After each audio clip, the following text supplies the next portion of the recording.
few years ago, members of the iRacing V8 Supercar community came together to articulate an idea. Then, on August 10, 2014, the V8 Supercars Online Premier Series had its first race day at Circuit of the Americas, and Madison Down claimed the victory. Madison Down, the winner. Phil Sell second, Hempstead third, your podium, and Sean Kelly not far off it in fourth. What a result, what a race. This first test season, however, would go to TTL's Richard Hempstead. 2015 was a defining year in V8SCOPS, the first year-long championship in iRacing V8 Supercar history. The season was filled with many highs and lows. Few drivers were triumphant, most faced heartbreak. Young gun Jared Philsell was crowned our champion. But in 2016, it's a new championship and a new opportunity for our passionate sim racers.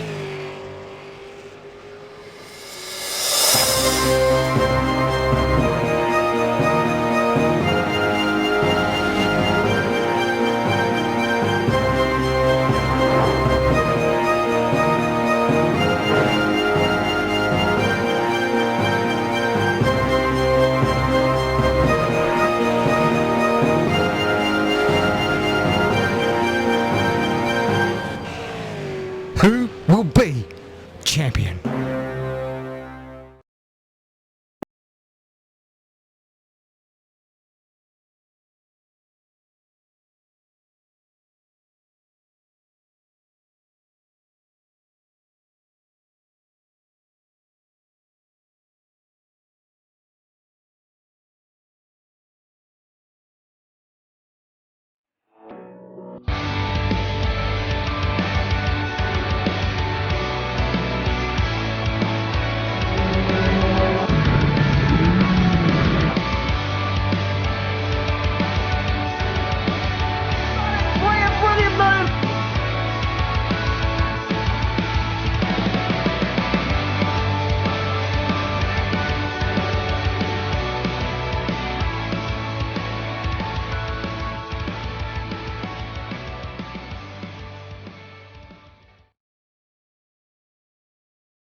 Simulated racing can be awesome, but it can also be kind of a free-for-all. Interestingly, auto racing faced the same problem in its earlier days. Whether it was on the back roads, the beaches, or the city streets, the racing was fun.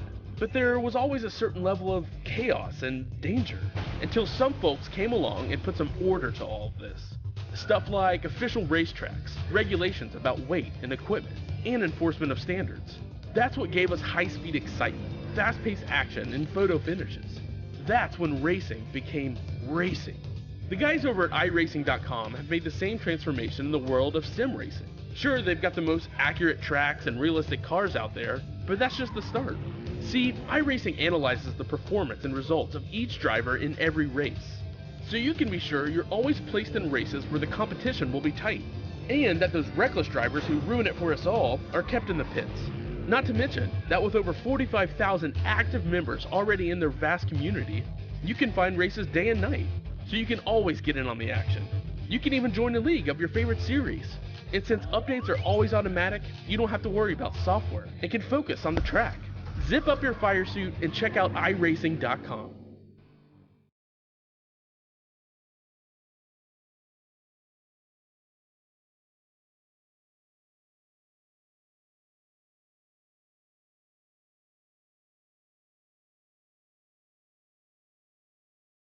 Hello everyone and welcome to V8sonline and Sim Speed TV's live broadcast of the 2016 Lenovo V8 Supercar Online Premier Series. If you're watching this on iRacing Live, welcome to the show.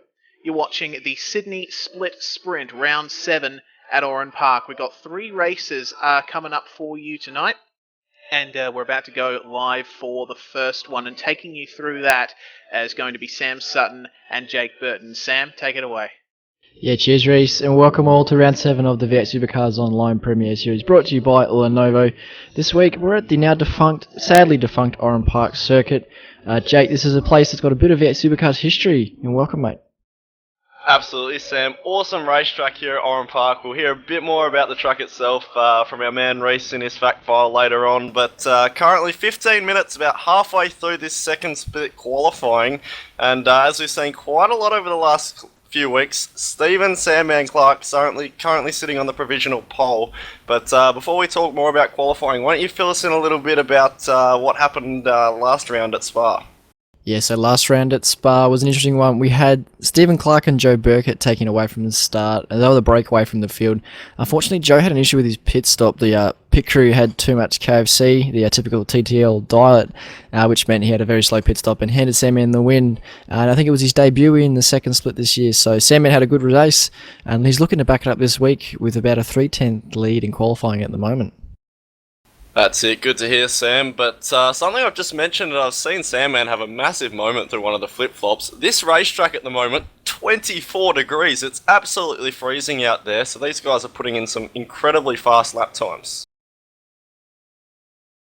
Yeah, this circuit, it's a very committed lap, and the track temp at the moment being 24 degrees. We're going to see times in top split in this condition, you see times in probably 103s, but these guys in the 105.0s at the quickest time, and it's a great track at the moment with this high grip level. It does make the car bounce a lot more, but we'll come to the changes to the car shortly later on in the race. But definitely the flip-flop is one of the most committed sections on the circuit. It's probably the only part where you're carrying a lot of throttle through the corner, and you get it right, it's rewarding. You get it wrong, and there's a fence that greets you very quickly.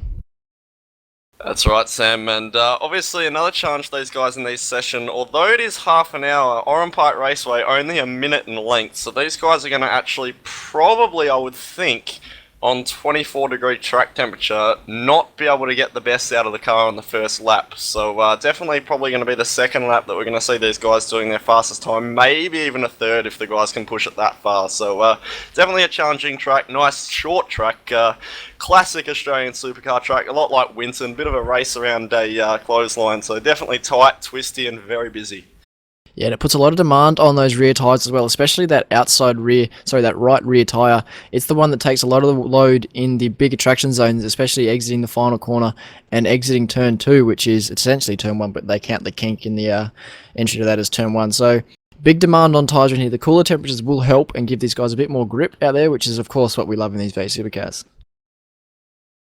Exactly right, and on that topic, Sam, why don't we have a little bit of a chat about some of the challenges of Oran Park. I'm definitely going to bring one up that I've just seen Stephen Sandman Clark do, which is coming into the pit lane.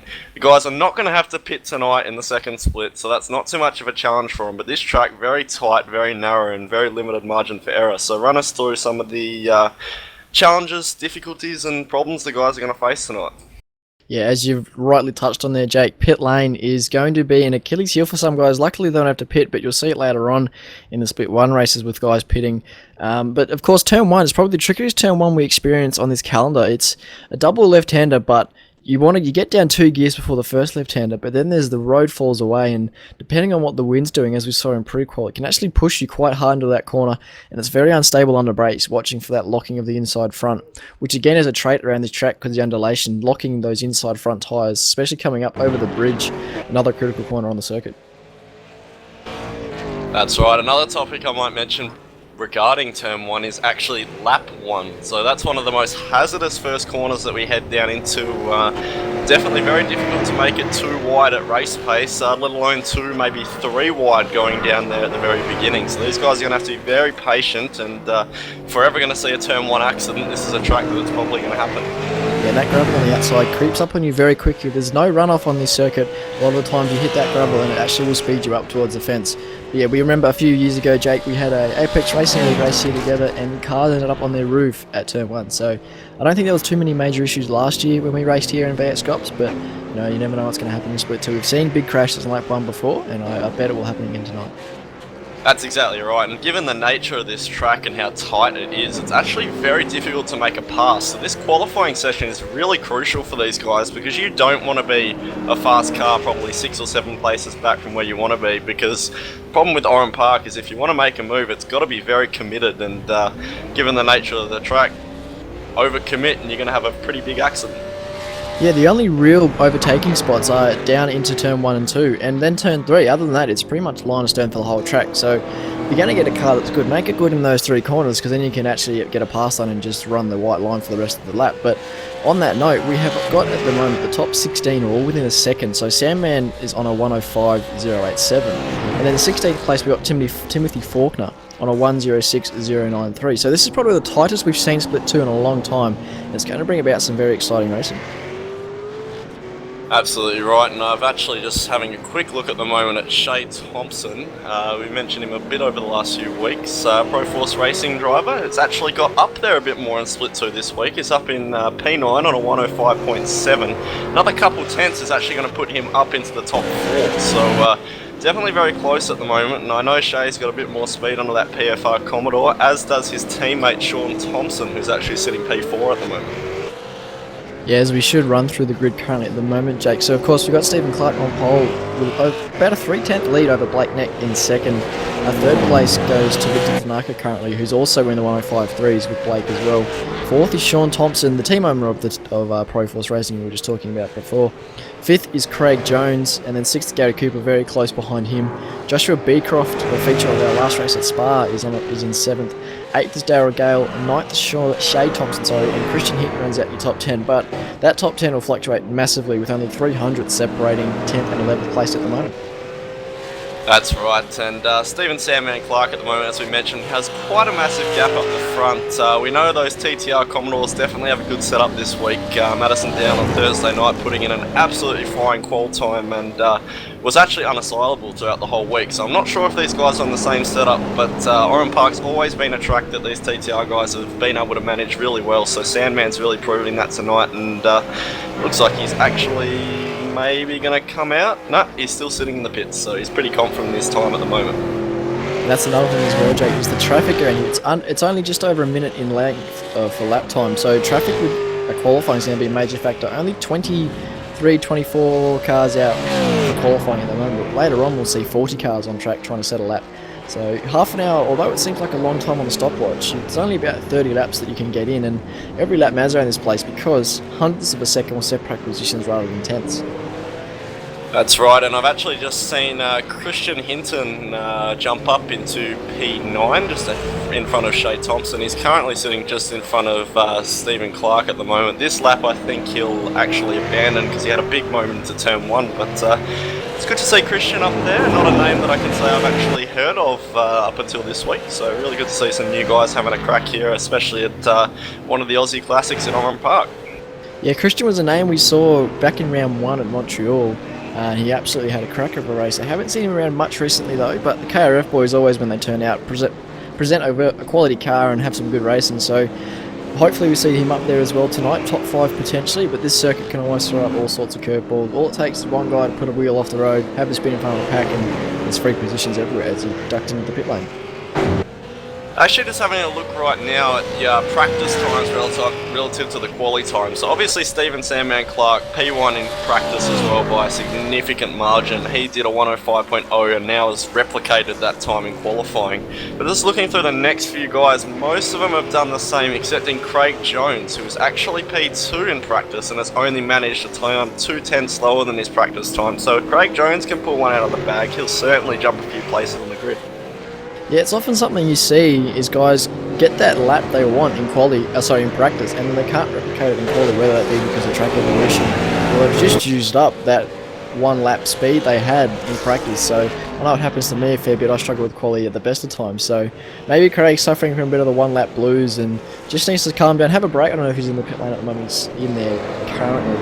Just have a break. Use the last 5 minutes to go and have a one last hurrah and set that last lap dash.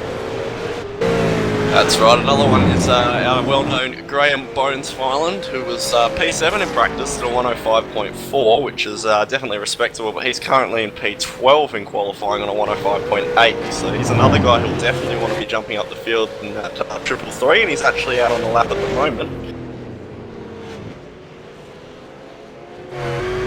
Going to have a look on board with Bones. He's actually, I think he could either be on an out lap or an in lap, because he's definitely run it wide and it's taking it pretty easy at the moment. I'm hoping it's an out lap so we can see him run a lap of this track. as we just tick over 5 minutes remaining in the session, and Bones is just coming out of the final corner. We'll see if he's on it. As you can see, there's pit entry, sorry, as he does duck in. You gotta be on the brakes, pretty much on the racing line to do it. So he's aboard that lap. He's currently on a 1:05.877 in P13. And we've actually got one of the administrators for this series, Simon Black, out there tonight on the circuit. We don't often see him out racing. Usually he's in the steward's box, making us all behave and play by the rules. But he's currently out there in 10th position on a 1:05.721 and having a great show tonight in that all-black Oceanic Sim Racing Ford Falcons car. That's absolutely right, Sam, and as some of our viewers may have known, we actually broadcasted the first 6 hours of the Nürburgring 24 last night, which the top split, I believe, is actually still running, and Simon Black is piloting the Audi R8 Oceanic Sim Racing GT3 car, so double duties for Simon this weekend, and maybe that Nürburgring 24 entry has motivated him to hop in the supercar. And speaking of double duties, Jake, you and I pulled the late night last night over there with commentary as well. Our director Fonty was over there with us, so we pulled the late night commentating first 3 hours of that race, and now we're backing up tonight. So I don't know whether you're feeling it, Jake, but I definitely didn't sleep much after that race. Oh mate, well you went straight to bed after commentating. I went and raced a car for 3 hours, which is now sitting in the pits. Oh, at least you know how it feels to have had the car wrecked before you get in it. Yeah, I do know that now. I feel bad for all the times I did it to you, mate. Anyway. Well, we'll get on from the awkward moment of our former teammates absolutely burning each other on their lack of endurance driving ability and get back to what's happening on the circuit. We're ticking down probably the last couple of runs in the quality session happening now. We're looking at Joshua Beecroft for Mancove Motorsports, who's sitting in the pit lane. So we'll find another car that's doing some laps. As go to his teammate actually, Daryl Gale, sitting in 7th position on a 1:05.652. He's just winding up for a lap now. Going to take a look on board with Daryl. You see that turn 1, very tricky section of racetrack, but the next couple sections are fairly tricky as well. Daryl Gale will probably he's locked the front there. I was going to say though, Daryl Gale will be pretty happy because unless his practice time isn't actually his full potential, he's actually gone faster, although minorly, on his practice time. So he's going to be pretty happy with P7 at the moment. Yeah, I still believe he's feeling the cold tyre syndrome of this 24-degree track at the moment. You saw him down into turn 3, lock that right front quite significantly and run about 5 metres wide of the apex. So Sandman's actually off in the dirt there at the exit of that corner, so not a great start for Sandman to his potentially last qualifying run. So Darryl will probably just recycle those tyres up. He's going to go around for another lap.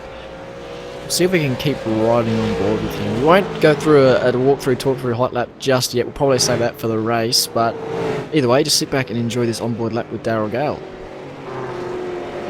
Bit of a turn it up. We might leave you guys just with the engine sounds for this lap.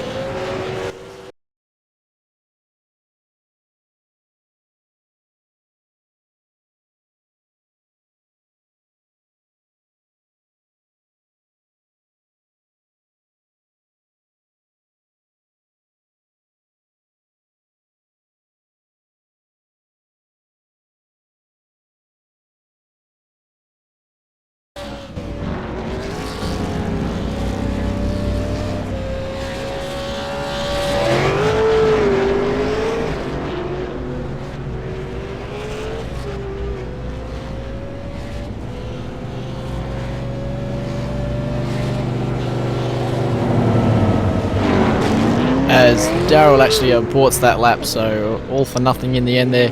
He did have a fairly significant moment as he came into turn 4. Just locked the inside front, had a bit of a tank slabber running up the hill, so costing a bit of time there. It's probably why he's aborted it.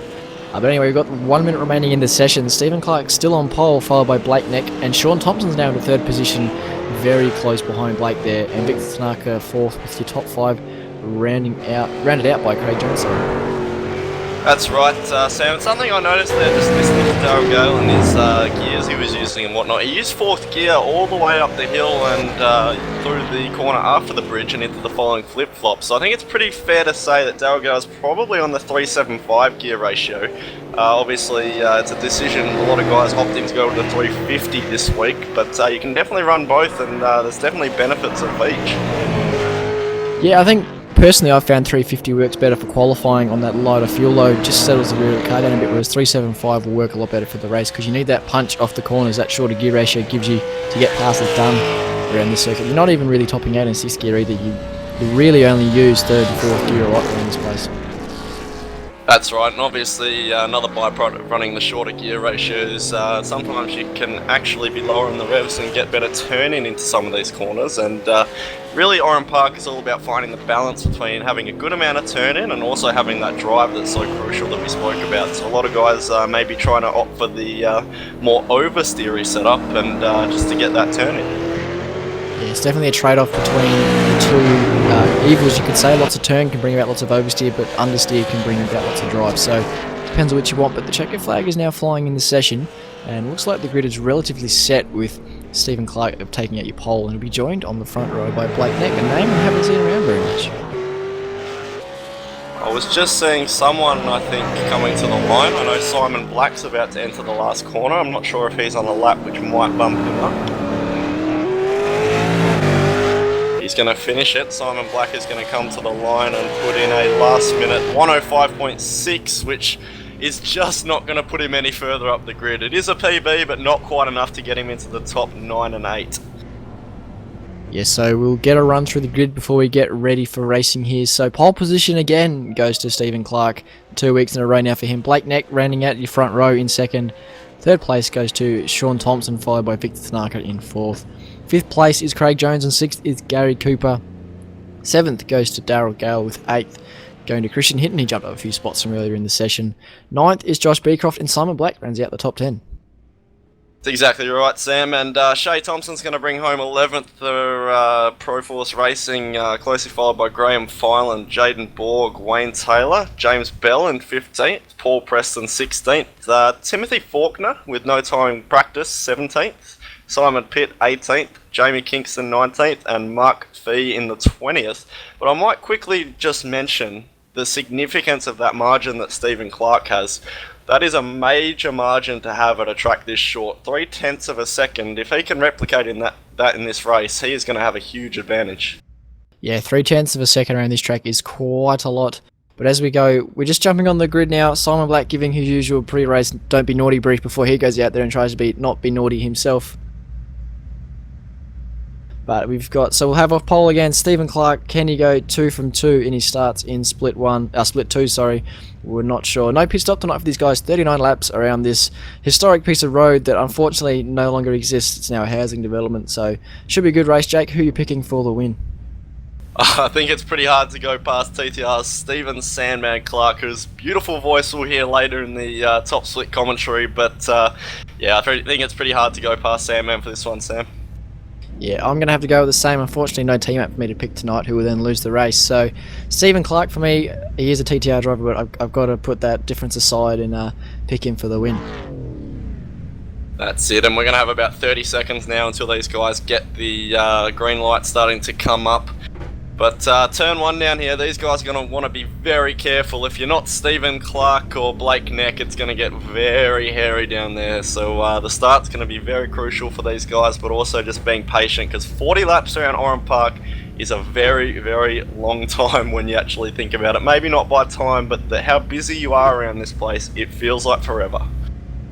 Yes, look out for a massive chaos here at turn 1 in the mid-pack. We've got about 5 seconds until we start the lights coming on.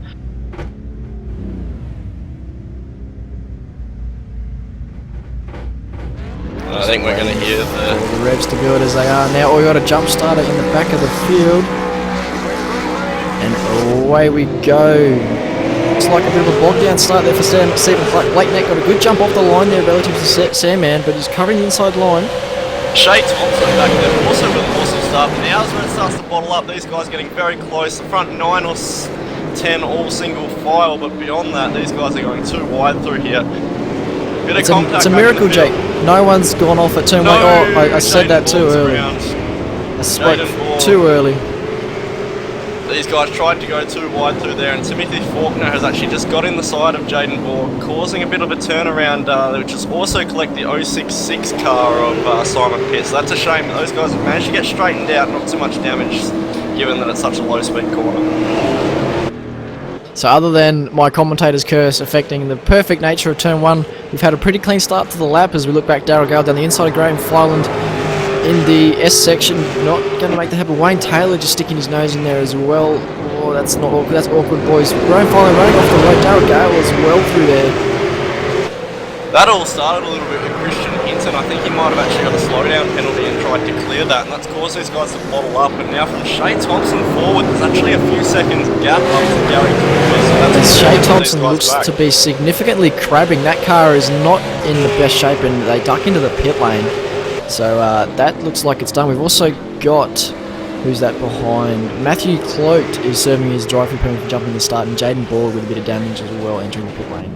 But that actually all happened, Sam, down at turn 3. I'm not sure if we can go back and get a replay. Darryl Gale's actually come straight in and hit Shea Thompson into Christian Hinton. So all 3 of those cars getting major damage. Yeah, all the first lap carnage we see around Oran Park, but everyone's settled down. We're looking at the leader, Stephen Clark, who's got a nearly 8/10 of a second lead last time across the stripe, which is quite significant at Oran Park. He's done a good job to stretch that out. But the big gap at the moment is between Gary Cooper in 6th and Christian Hinton in 7th. That's about 4 seconds, so we've got a very distinct 2 packs forming at the moment. That's right, Sam Man's just going to put his head down now and try and drive away with this. He's got his speed over Blake Neck, but 39 laps here is just such an immense ordeal. Actually just trying to keep the focus up and not make a mistake around this place. Obviously, given the Oran Park is such a direction change track, overshoot one way, you can really suffer going the other way, and could end up off the track or the fence. So definitely a fair bit of patience is going to be needed from Sam Man, but he knows he's got the pace, so just drive away with this.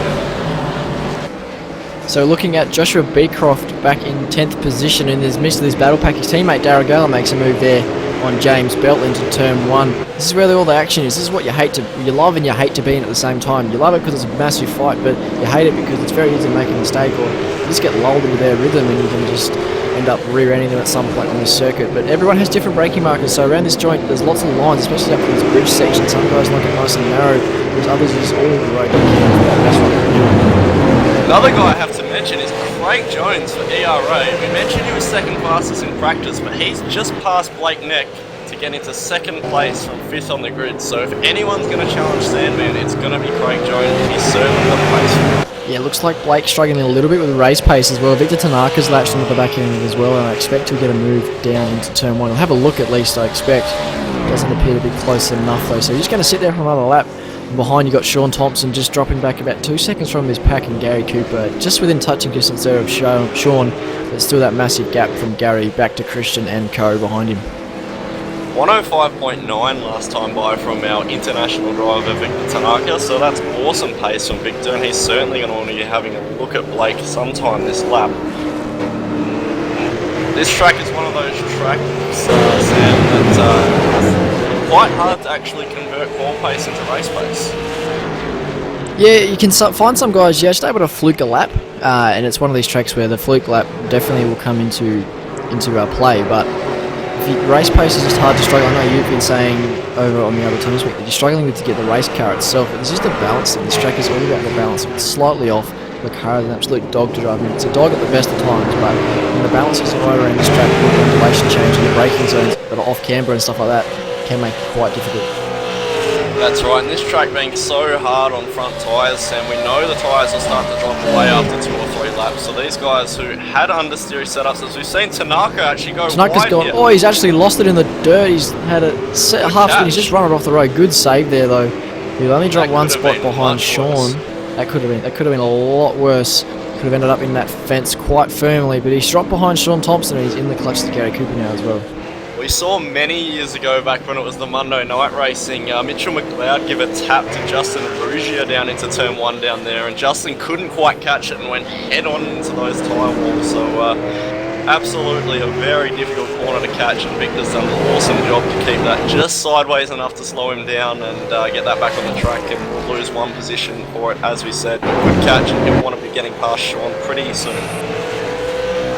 So looking back through the field, 13th position, Mark Fee with Paul Preston for company behind him in the Progression Racing Australia car. In front of him, Darryl Gale, who's actually been repassed by James Bell in the early run of the race. Fee's had a good run there of that left-hander up to the dog leg or the flip-flop, whatever you want to call it, a very committed section of corners. He doesn't use all the road there, so he's actually kind of just taking a conservative line to set himself up well for the final turn. Again, another tricky corner. It's just kind of a bump where that white line is. It can very much unsettle a car. If you use too much of that exit road, you're going to find yourself just grazing that fence and giving yourself a significant amount of damage.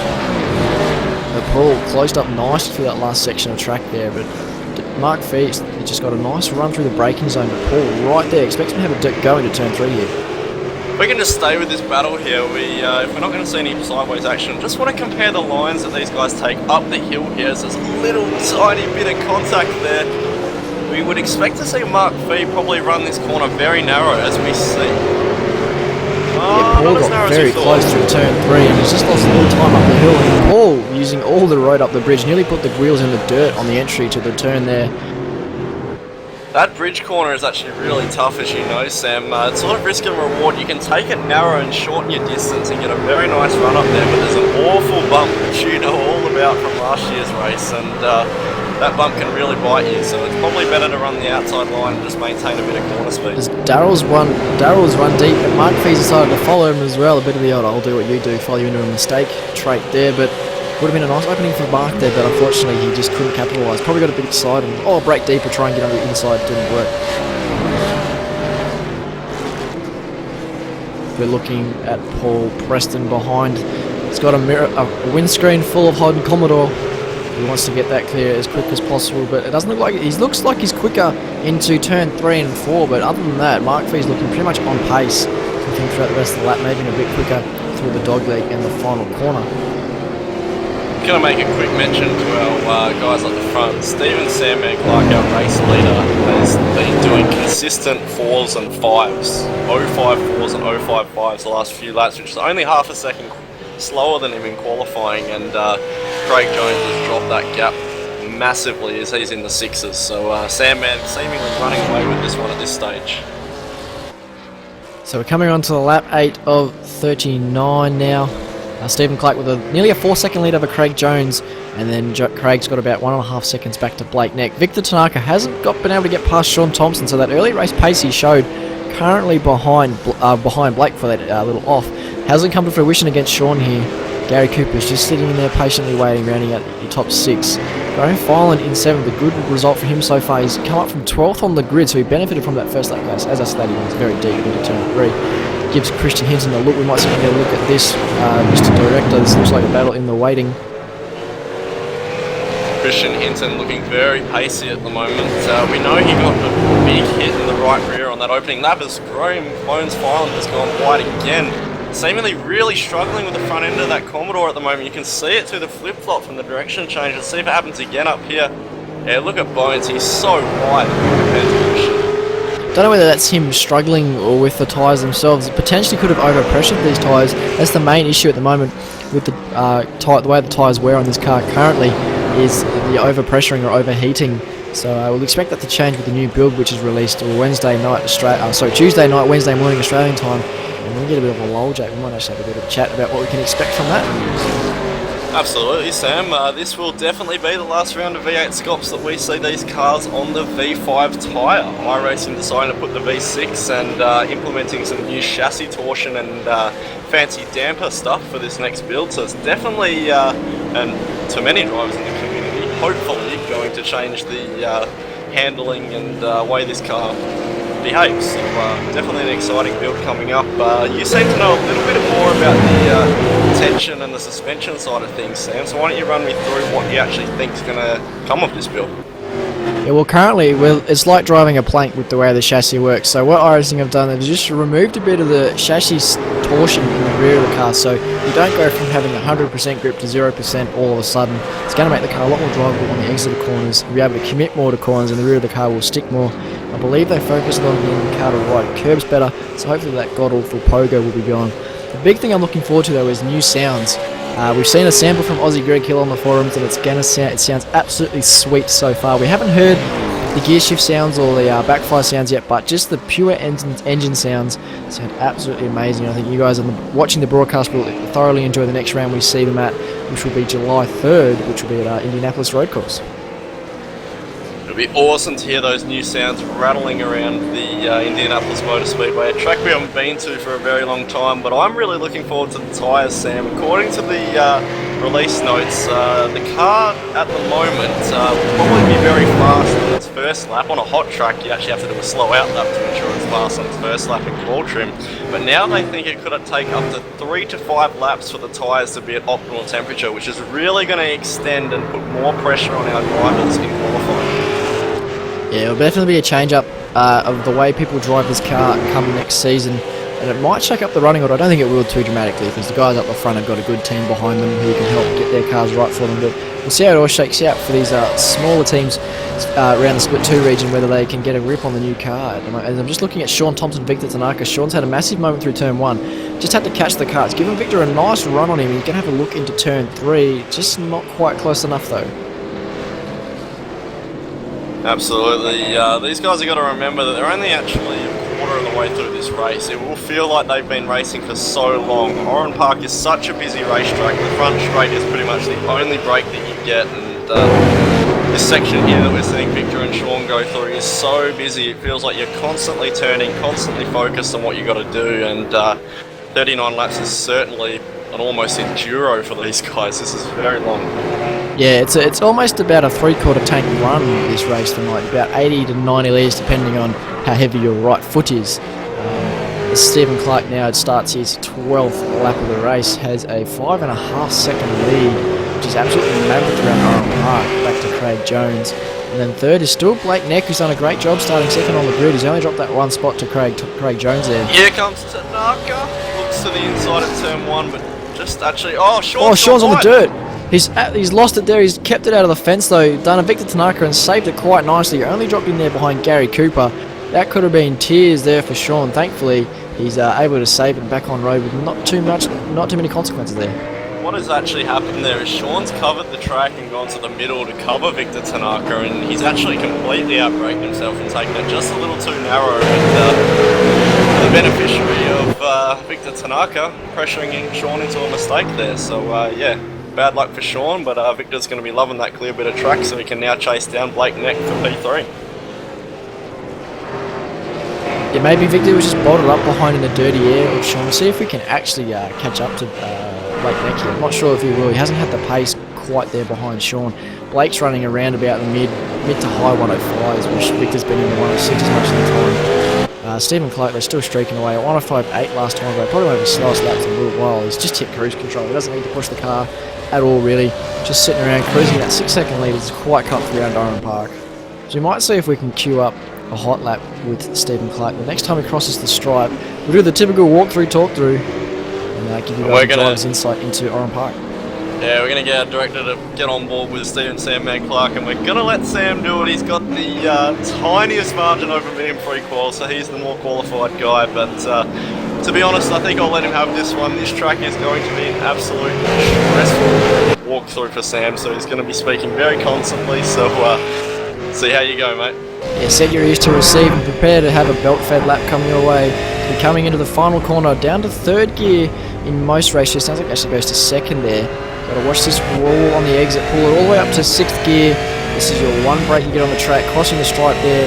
Just at the end of this pit wall is where you can hit the brakes. Drop it down to 4th for the first left-hand kink. And then down to 2nd gear for this next left-hander turn 2. Run it tight to the inside curb there, but don't touch it, it'll unsettle the car. Use the exit curve if you want, up to 4th gear. Braking where that road on the right begins, down to 2nd gear. This right hand is tighter than it looks, it's quite deceptive, so pick up the throttle at the apex. Watch for the wheel spin on that exit there, up to 3rd gear, then down to 2nd gear for the run up to the bridge. Very bumpy on the inside there as he runs very wide, getting away from those bumps. Up to 3rd gear through the bridge. Dab with the brake as he comes over the rise, just keeping him in 3rd gear, running very tight there. Short shift to 4th, then back down to 3rd for this right-left complex. Use that curb on the right to hook the car around. Short shift to 4th over the rise, then down to 3rd again for this left-hander. Use all that curb on the left. Avoid the exit curb if you can, because it'll suck into the dirt. 4th, short shift to 5th for the flip-flop. Actually keeps it in 4th gear there. Leaves it in 4th, and he goes down to 2nd gear for the final corner there. And that is a lap of Oran Park. That is a very quick lap. He'll be in the 1 minute 5s. That looked very well, very smooth, very committed, and he does a 1 minute 5.652. So well done there from Sam Clark. Sandman seemingly with that car absolutely on rails. Thanks for that, Sam. Definitely a good insight. The gear's definitely a tricky one. I personally am doing exactly what Sandman's doing through that final flip-flop through the last corner, keeping it in fourth, but it's interesting to hear that you guys are running fifth. Yeah, a lot of guys are just pulling that extra gear for a bit of stability and so you don't get into that wheel spin across the rise and kicks the car in the dirt. Sounds like he's running the 350 gears as well.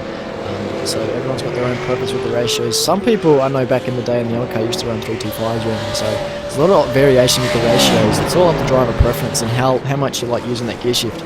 But looking back, 14th position, Simon Pitt in a battle at the moment with Jamie Kingston behind. Actually, just looking a little bit further up the road, Joshua Beecroft in position number 10 is all over the back of Wayne Taylor at the moment as they head up the bridge. Oh, he's giving him a touch there.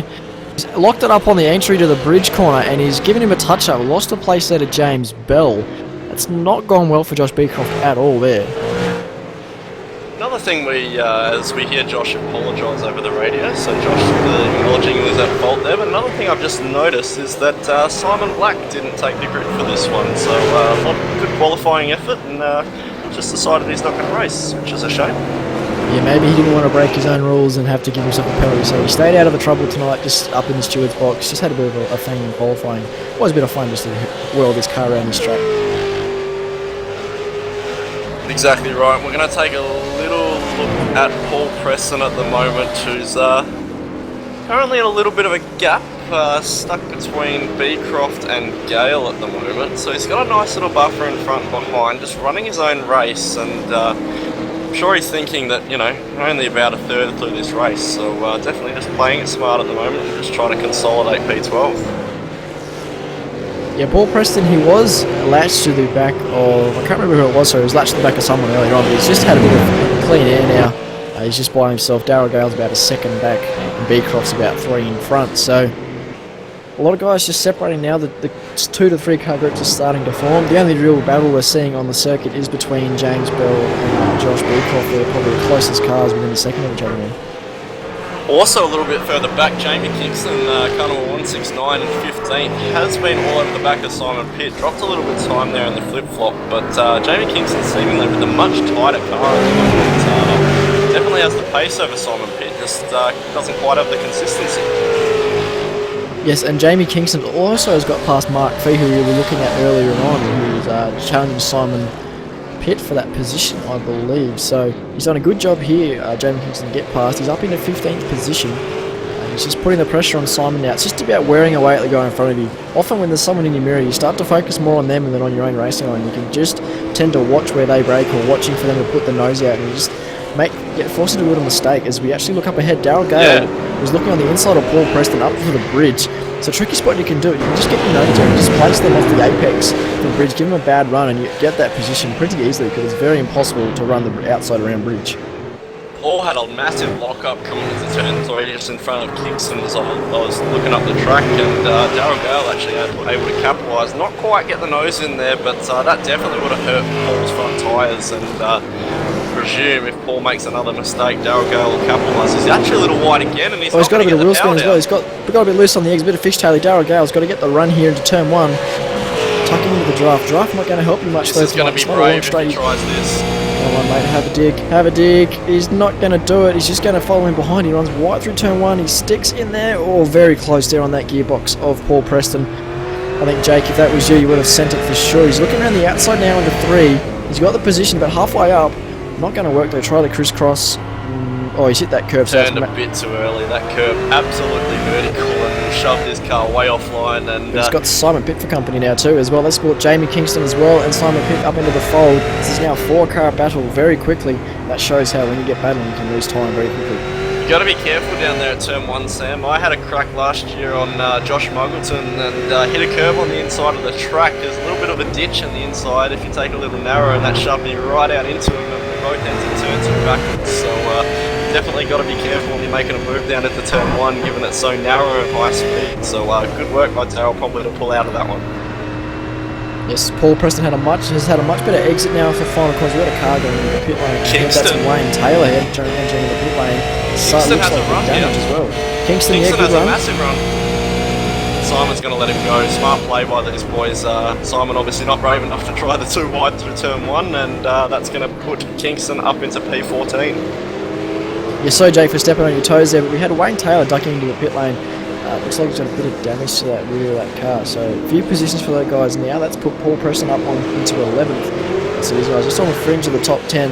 10th place, Josh Beecroft is up ahead by about 3 seconds, and he's currently just on back as well. Wayne Taylor has actually taken tyres and fuel. Like, it wasn't for damage, he's literally pulled in to get a service, so maybe gone out on a qual set or something? He could have potentially got a penalty from the stewards as well for something. I did see Simon Black pop up on the chat before. I didn't hear what he said, but potentially a penalty. These guys shouldn't need to pit. They've got the full tank available to them tonight, so they could easily get it home on the tank. So I don't know what's going on there. We'll have to find out later. I'm going to guess that's maybe just a mistake, maybe thinking that similarly to what we're going to see later on in the top splits, that you have to take a pit stop in one of the races, maybe thinking there was a CPS or something like that, because he definitely only stopped for fuel and he definitely got tyres, so I wouldn't think it was a penalty, but yeah, very unusual. But either way, the battle between Paul Preston and Darryl Gale still rages on. Jamie Kingston has cleared Simon Pitt and latched onto the back of his pair. Now he hasn't fallen off, as you could have seen with that pass, so he's done well. Mike Fee as well, catching up to the back of Simon Pitt. So this battle goes from 11th back to 15th. Something I'd also like to mention, Blake Neck in P3 brought in 3/10 of a second last time by on Craig Jones for P2, and it looks like he's brought even more in this time. We're going to see him pass the line, and it's going to be another 6/10 of a second. Blake Neck was faster, so Blake Neck wants P2. Not sure whether Craig's struggling with his car or not, but they are coming through some lap traffic. Sandman's just getting a few cars. He's got it clear, but Blake's showing a good turn of speed in this last half of the race. We are on lap 21 of 39, so we've got about 19 odd laps to go. I've just seen Jamie Kingston actually having a big moment off the flip-flop, actually a massive moment, and he's actually spun to the inside of the track and very nearly gone up back onto the track. That's he's very actually having scary. a look into turn 1, but he's backed out of that. So, he's off the road. Jamie Kingston off the road. He's going to greet the fences. He doesn't, keeps it out, thankfully.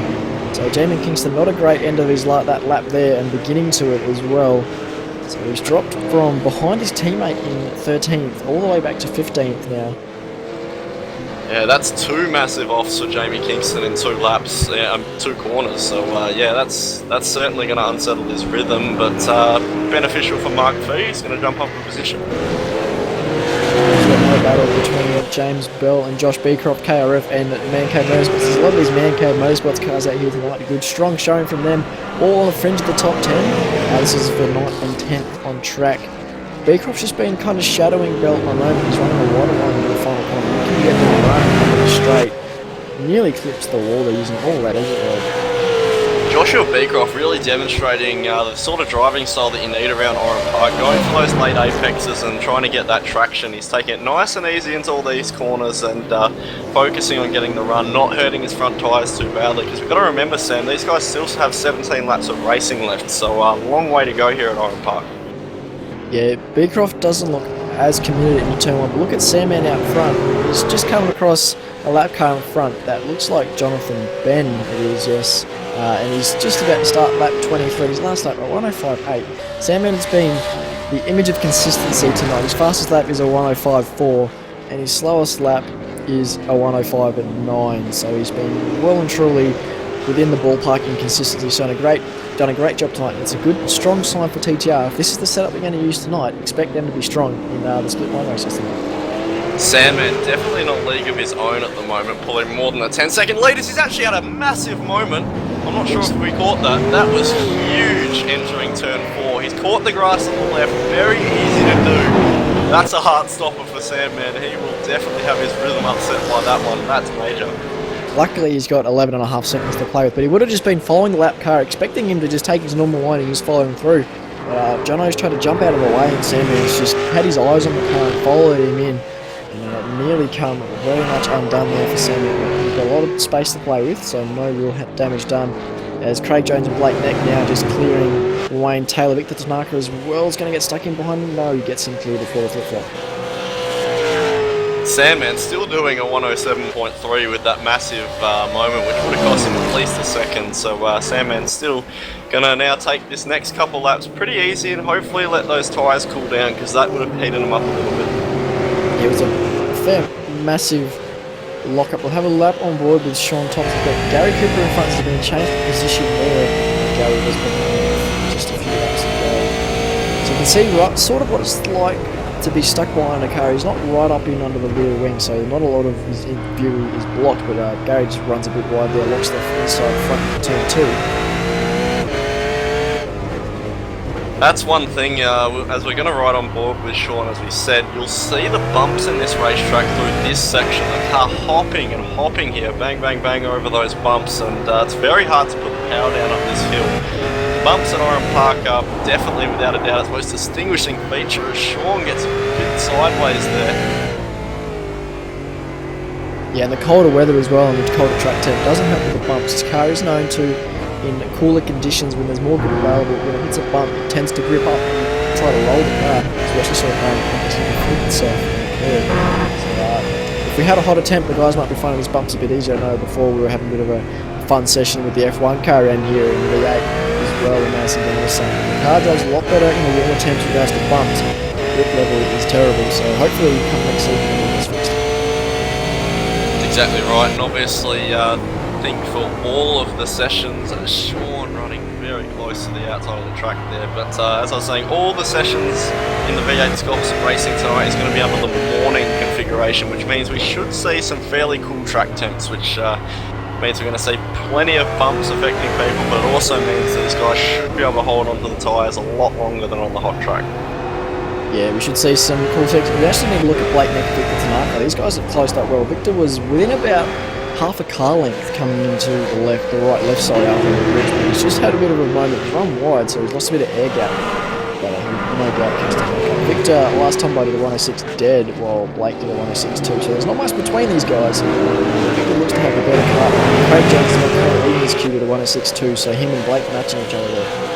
These guys actually seem the slowest to fastest at the moment, because Craig Jones is actually the slowest of the three, doing a 3, almost a 4 that time by, Blake doing a 2, and Victor doing a 1. So these guys all are going to close up very quickly, and this could turn into an awesome 3-car battle for P2. Yeah, and I've just got to touch on the consistency again of Stephen Clark. For the last 2 laps, he has been within 200ths of his fastest lap time. So he's done a 105.47 in lap 24 and a 105.48 in lap 24. Just have to stress from a driver's perspective, Sam, you know how difficult it is to hit laps like that at this track, lap after lap.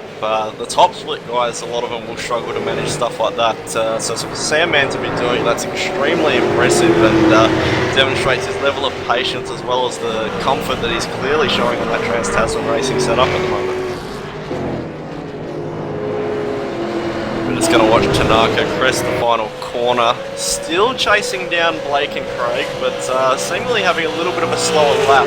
Yeah, Blake did an 8 that time. In saying that, it was still one of the fastest of the 3. Craig Jones once again the slowest of the 3, so I think Blake Neck is going to want to make a move on Craig before. Victor's just run a bit deep though. He's run deep into turn 2. There's multiple lines through turn 2 though. You can find pace, making a mistake one lap, and you can't keep replicating it. So you actually got a car off on the infield. Jonathan Ben is actually going to. Well, he's in an awkward spot there for Victor though. He's almost on the apex. That's been a massive disadvantage there for Victor. There's a bit of space there. Going back towards more Preston and Darryl Gower. These two still going at it. They closed up a fair bit in the last lap. Darryl looks to be stronger through the braking zone, so into turn 3 and 4 he looks to be strong, and Preston again just through the faster corners, especially the dog leg and the final corner look to be much stronger. We see just in front of Darragale, Paul Preston, the rear end of that car at the moment. He looks like he's just having to put so much lock into it that when he exits the corner it's just flying the other direction and the back's coming around on him. So even though it looks like Paul's sliding, I think he's really struggling with understeer at the moment. See that car, we'll see in this left-hander up here in the dip how it handles. It seems to be slowing it down nicely and compensating for the front tyres going away. So Paul doing a pretty good job at the moment, but it's definitely fair to say that Darryl Gale has the pace at the moment.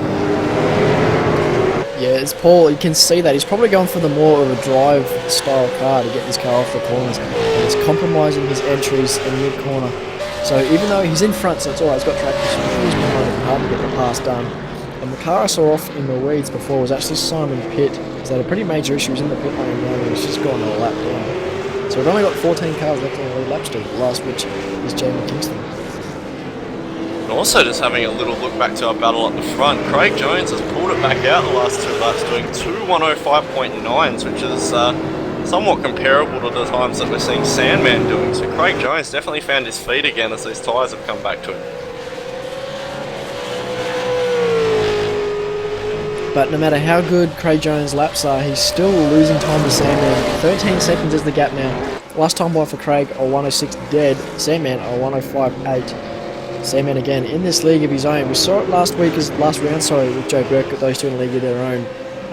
Of course, no challenger in Joe Burkett tonight, so Sandman just driving away with it at the moment. The thing is, Sam, is it's only 1 or 2 tenths a lap when these guys both get a good lap that Sandman isn't pulling. And it's only been 3 laps. That doesn't really equate to 15 or so seconds. It's just the consistency of Sandman at the moment compared with that of the rest of the field. Sandman is just able to hit that lap after lap, while Craig might do a 6.2, a 6.1, and then drop down to a 5.9, and then back up to a 6.4. So definitely a bit of a lack of consistency from everyone other than Sandman at the moment, which is definitely going to be the race-winning factor when we go into tonight's main game race. Yeah, strategy tonight will play a bit of a part as well in the split in the main race, with having hit in either of the 2 races. But yeah, consistency around this place. With a slightly short lap, any mistake is amplified quite significantly, with a 10th being a fairly decent gap on this circuit. And it is hard to make the pass. With a half a second between Craig Jones and Blake Neck. And Victor Tanaka's just going through a phase with his tyres at the moment where he's struggling, so he's dropped back to a second behind Blake Neck now. Gary Cooper and Sean Thompson have closed up nicely for the battle for the top 5. Sean was a bit further back when we saw him last doing the wrong ball. He's close right up behind Gary over turn 2.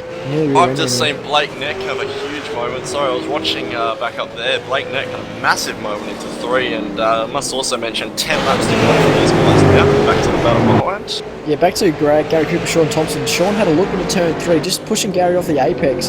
Doesn't get it up there though. Gary running a bit wide there through the turn 4, up towards the edge. Now Sean line, almost just making a triangle of those corners. Am I right in saying Gary Cooper is Performance Motorsport? Yes, you would be correct. So Performance Motorsport in front, Proforce Racing behind. Sean is all the exit right there. It's going up with a dog leg.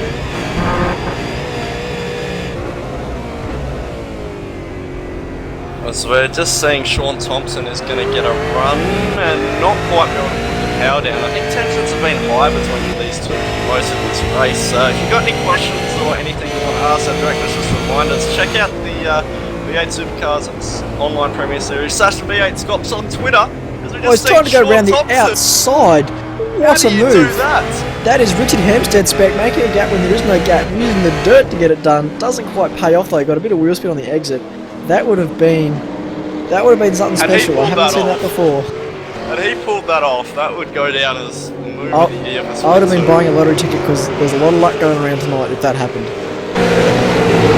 Yeah, from the guys who maybe haven't raced the V8 around Oran Park in our audience, to do something like that on that stretch of road is borderline unheard of. So impressive driving there from Sean Thompson. He's clearly got the pace in this final 8 or so laps. And that's the opposite of what you usually see. You usually see someone go from the outside, swing it back to the inside in that second part of turn 1 and 2 there. He's actually just decided to go around the outside and up, braking from the normal train to be on the board with Sean. Just a bit of update up front. Victor Tanaka has got past Blake Neck. I believe Blake has had a bit of an issue and he's dropped back behind Victor now. So Victor on the podium, and it's given Craig Jones a nice gap to play with as well. Sean Thompson definitely running the riskier line into turn 1. He's running it a lot further out and using that little bit of concrete on the edge of the tarmac. Oh, and he's had a big rear brake lock up into 3. That was borderline as well.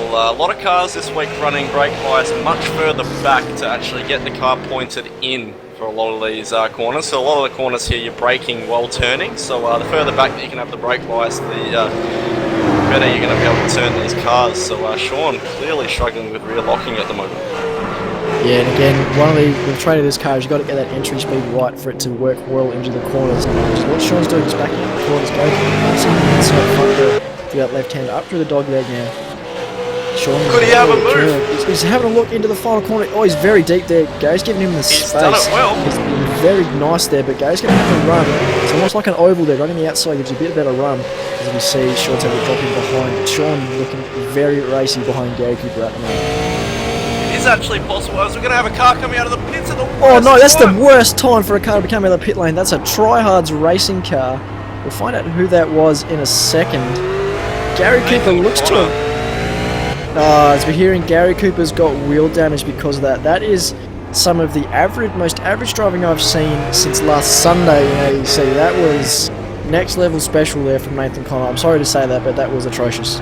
He's just completely misjudged his speed, and yeah, especially in the position he's in the race. We're going to have a little bit of a replay, going to look on board, and Nathan is apologising, but... so we're going to jump on board here with Gary Cooper. That was something not that I've seen before. Often guys will just park it on the dirt on the outside of the pit lane there. He's just going, oh, I got to get out of the way real quick. I'll just jump across the road. And Gary's just absolutely collected the bonnet, the boot of his car with the front left of his own.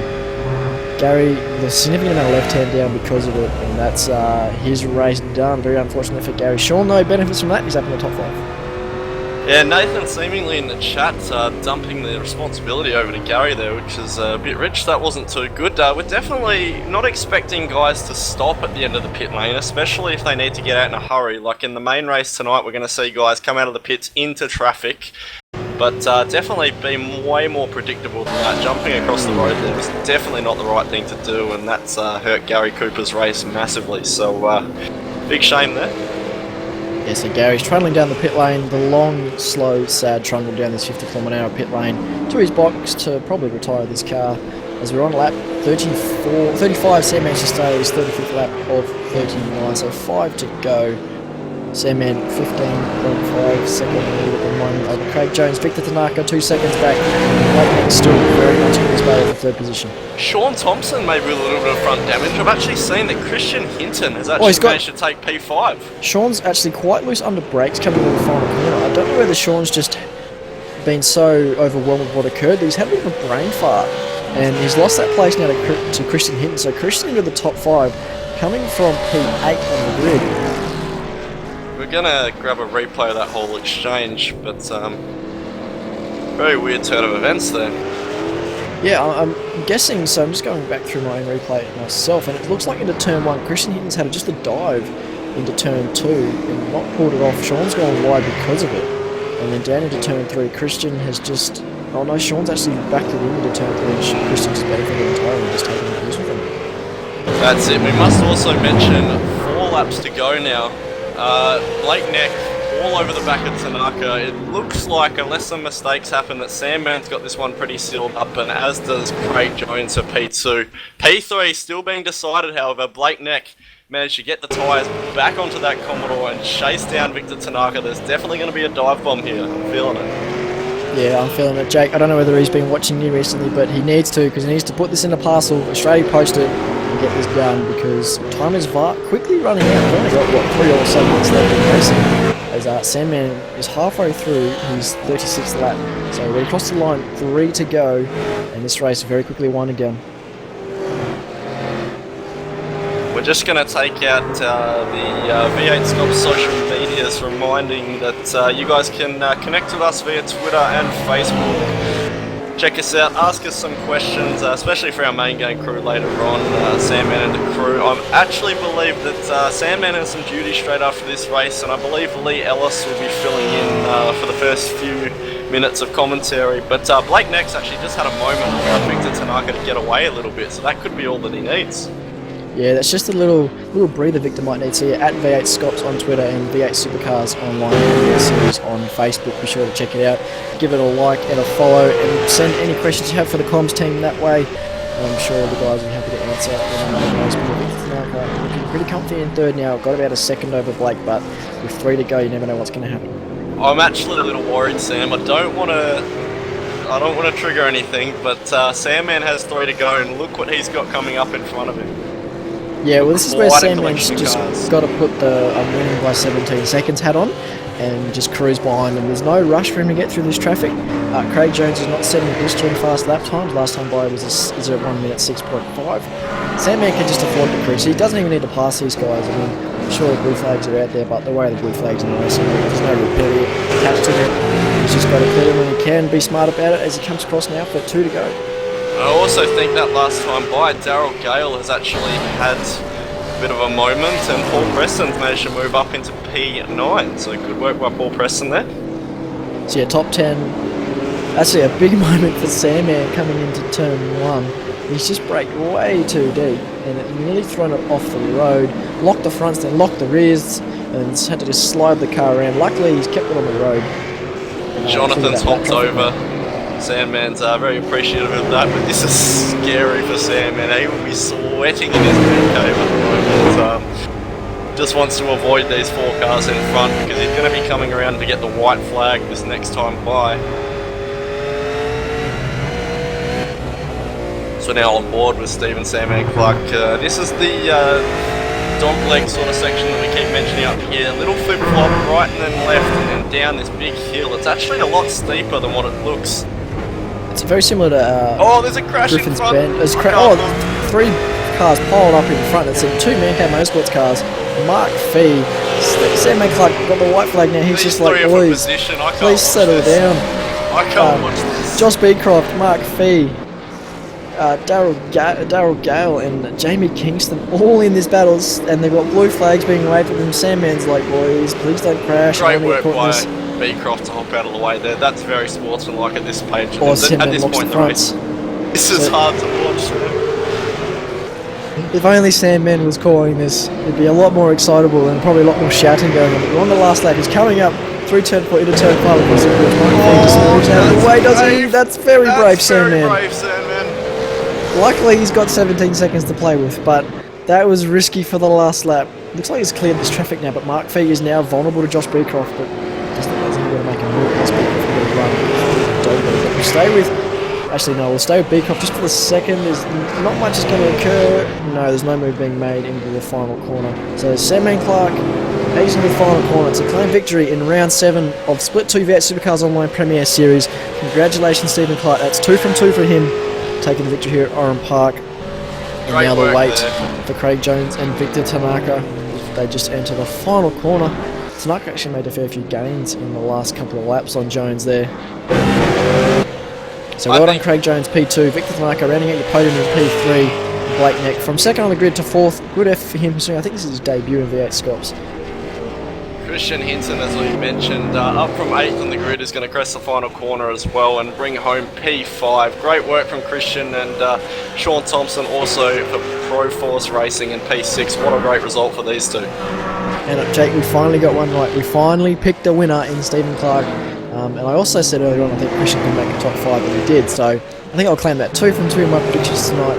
Maybe if I predict myself to win tonight, I'll get that right as well. Graham Fireland rounds out 7th position. 8th goes to James Bell. Another good strong result for KRF with Christian Hinton in 5th and James Bell in 8th. Paul Preston, a guy we don't see around very much, has been there or thereabouts in Split 2, rounds out 9th position. And 10th goes to Jamie Kingston, the last car on the lead lap.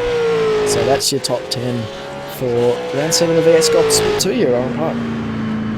That's right, and a couple guys still coming to the line, a lap down. Joshua Beecroft, P11, Mark Fee's going to take 12th. Daryl Gale, I think, has already been classified in P13th back. So, driver of the race easily goes to Stephen Sandman Clark, just for that pure consistency to pull out a 17-second gap.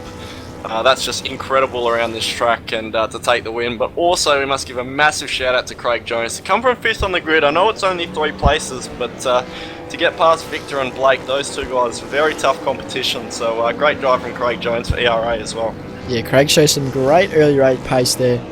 Well done to grab 2nd place there for Evolution Racing Australia in the Maverick World and Falcon. Sandman doing some hectic skids on the main straight. Celebrating that victory. Wayne Taylor's well doing some burnouts there. So congratulations. And Reese, that was a cracker, mate. Oh yeah, to say the least. It was quite a good race to watch, especially at a track like Oran Park where you literally get no places to rest.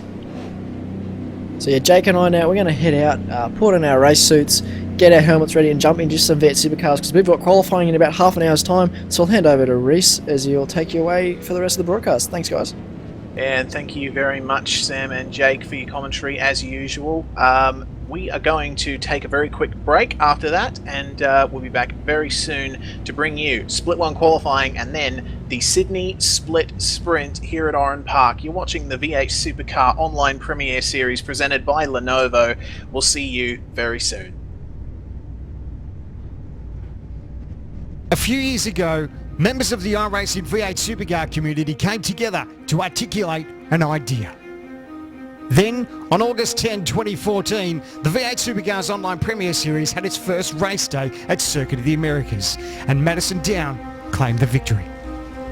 Madison Down, the winner. Phil Sells second, Hampstead third, your podium, and Sean Kelly not far off it in fourth. For what a result, what a race. This first test season, however, would go to TTL's Richard Hampstead. 2015 was a defying year in V8SCOPS, the first year-long championship in iRacing V8 Supercar history. The season was filled with many highs and lows. Few drivers were triumphant, most faced heartbreak. Young gun Jared Philsell was crowned our champion.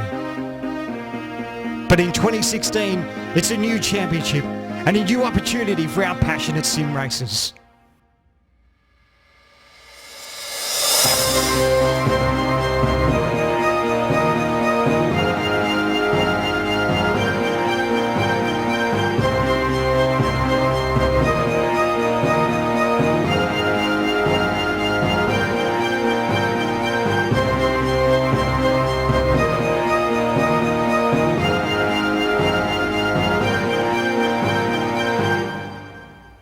Who will be champion?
Just outside the town of Narellan in New South Wales, we come to the track that hosts the first round of the 2016 Lenovo V8 Supercar Online Premiere Series season in Australia. Oran Park was one of Australia's most well-known motorsport venues, but sadly is no longer with us. However, thanks to laser scanning technology, this track is preserved indefinitely in both iRacing and R-Factor. Oran Park is tight and twisty, with a stop-start first sector and a flowing latter two-thirds. Its rare figure-of-8 layout means that it incorporates a crossover and bridge, and the dogleg, a fast chicane that goes over the crest of a hill, is fondly remembered as one of Australian motorsport's great challenges. Oran Park began as an estate in 1829, and many owners and purposes later, in the early 1960s, the Singer Car Club purchased a section of hilly farmland and decided to build a racetrack. The first meeting was held on the 17th of February 1962 on a 1-mile circuit that would later become the South Circuit, with a few changes of course. The circuit was further extended, adding the iconic crossover in 1974, in time for hosting the Australian Grand Prix for Formula 5000s. In this period, along with hosting a 500-kilometre touring car race and briefly the Australian round of the World Superbike Championship, Oran Park continued on a meteoric rise to become one of Australia's most popular motorsport venues. However, the glory days came to an end, and Oran Park, despite improvements to the facilities and continuous involvement in all types of racing, was rezoned for a housing development in the mid-2000s. The last V8 Supercars event there was the final round of the 2008 season, and the track closed for good in January 2010. Now, in real life, where once there was racetrack, there are suburban streets.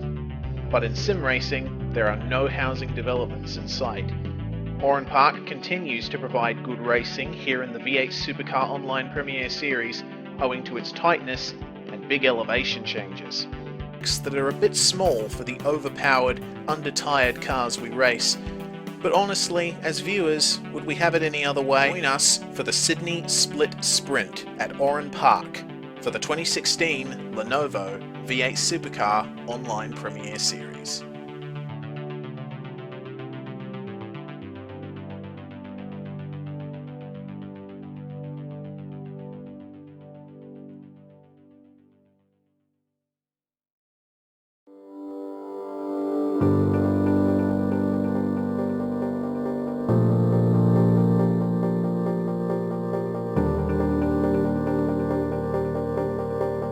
This is Imola. Once part of the Formula One World Championship calendar, this historical track, named after Enzo and Dino Ferrari, hails from north-central Italy and has been subject to numerous revisions since it was founded in 1953.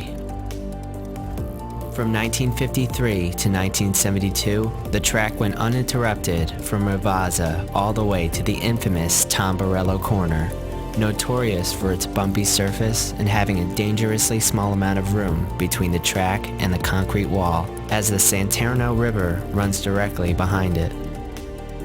From 1972 to 1974, 2 chicanes were added in an effort to slow drivers down: the Variante Bassa, lower chicane, and Variante Alta, higher chicane, situated at the top of the hill leading down to Ravazza, creating the hardest braking point on the track.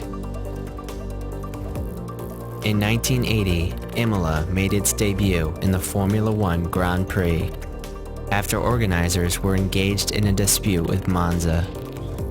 In 1981, Imola remained in the F1 circuit as the San Marino Grand Prix.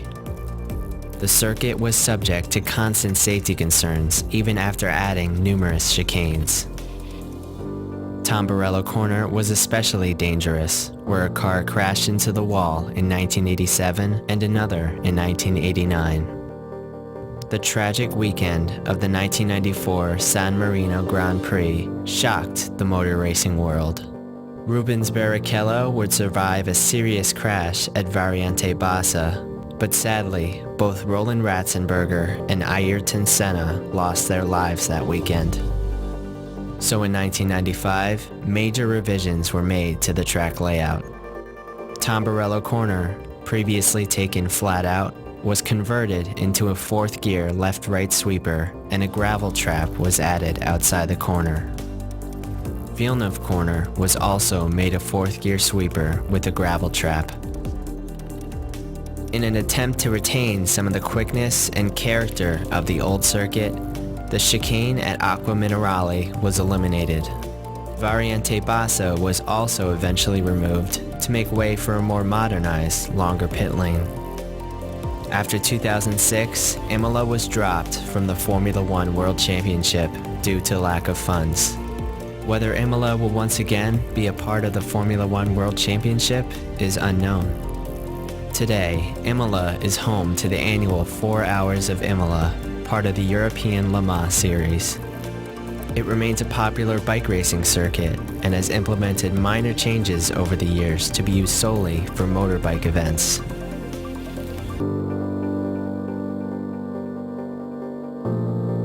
Imola is an important track in motor racing history.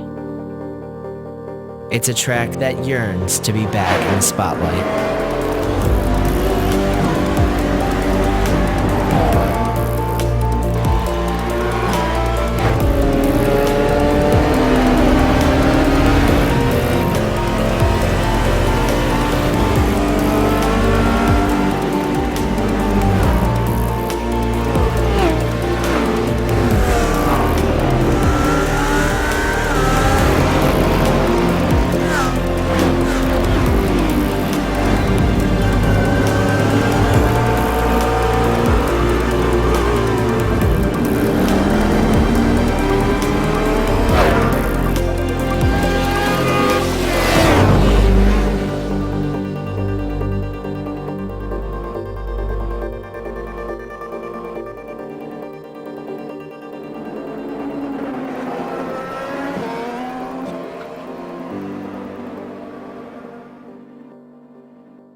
Simulated racing can be awesome, but it can also be kind of a free-for-all. Interestingly, auto racing faced the same problem in its earlier days. Whether it was on the back roads, the beaches, or the city streets, the racing was fun. But there was always a certain level of chaos and danger, until some folks came along and put some order to all of this. Stuff like official racetracks, regulations about weight and equipment, and enforcement of standards. That's what gave us high-speed excitement, fast-paced action, and photo finishes. That's when racing became racing. The guys over at iRacing.com have made the same transformation in the world of sim racing. Sure, they've got the most accurate tracks and realistic cars out there, but that's just the start. See, iRacing analyzes the performance and results of each driver in every race, so you can be sure you're always placed in races where the competition will be tight, and that those reckless drivers who ruin it for us all are kept in the pits. Not to mention that with over 45,000 active members already in their vast community, you can find races day and night, so you can always get in on the action. You can even join a league of your favorite series. And since updates are always automatic, you don't have to worry about software and can focus on the track. Zip up your fire suit and check out iRacing.com.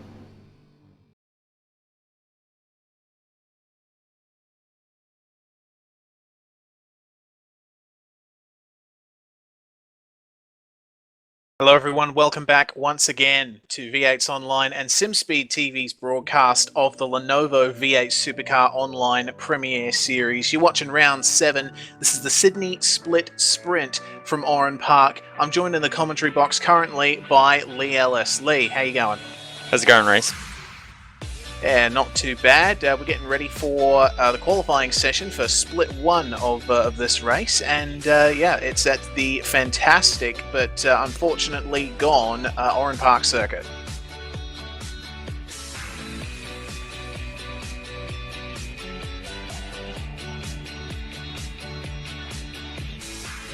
Okay, we're coming up to the end of the practice session now. We've got about 18 minutes to go until the qualifying session is due to start. We'll be loading in very soon and getting you live pictures. The times are looking pretty close in this practice session, Race. Yeah, they are looking pretty close. We've currently got Jared. Wow, yeah, you're right. They are very close. Jared Philsell currently P1 on a 104.085. Joshua Rogers only 5,000ths of a second behind them. That's pretty close, especially around a track like Oran Park. Yeah, Oran Park usually produces half-decent quality times, so hopefully they can reproduce that in the qualifying session. I know it's a little bit hard to make 2 laps out of these cars at the moment, but definitely, we've got a big moment for Jared Philsell. He ended up getting into the wall at some point around the circuit. But yeah, Oran Park is a very, very unique circuit. It's one of those circuits where, aside from the front straight, you're constantly turning. There's no place to rest other than the front straight, and even then, that's over a bit before you'd probably like it to be. yeah, it's 110% committed around here at all times. Even going down the straight, you have to realise where that little wall is on the side and dip her in for turn 1. Just consistently on it. Yeah, consistently on it, and of course we've got 2 races tonight in this particular race, and this is the split sprint format, which basically means that drivers have to make 1 pit stop to take at least 2 tyres. However, they have the ability to pick which of the 2 races they want to take their pit stop in, so adds a little bit of an extra spice to the strategy game. Yeah, it was really, really, really fun at Sonoma, with Richard just doing a little bit of a sneaky and pitting in the first race and coming back very, very, very strong throughout the field. You just need to be careful not to be put out back in traffic. Yes, of course, traffic being one of the major concerns, especially around tracks like Sonoma and Oran Park, tracks that are, actually, now that I think about it, quite similar to each other. Constantly turning, no places to rest, lots of elevation change, big curves, etc. Very, very, very similar. Yeah, no, might run. It would be great if this track was still around though. Yeah, definitely would be. Unfortunately, there is a suburb on top of where the track once was now, but fortunately iRacing was able to get in there with their laser scanning machinery and replicate the track exactly as it was in late 2009, I believe, before it closed for good. So lives on indefinitely on our computers and on the internet. The joys of the internet racing. Yeah, the joys of the internet. Each other, can't we? We're opposite sides of the same continent. But it's not as rainy and nearly as hard over there than it is here at the moment. Oh, definitely not. It's actually just sunny and cold over here in Perth. Yeah, and in Italy, where Fonty is, it's just sunny. Take me to Italy anytime, Reese. Yeah, I'd love to go to Italy. Visit a few of the lovely racing circuits they have over there. One of which we will be racing at later in the season, the Autodromo Nazionale Monza, for the Monza 250 at some point later in the year. Ooh, that will be very, very, very good. Hopefully the V8 by then is a little bit more drivable, but I know GP tracks generally don't take too well to the V8, but they do produce good racing at times. Yeah, they definitely do, and yeah, that's something that Jake and Sam touched on in the Split 2 broadcast, is the fact that this is the last V8SCOPS event we'll be having before the V8 Supercar gets a big overhaul by iRacing. Putting it onto version 6 tyre model that pretty much every other car on the service has now, and also adding some extra chassis torsion and physics and changing up the dampers a little bit, especially on the rear. So a lot of drivers are hoping that the net result of that will be a car that is a bit easier to drive and doesn't have to pogo over bumps. Oh, it all makes sense.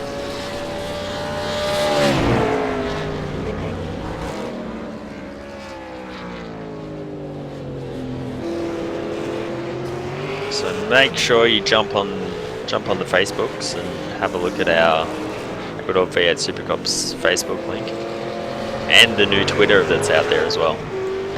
Yeah, most definitely. V8SCOPS is now on Twitter at V8SCOPS.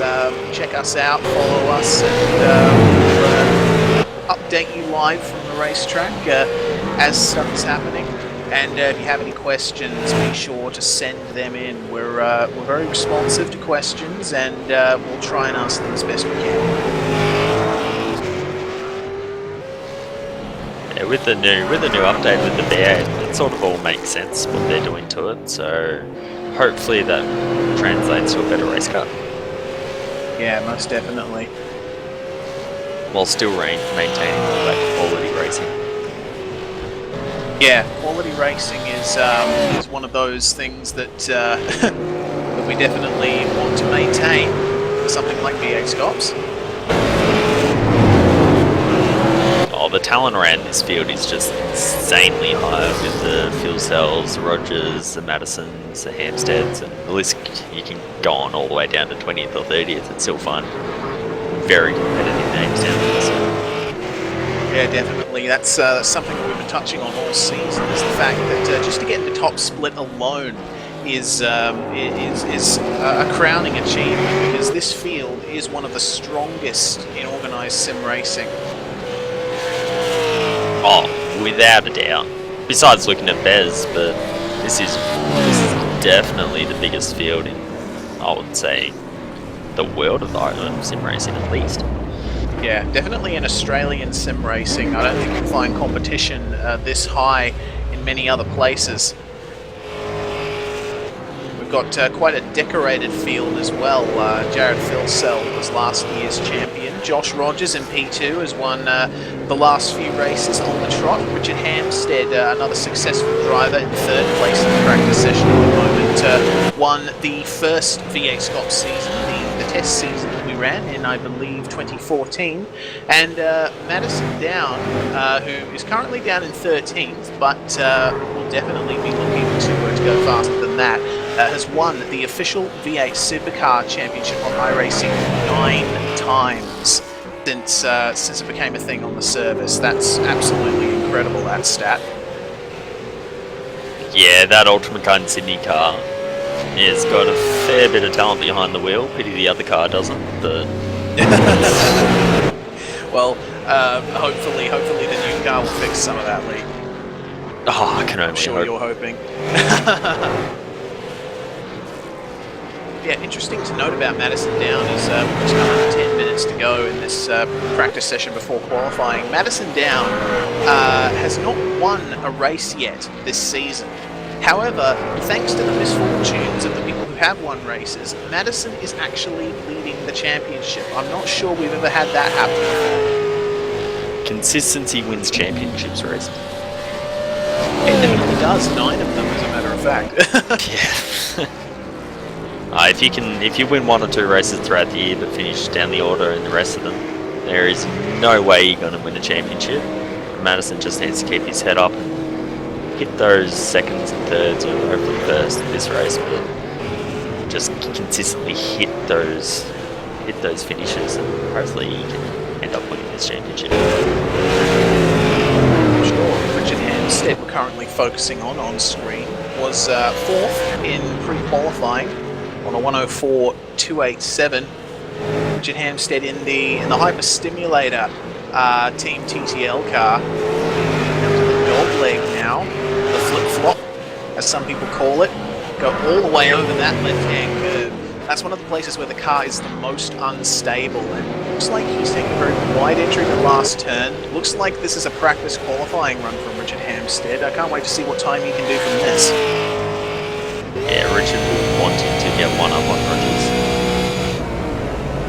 We're on board with Richard Hampstead at the moment. Turn 1 at Oran Park is so difficult, especially in a car like this. Just controlling your braking and your steering, slowing down and turning at the same time. This turn that Richard Hampstead's going through right now has to be, as a driver, is one of my least favourite turns. You cannot sight the apex at all. Go up the hill towards the crossover.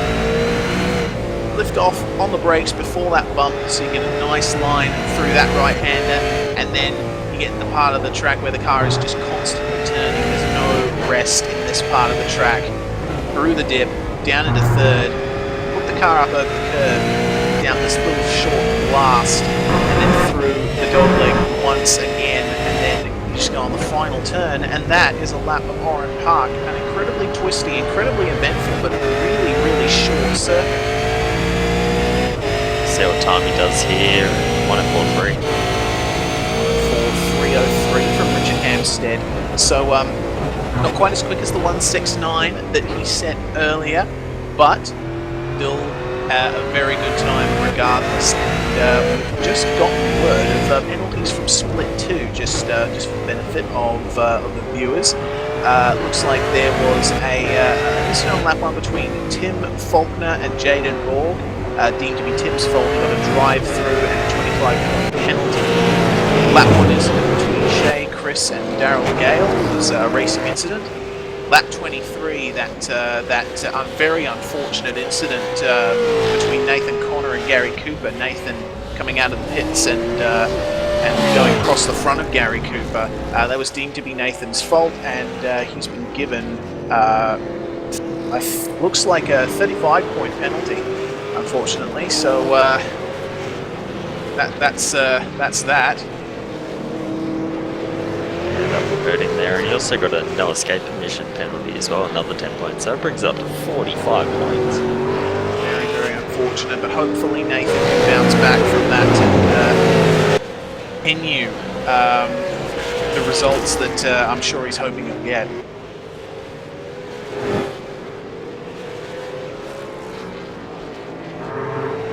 Also have Paul Preston and Daryl Gale. Butchered that name. Daryl with a redress, and Mark V and Gale as well. Mark attempted redress, 10 points. So that's hopefully not too many penalties this race for the big boys, but see what happens. Yes, indeed. Oran Park last season was a bit of a cracker. Hopefully this turns it up with more of the same, but hopefully with not as many penalties having to be handed out by the stewards.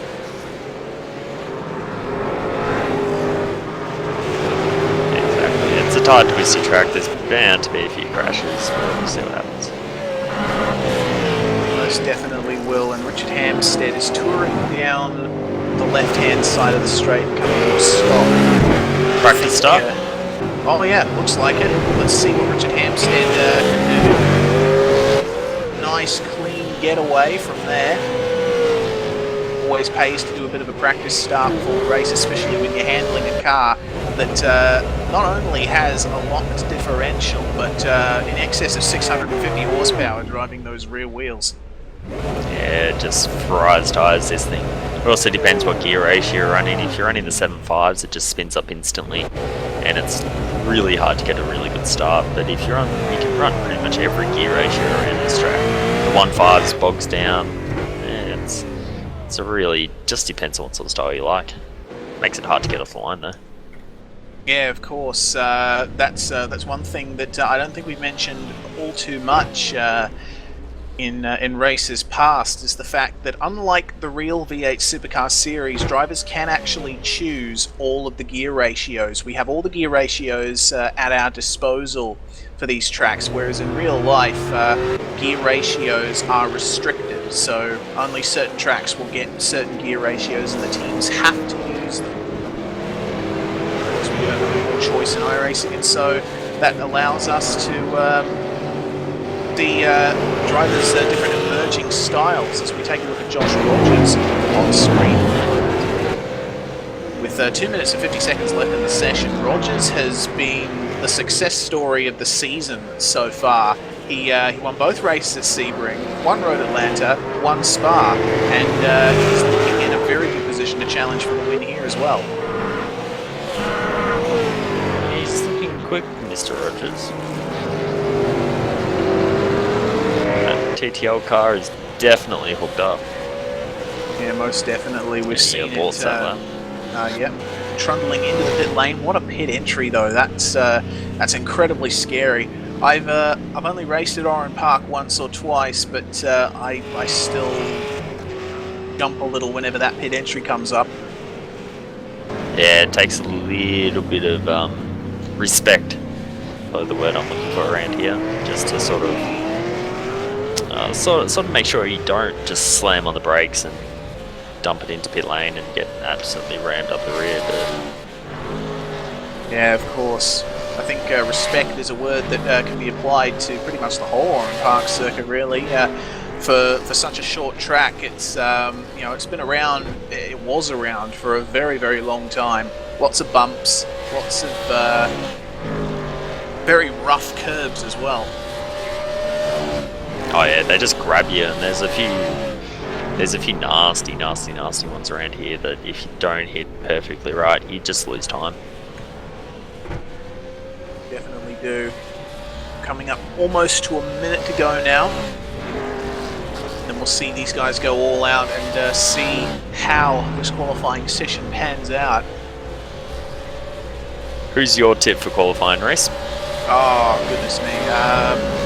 Well, Josh Rogers, I think, is the safe bet at the moment. On outright pace, he seems to be the guy who gets up there the most. But Jared Filsell, by a very small margin, currently has P1 in the practice session, so we'll have to see. But nonetheless, Madison Down as well is another good tip for pole, because he managed to go to second in pre-qualifying. Also, we can't forget Stephen Kostecki, new competitor, managing to stamp his authority up there in third place. Yeah, it's a little bit of a wild card here, who to guess. I might actually go for Richard Hampstead here. Yeah, Richard Hampstead for a surprise pole.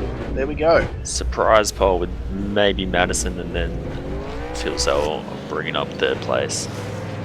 All right. Well, I'll hedge my bets on Rogers as I've tended to do for most of the season. However, as the practice session ends, now is crunch time. We're going to get ready for qualifying in round 7 of the Lenovo V8 Supercar Online Premier Series. Go drivers piling out of pit lane. Richard Hampstead appears to be the first man out on track, followed closely by Phil Sell and Rogers.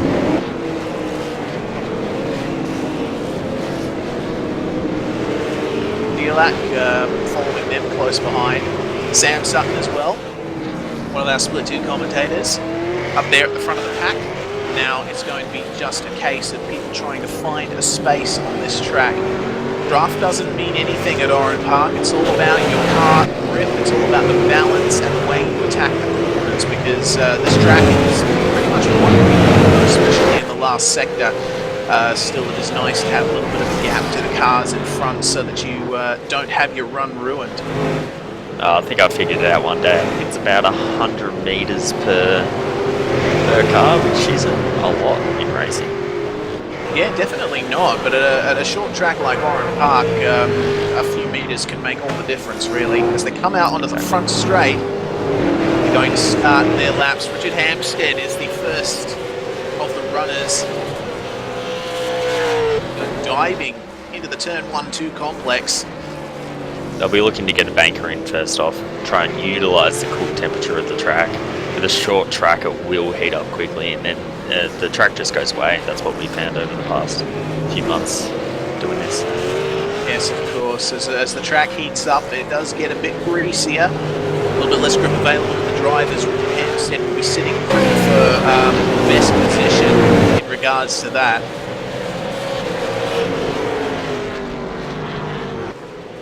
Over through this section of the track. I love this section. I love how it just rolls and goes over the small hills in that section. Currently focusing on Sean Kelly at the moment. Yeah, Sean's put in a lot of effort these past few weeks, especially with the run-in of the SuperCops back end. He's sort of an unsung hero about this, so hopefully he gets a half-decent time in. Yeah, Richard Hampstead and Josh Rogers currently set times. Times are streaming in now. Rogers is P1 on a 104.2. Drivers behind them not able to beat that. Sam fires it off now. They'll be wanting to get into the pit lane pretty quickly and get back out. Yes, indeed. No escape rule is a thing, of course, in this series. You are not allowed to pull over and simply press escape. You have to return to the pit lane. Currently focusing on Kane Kugamiya now as well. Behind the TTL pair of Rogers and Hampstead. Wondering if he's going to dive into the pits as well, or if this is a second lap, because I do know that Sam and Jake earlier on in Split 2 mentioned that drivers would want to give it a couple of laps to get up to temperature. Looks like Hampstead wasn't going for that, neither was Kugamiya. Rogers did not go for the pits, but he hasn't improved his time. I do believe that was an off track on that lap, because it isn't reporting any time set.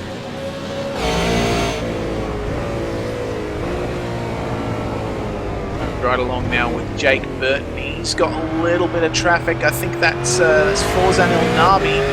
Has a little bit of a slide there. Is Burton going to go for it? Yes, he is. Ooh, a little bit of a slide into that corner. That will ruin his lap a little bit, and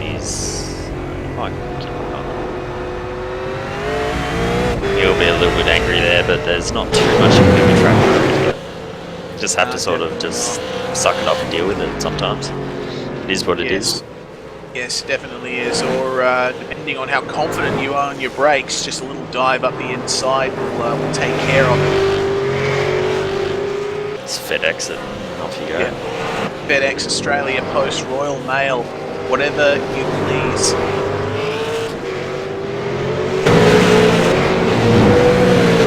Now, a man that we have not seen in a while in Split 1 of V8SCOPS is Jason Benz, driving for Angry Birds Racing. He's currently in P16 on a 105.143. coming up through the dog leg now. I'm not sure if he's on a hot lap or not as he passes a car that's off the track. Tucks it in nicely for the last turn and runs it out. 104.989, that's an improvement for Jason Benson. He goes up to P50. Ooh, that's not what you want to see coming into turn 1. Makes it tough. Alright, now the top 19 are covered by a second, which is absolutely insane. 1 second isn't very far. Yeah, definitely. The times are incredibly close. If you gain a 10th and you gain 5 positions, that's crazy. Yeah, definitely crazy. I always love the racing at these short tracks. The guy we're focusing on now is car number 98, Corey Preston, in the JMSR Sideways. Racing Ford Falcon. Whoa! Very nice save there from Mr. Preston. Just gonna go back to Kurt Stenberg now, who is just exiting pit lane. Stenberg, of course, the highest driver out of all the drivers for Fusion Sim Racing in this championship at this particular round, and already an improvement on his pre-qualifying position by about 2 places. Yeah, he'll be loving that.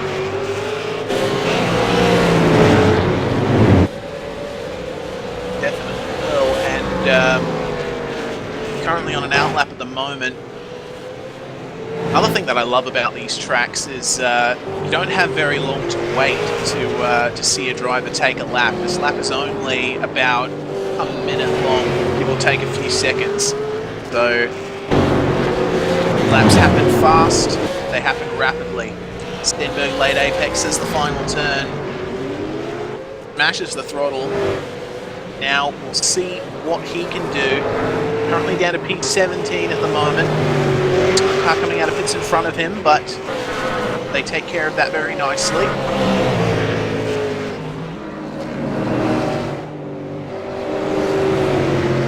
He'll be your head down right here.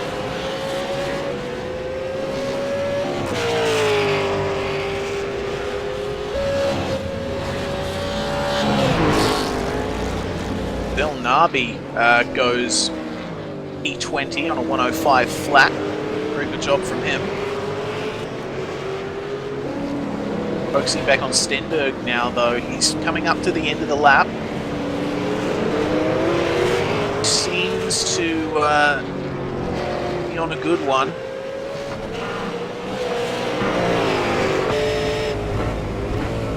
Going to ride on board with Kurt Stenberg from the last turn. Oh, just a bit of a push. That would compromise The apex. that's very unfortunate. We'll see what time he can do anyway. That is a 105.078. So that's not matching his current time. Oh dear. We've got a couple of cars off in the gravel trap there. That's a 6 boost car and Josh Cook.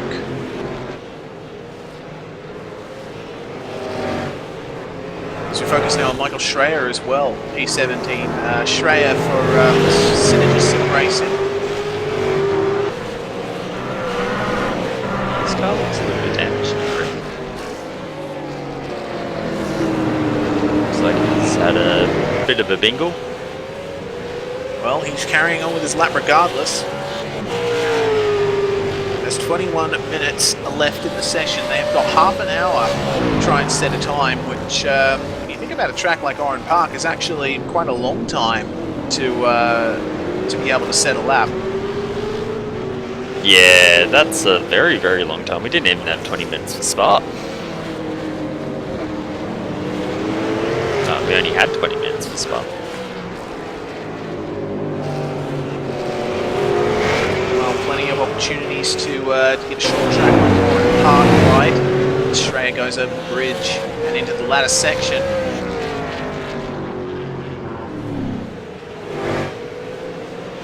Just got to keep it nice and clean. He's got an ERA car ahead of him. That's Jake Blackhall.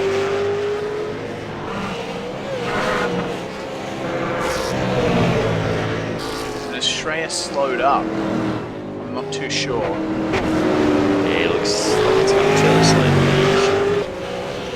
He's just gaining a little bit of space to black hole up there. Once you start getting very close, you start getting to the realms of aero push and that sort of stuff. You don't really want that around here. Definitely don't. Dreyer is currently on the verge of the top 20th position, 104.942. I gotta say, once you start getting really down the field, the times are absolutely close. Looks like from P17 to P22, all in the 104.9s. That's incredibly close. Makes me pretty excited for the race, honestly.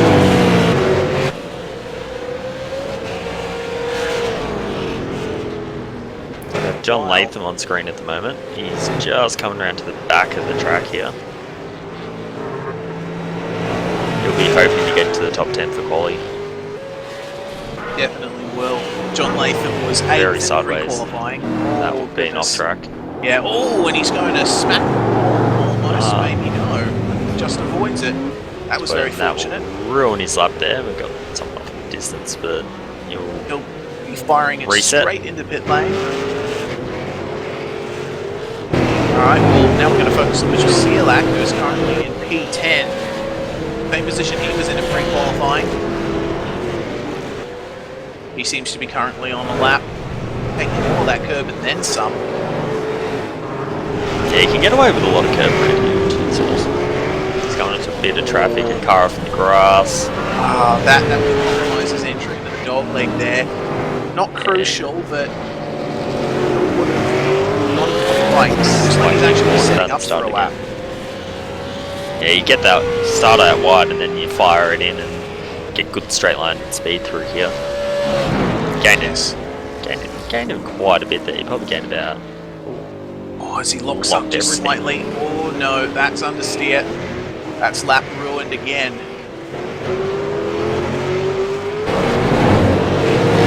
While that's happening, we're going to look at Dale Niche, P24 in the other 6 Boost Racing Ford.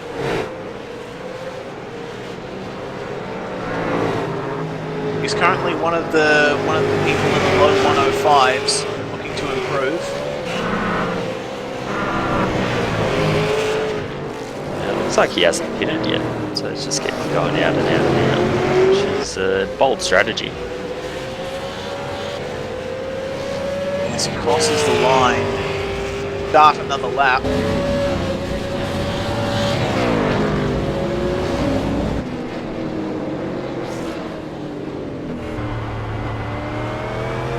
Jump on board with Dale Niche now. He's got a bit of traffic in front. Oh, goodness me. That is not what you want. And lock the fronts, and that would be the lap over right now. And just fire on, see what you can do. Just you need to keep on pushing. You might be able to salvage some sort of lap time.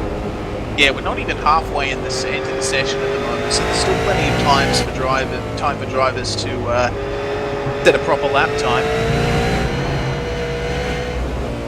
Yeah, Nishi's got a little bit of talent underneath him, so hopefully he can get up there and crack the top 20. Yeah, hopefully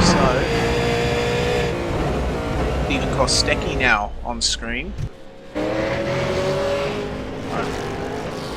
Currently in pit lane, exiting the pits. Fuel cells jumped up to 3rd. Madison in 6th. Yeah, very good stuff from those guys. Looks like my prediction might come true.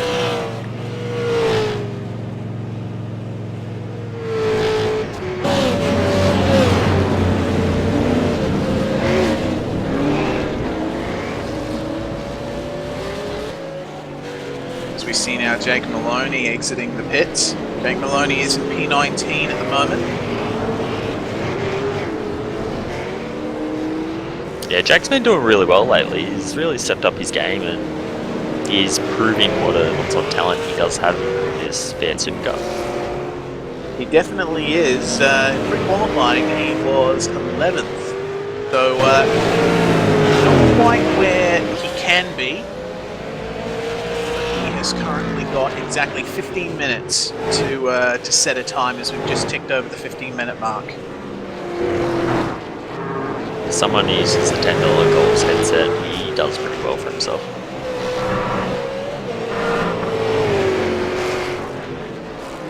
It comes down to that whole, you gain a 10, you gain 10 positions. Not quite 10, but if he gains 1/10, he will gain at least 2. Definitely will, but I believe we've missed Hampstead going to the top on a 104.133. It's currently a TTL 1-2 with Josh Rogers in second, currently in the pits. Madison to third as well. Madison just did that last lap. It's like the big boys are coming back to the top. It's an incredibly tight field at the moment, nonetheless. Sneaky down to 5th. John Kelly in 8th. Looks like he's waiting for cars to go by on the exit of turn 1. Top 26 now is covered by 1 second. That is insane. Wow. Absolutely insane. Incredibly close times all the way through this field.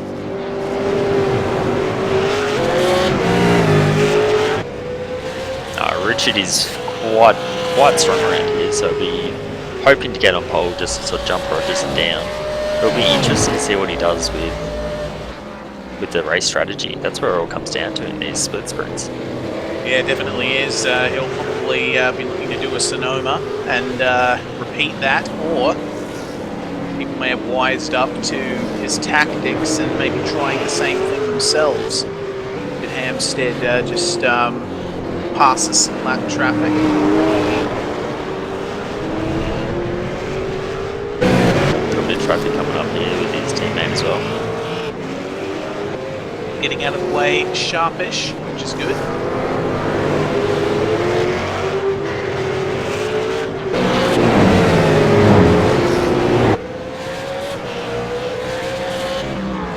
Glenn Postlethwaite just behind Hampstead, just led him by. Currently on the lap as well, I believe. Oh, he might be on his in lap. Just letting Sutton by. He's just absolutely surrounded by TTL cars. He's got 3 up ahead and 1 behind him. Definitely is. Postlethwaite's going to start the lap now. Oh, we got Rogers P1. Hit Richard by 300s. As Postlethwaite just goes straight off the road there. A very nice time there from Josh Rogers. Once again, setting the 1 lap pace. Currently focused on Locks Rogers. the front. Oh, man. Yeah, Oran Park, 1 wheel locked, can absolutely ruin the lap because the car just is right off the racing line. And it's always that inner front right tyre at 3 and 4 that just does not want to keep on spinning. It's like, nah, I'm gonna lock, and there is nothing you can do about it. Just lose tenths. It's just crazy. Oran Park is indeed a crazy track. Rogers is rounding the final turn once again. I'd expect him to dive into the pits. Just over 10 minutes. Oh, he smacks the wall in pit lane. Ouch. Don't do that in the race, Josh. As we're focusing on Madison Down now, who was just exiting pit lane. Championship leader currently in 3rd place on the timesheets. He is following an ANZ car. That is Mitchell Sealak in front of him.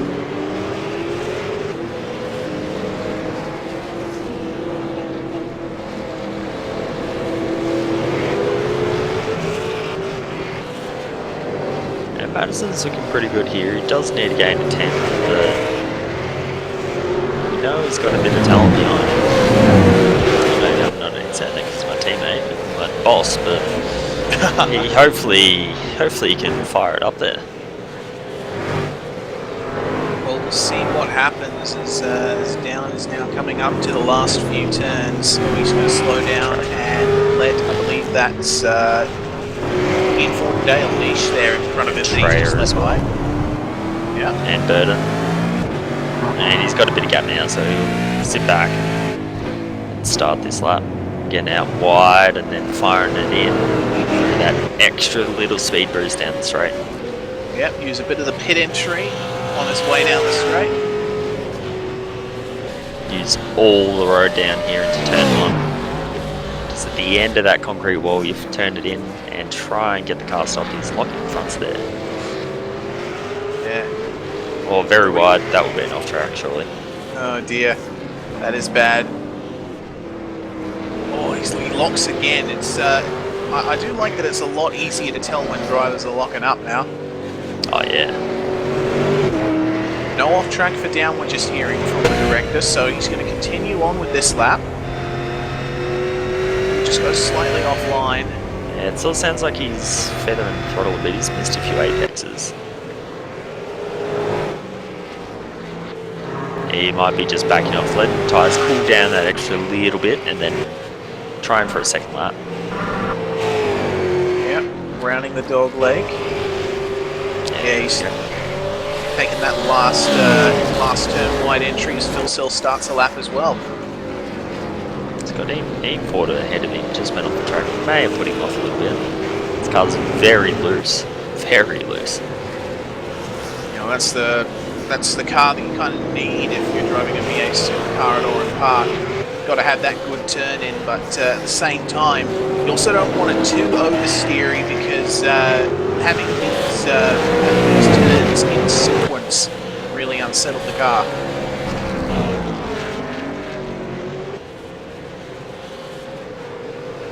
Phil Sill and Down currently both on laps. Currently P3 and P4. Phil Sill rounding the final turn now. Locks up just tiny. All the way out to the wall. Across the finish line. 104.270, so he doesn't improve his position. He doesn't improve his time by 0.003 of a second. Madison Down is now going to go into the pit lane. Kind of all settled a bit here with 7 minutes to go. Nobody's really moved too much around. Yep, no one has made any huge leaps as we see Sean Kelly running wide there. Yeah, Sean might be on an outlet right here, man. We've got 7 minutes left in the session now. Clock is ticking as Sean Kelly lets Schreier and Niche, I believe Kugamiya by. He's got plenty of gap behind him now, so he doesn't have to worry too much. Yes, indeed. Alright, well we're going to go on board with Kelly as a matter of fact. Going over the dog leg. Down through the dip. The final turn. Out of the final turn. Across the start finish line. Kelly is currently in P8. He gains 1/10 from this lap. He'll go all the way up to 5th. Oh, it doesn't look like that's happening anytime soon, is he? Yeah, locks everything there. Locks the rears. Trying to go in sideways there. Sean, you're not meant to do that. Very, very unstable. Unfortunately, this is a touring car and not a rally car. So Kelly's aborted that lap. Focusing now on Jake Maloney instead. Where is Jake? Down in P20. Gearing up to start a lap.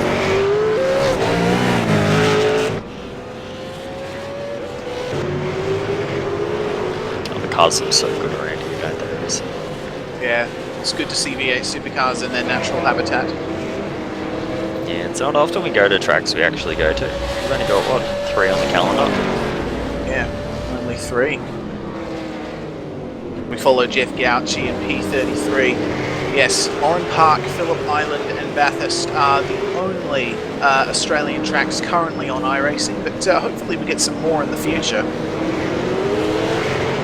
Yeah, fingers crossed we can get the back out here and get a few more Aussie tracks. I don't know, I'd like a few. Winton would be one of them. Winton, definitely. Sydney Motorsport Park too. Nice big track with some good facilities. Great facilities. Recently upgraded Barber Gallo Raceway as well. Of course, that's my natural choice being a Perth boy. Oh, you Perth boys are all the same, aren't you? Barber Gallo this, Barber Gallo that. Barber Gallo's all we got, mate. I'll forgive you this time. Gauci comes around the last turn. Just wheel spin city up there. And what time does he do? He doesn't no time because he's starting a lap. Starting a lap. Alright, coming down to turn 1. Really hammering it in there. It's a slider slog. Shouldn't hurt him too much in this lap. Has got a few cars in front of him though. That's going to be very distracting.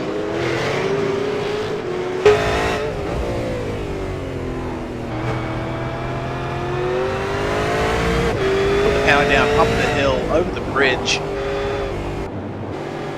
Just make sure the car settles throughout that right-hander, and then you have to sort of cut this corner a little bit and flow it through here, all the way out wide. Fire it in that last little bit there. Oh, dodge the almost. Yikes. Bill Selder P1 though, a 104.6. No, wait, I'm looking at the wrong part of the timesheet. 104.042. Sorry about that, guys. As Jeff Gauci dives into the pit lane. 104.042 from Jared Philsell. Snatching P1 from Joshua Rogers. That's an absolute blinder of a lap by Fuel Cell. Rogers and Hampstead really want that P1 spot. They can beat Jared into turn 1. They can probably win this race, but with Jared on pole, he's a great starter, so I think they might be having an uphill battle here. Yeah, exactly right. It is going to be interesting to see how this turns out, especially since Oran Park is traditionally not the best track for passing, so if a driver is significantly faster and behind a slower car, yeah, it's definitely not fun. Oh, it definitely isn't. You've got turn 1, maybe turn 3, maybe the last turn. That's pretty much all you can pass at around here. Yeah, and even then, a lot of it depends on the driver in front of you making a bit of a mistake so you can get up the inside. Exactly. Like you can barge through around here, but I don't know how the stewards would look kindly on that. Yeah, the track probably wouldn't either because there's not much runoff if you do mess up. Oh, definitely not. Higher barriers everywhere.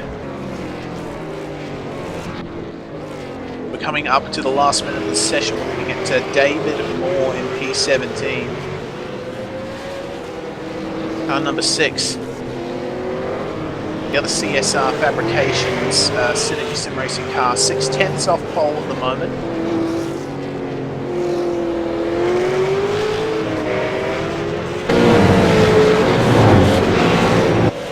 But if I was 6/10 off pole, I would definitely not expect to be down in P17. Yeah, that's that just goes to show you how close the field is. Got 1 minute left at Oran Park here for qualifying for Split 1. Once again, you're watching the Lenovo V8 Supercar Online Premier Series.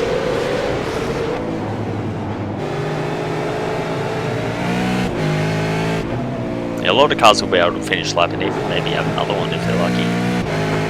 Yeah, one of them possibly being Josh Rogers. What we're focusing on Rogers at the moment as it stands. Stands to gain quite a bit if he can gain a little bit of time. He's just starting up, gearing up Josh Rogers. This is going to be very significant.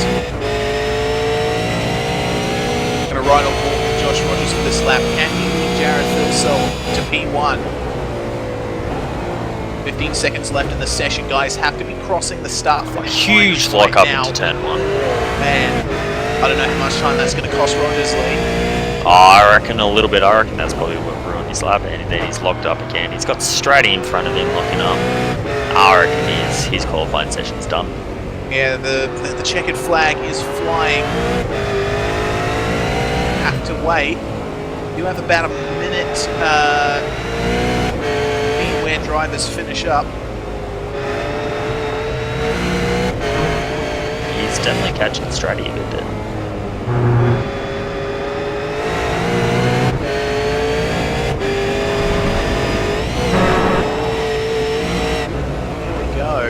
So Rogers dives up the inside. Is he going to pull into the pits, is the question. Oh, he's hit the wall there. Yeah, he doesn't really have a choice in the matter, but he crosses the line anyway. So there you go. I do believe that is your field sorted. Jared Philsell is your pole man for round 7 at Oran Park. Oh, yes. There we go. We have the qualifying results up on screen. Jared Philsell is in P1. Joshua Rogers, P2. Very, very close behind. Also close behind, Richard Hamstead in P3. 4th place was Madison Down. 5th place, Stephen Kostecki. Very, very good effort there. Kane Kugamiya in P6. 7th was Jake Burton. Sam Sutton right behind him in 8th position. 9th place, Sean Kelly. 10th place, Corey Preston. We've got Celiac in 11th, Ford in 12th, Latham, Schreier, Cattell, Stenberg, Moore, Parks, Blackall, Maloney in 20th. Jason Bent is the first driver to qualify outside the top 20.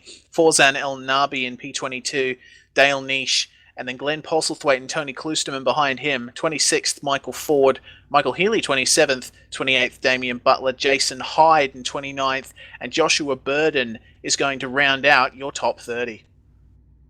Oh, we got Josh Cook, 31st. Luke Harvey, 32nd. Orion Shelton, a lovely American that always loves to join us, in 33rd. Gauchi, Abrahall, Michael in 36th. Bruce Keeley in 37th, Stratty 38, Will Dodd 39, and that actually rounds out our field for the day, with Adam Zartinger in 41st. There we are. 39 drivers will be taking the start, possibly 40. Going to be a very, very interesting start. It's a short run to turn 1, but it's one of the more unique turn 1s we've got on our calendar, isn't it? Oh, exactly. It will be a very exciting race. I can't wait to see what happens. This is going to be a 39-lap sprint race. Now, the question on our minds, as we saw at Sonoma with the same race format, is what drivers are going to take their pit stops in what race, because they do have the choice. Again, as I said earlier, it really depends on traffic. If you're leading, if you're Philsell or Rogers or Hampstead and you're leading, it's almost better to just take the win and not put yourself all the way back there, because if you put yourself all the way back, you're not necessarily going to gain full points in the next race. Yeah, that's very true. Exactly right. Traffic is probably going to determine whether we see drivers pitting or not as the revs rise. Here we go, Lee. 39 laps are on park for race 1. The green flag flies and they're off. Look at the start Philsell got. Philsell's gone. He's bolted. Madison bogged down. He's been under attack. As well. Have a look at Jake Burton and Sam Sutton as well, scrambling to try and get there. Oh. They're going to go 3 ways. Kostecki's sideways into Madison. Oh. Madison is on the gravels. To the back of the field on lap 1. What a heartbreaker. Yeah, he'll be a bit angry there. He was in the middle of that. He had nowhere to go. Kostecki out wide. Oh, man. Oh, and we've got a bit of jostling back in the pack. It looked like Sean Kelly had a bit of an incident. He's currently going side by side. There's someone back there. Up front, it is Philsell, Rogers, Hampstead, Kugamiya, Burton, Sutton. Yeah, Jared got a top three. mega start there. That was insane. I'm running by some of those pedals he's got. Top three seem to have broken away a little bit. Rogers is not letting Phil Cell get away with it though. Rogers once again proving that he seems to have just a little bit of an edge there in pace. Yeah, Rogers will want to be sticking very close to Phil Cell. Hopefully get past him. Here we go into turn one again. Rogers went a little bit wide there in turn one. Didn't want to take too much of that curb. He's right on the back of Phil Cell now. We see drivers locking up as they come into the turn two. Rogers is lucky, he's got his teammate behind him, he's not going to do anything stupid, so he can just focus at the big window out front on that ANZ car.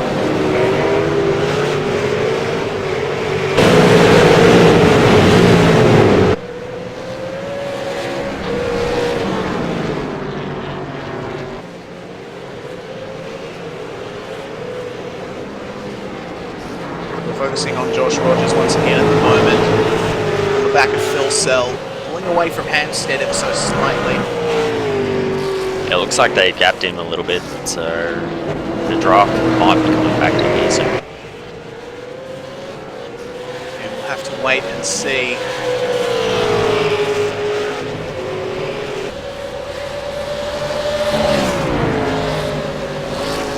Oh, look how much. Oh, he's gone, he's centered, he's at his B pillar. Oh my goodness. He's made it. Rogers with the move.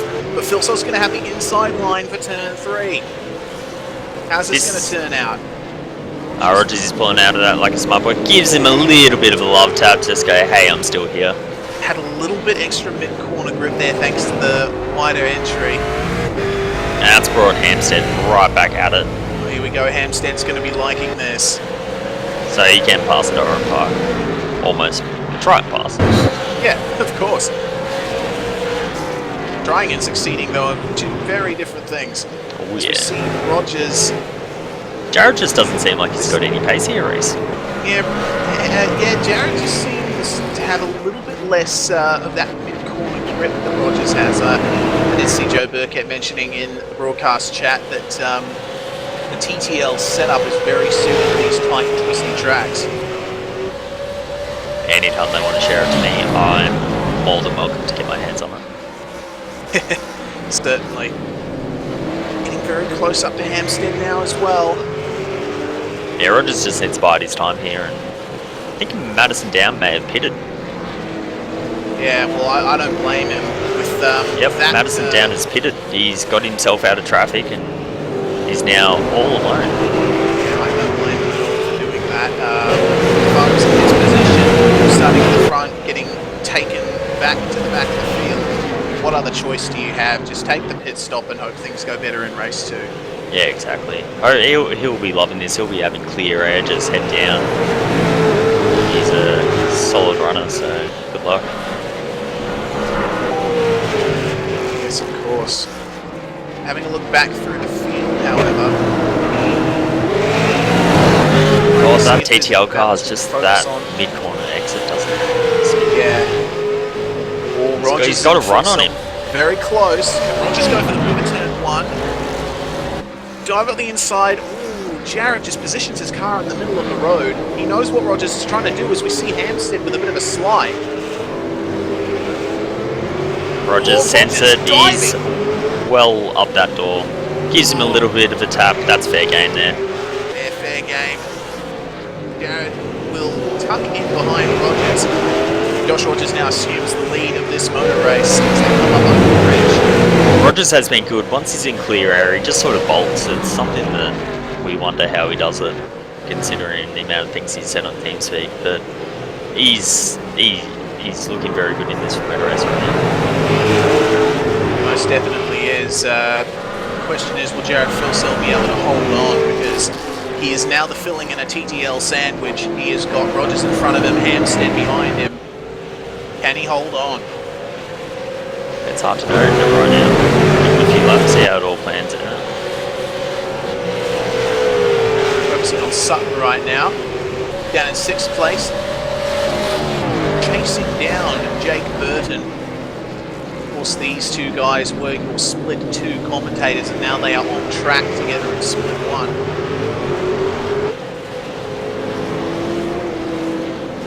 Now Sam will easily be wanting to get past Burden here. Be sure that we don't love lost through trading pain around here. Yeah, of course. Which provides more banter for the split 2 commentary next round. Yeah.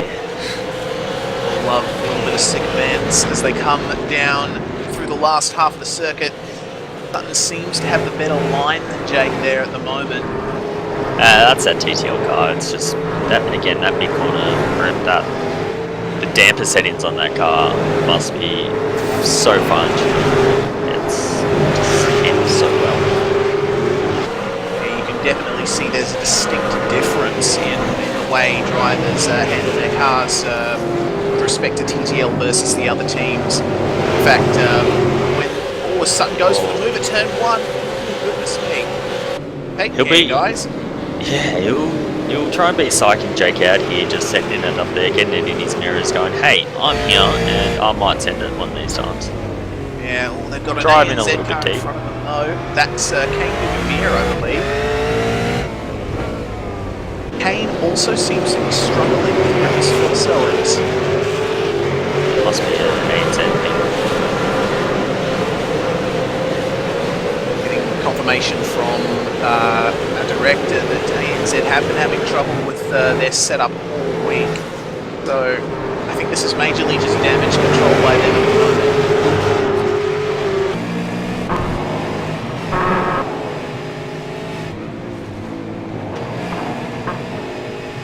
Oh, they're so close to each other. Yeah, I was going to mention as they come up down the front straight again, this car first came out and Madison was commenting on just how TTL car over bumps. TTL have sorted out their damper game. Oh, and Burden. Oh, Burden. Kane locked in, brake there, huge, and this is going to play into Sam's hand. He's just going to follow Kane or follow whoever's got the lead here. That just gives him just enough room. Sutton's going to try and go for the move here. He can go too wide here, and that's just Kane's mistake has played right into Sam's hand. Definitely has. That'll be the next target. Sam Sutton's eyes. Yeah, Sam's a quick driver here, so. Yeah, you were saying about the TTL setup, they just got that thing on rails at the moment. I know us at TTR, we got no clue what to do with it. We'll look at it go, oh, this is clicked over. Who knows? Yeah, dampers can be a bit of a dark part, not well versed in how they work. It's a popular stuff. Yeah, wave your wand. Wingardium Suspensia. This has brought Sean right up to this battle here. Focusing on Sean Kelly as well. This battle, Kane Gugumir being the cork in the bottle at the moment, has brought Sean Kelly right up into this battle. I know racing with Burden a few times, he's very easy with us. He knows Sean won't be doing anything stupid in the same way. It's just, can Sam get up there and get past Kane? What are they going to do with pit stops? Are they going to pit? Are they going to go all the way? Who knows? Yeah, who knows at this point, honestly. We no joke, we have absolutely no idea what people are going to do. The only confirmed pitter, I believe, in this race was Madison down. But I wouldn't put it past these guys to take their pit stop if they cannot get past Gugumir. Yeah, exactly. It also depends where they come out, and if they come out in traffic or if they come out in front of the leaders, that might even hurt them a little bit more. So we need to almost get longer tracks for this split sprint round. Yeah, but of course, the tracks like Oran Park, it always throws up a bit of a wild card. We always like wild cards in this series. But meanwhile, not having the best of times sitting behind Kane Gugumir, it seems. Just single file at the moment. Yeah, they'll be burning up their tyres a little bit, trying to push. That's one thing to get to the back of someone, it's another thing to pass them. And at a track like Oran Park, passing is a word that is merely said and only done rarely. Yeah, exactly. Well, looks like Jared has dropped off by about a second now, and then a second back to Richard. Rogers, is Rogers doing one of his famous I'm out of here routines? It seems that way, as Sutton has briefly had a bit of a look up the inside of Kugamiya there. Kugamiya's just look out! Oh. Kugamiya with the slide. That was a bit of contact there with Sutton, and he's going to try and go round the outside of this turn. Kane's not going to let him though. You know, side by side through there, a bit of contact. Burton is now in the box seat. Oh, Sutton. Oh, Sutton just placed his car right there where Kane's just backed out of it. He's all over the wing of Kane right now. Goodness me, that is some incredible racing we're seeing at the moment. He's going to have a TTL bumper on the back of that. Kelly on Burton as well. They are really going at it. This is almost bringing Corey into it as well. This is getting a 5 train. Yeah, this is fantastic to see. Kelly just going for the late apex there at the last turn. Kane just linked ever so slightly. We all remember that great video from Sebring. Is this going to be another one of those, Reese? Oh, who knows? A bit hard to tell at this point, but these guys are incredibly close. Oh, Sutton's looking. He sent it. Oh, he's pulled out of that. Like, he did well there to avoid the contact there. Kind of a half move there to unsettle Kugamiya. Just trying to psych him out. Oh, bit of contact from Burton there. We'll see. Kane's not going to know where to look at the moment. He's got that TTL car well and truly all in his mirrors. Definitely has. Okay, the next critical point is turn 1. Have to wait and see if Sutton will be able to finally stick it up the inside. Yeah, look, a little bit of a break there, but he might have the run on Kane here. And Corey Preston is right in this as well. He's right on the back of Kelly. They're also coming up to lap traffic here with Brian Shelton coming into turn 1 right now. This might play into someone's hands here. Yeah, they close right up like an accordion. Yeah, that ANZ car just doesn't have that late corner exit turn, does it? Sutton tries to stick it up the inside again, but Kugamiya's just not. And it seems like Preston went off there as Sutton gets around Kane, gives him a little bit of a tap, but see you later. Stuff there from Sam Sutton. And he needs good to job keep for it. both of them not to go off the track, but now this means a proper traffic jam here for Burton and Kelly.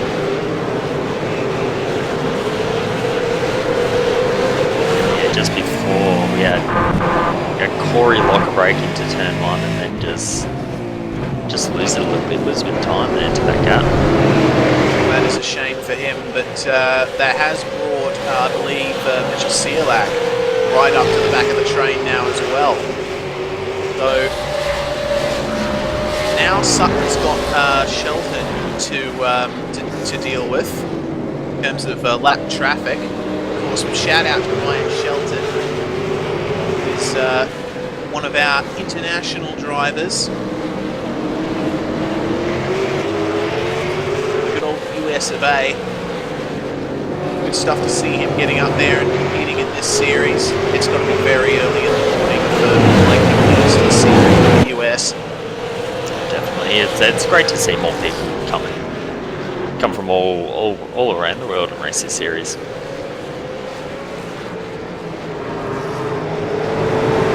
He just needs to be careful here with Sam. He doesn't want to hold him up too much. He will be getting blue flags waved at him. Yep, is Sutton going to go? No, yes. Okay, Sheldon does the polite thing and lets him by. Good stuff there. Now, Kane Kugamiya has got another driver filling his mirrors, and that is Jake Burton. He goes up the inside. If you no longer go for the gap, and that's going to probably let Kelly and Searlack through as well, depending on what Kugamiya does. Kelly's going to dive up the outside, almost hitting Burton. Gets pushed wide by Kugamiya. Oh, a little bit of contact probably between Siolak and Kelly. Kelly's just trying to hold around the outside. Kelly's just sort of gone not backwards here. Oh, Maybe. contact! Kelly's losing another spot. Oh man, He's contact again. Oh. And this all started for Kelly back at turn 2. He's positioned his car in just the wrong spot, and that's basically ruined his entire lap. He's got Latham right over his rear. Yeah, and looks like Kelly's fallen behind Preston now. Yeah, that will hurt him a lot. He will be kicking himself over that.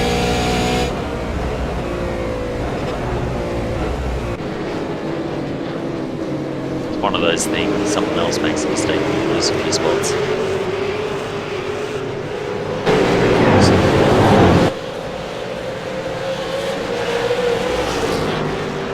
And Rogers has now pulled the gap up front. 2 seconds over Jared Filsell as they're making their way through lap traffic. I believe these guys may have pitted.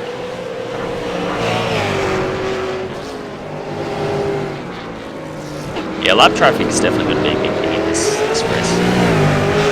Rogers been 2 seconds ahead. He's well gone at the moment, according to Oran Park. But Hampstead's right on the back of Fuel Cell, half a tenth.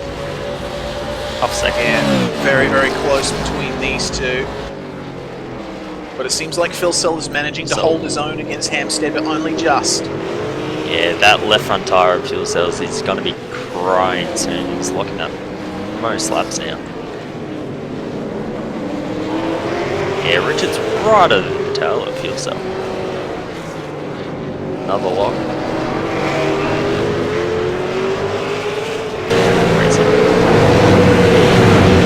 Racing between Filsell and Hampstead there. These pack of 3 litres have gapped the other field by about 8 seconds now. They've really made their way ahead of everyone, as a matter of fact. Of course, I believe that was helped a little bit by Madison Down, probably. Yeah, Madison Down will be kicking himself. He's now in 27th position. And Sean Kelly in the pits, we're hearing. So he is now down there behind Madison Down. Yeah, he came out right in front of his boss. He sure won't be making any mistakes here. Now see, that's interesting because if we go for that by corrected positions, Madison would have had the pace to have made his way up to 5th place if everyone else had pitted. Or thereabouts. There's still a very good effort there from Madison Down regardless, and it really shows the pace he has. Yeah, we saw Madison's potential last year at Spa, starting last on the grid. Up the back there, just ploughing through the field. I think that's the last 8. One session, so he's got the talent, he's got the speed, but what can he do with it? Can he actually gain some points in the back end of this? Yeah, as we saw on the start finish straight there, Jason Hyde for Performance Motorsports just correcting a little bit of a spin out of the last corner.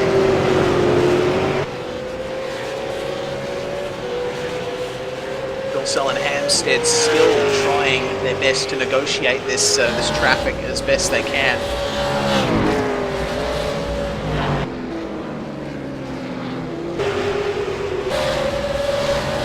Yeah, Richard's most likely to spot in his time. Josh has pulled out another second to these two, so I think that's game over for first position for these two. Unless Hampstead can somehow just make a dive on Filsell at some point before the end of the race. We are on lap 19 out of 39 at the moment. Rogers is coming up to start the 20th lap. So that's the 3.2 second gap to Filsell now. Rogers has done his see you later game again, it seems. It's just called doing a Rogers now.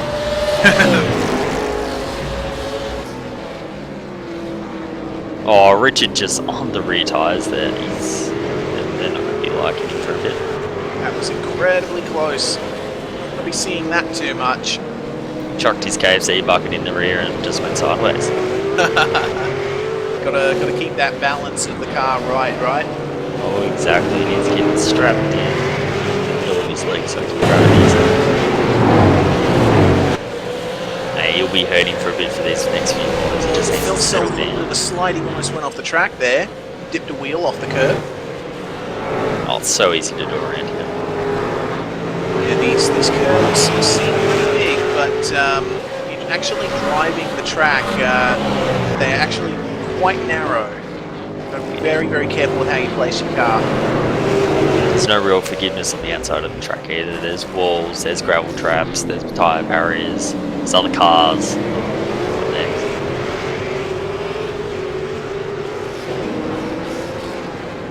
I'm hearing we got a car off the track.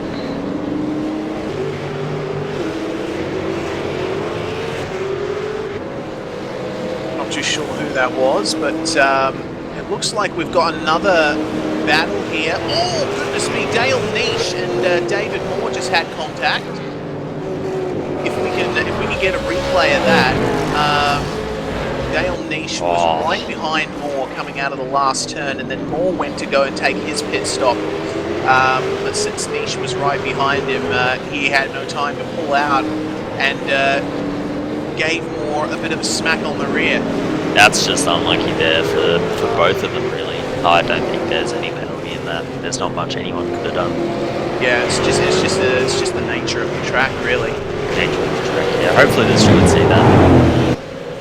And easy on Nishi, but yeah, unlucky for Moore there. He'll be really hurting in that car. Yeah, he definitely will. Curious to see how much damage he did get from that, if he got any damage at all. Because not only did it probably result in damage, it may have messed up his pit entry, giving him an extra boost of speed coming into the pits that he didn't need. Yeah, it could be a speeding pit lane penalty. It's pretty easy to get around here. Got a car off at turn 1. Moore is still in the pits. Kane off at turn 1. Kane off. There we go. Oh, he was all the way down in 11th. Get a replay of Kugamiya's turn 1 off. Go back. He turned it in, and the car there was a car ahead of him, just couldn't wash off the speed. Yeah, that's a real shame for Kane there. He's currently down in 11th at the moment. Wondering if after that he will elect to take a stop.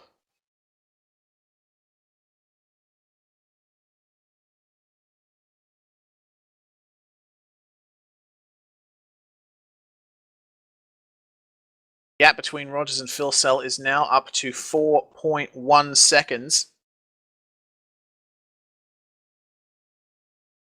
He's head down. He's in head down mode at the moment. He's got no one to worry him. He knows that Richard's all over Jared, so that's making them a battle, and it's just a compounding factor for him. Yeah, I think Jared knows this as well. He's just trying to bank those points for the championship. He's coming up on a few lap cars though, Jared. He's got Damien Butler and Jason Hyde.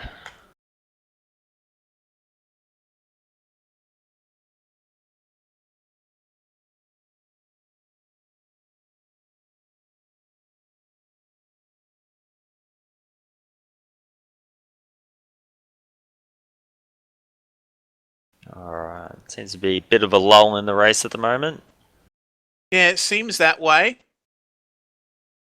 We'll go through the order. It's Rogers in first, Fuel Cells second, Richard Hampstead in third, Sam Sutton fourth from 8th. He's gained a lot of positions there.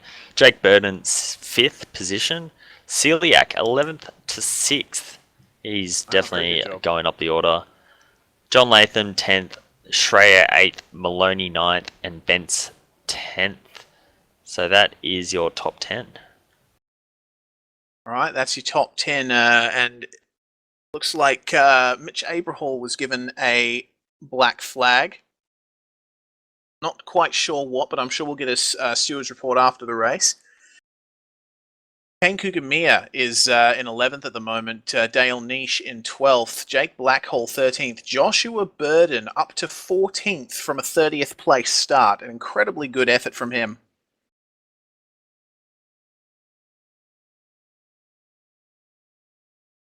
Yeah, once we start getting down the order, people have started pit, so it'll be interesting to see where it all sort of figures out in the next race.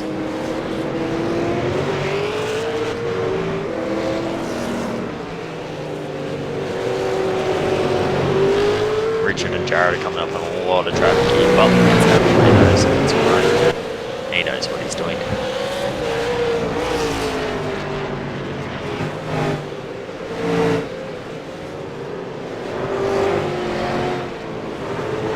We do apologise for the stream issues, guys. We are aware of the issue and we are trying to fix it at the moment. It is fixed now. Good, we're back racing.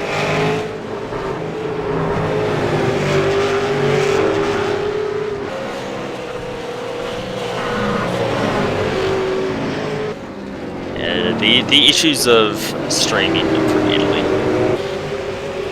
Yeah, yes indeed. Yeah, well, one thing that you guys have got to understand is that our director Fonte is currently in a bit of a unique situation. What he's done is he's set it up so that he is remotely broadcasting this stream. It is actually being streamed from his computer back home in New Zealand, but he is remotely controlling said computer from a van in Italy, as he's on holiday in Europe. So, major commitment props, it has to be said. I don't know what commitment is, but that is definitely commitment. Yeah, most definitely. You're doing a good job, Fonte. Keep it up, and hopefully this race gets a little bit exciting in the next few minutes. Yeah, we're looking at Full Cell and Hampstead. I want to draw your attention to because Hampstead... Oh, Fuel Cell's in pit lane. He's gone. There we go. Fuel Cell pits. So that changes a few things. Hampstead either needs to bolt right now, gain those points, or he needs to cover off Fuel Cell. Can he set a good lap time in pit, or what will he do? Well, eyes are going to be on Hampstead, I believe. I'm definitely going to be keeping an eye on him to see if he can cover that. Or he... Oh, there aren't that many laps left in the race. We're on lap 27. Probably about 15 minutes left in this race all up. If I was Richard, I would pit now, cover off Fuel Cell, and good race next race. Yeah, that's just me. So Fuel Cell's dropped, he's coming out of pit lane. Where will he come out? Richard Hampstead is coming up to the final sequence of turns now. We'll see who dives into the pit lane as well.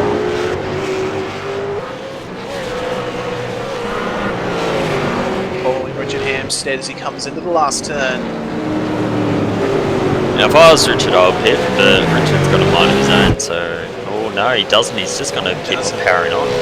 Going to keep going, and that's promoted Richard Hampstead to second. I think he's just going to take the points, honestly. Yeah, he might do that. He also might be waiting to see where Fuel Cell comes out in traffic.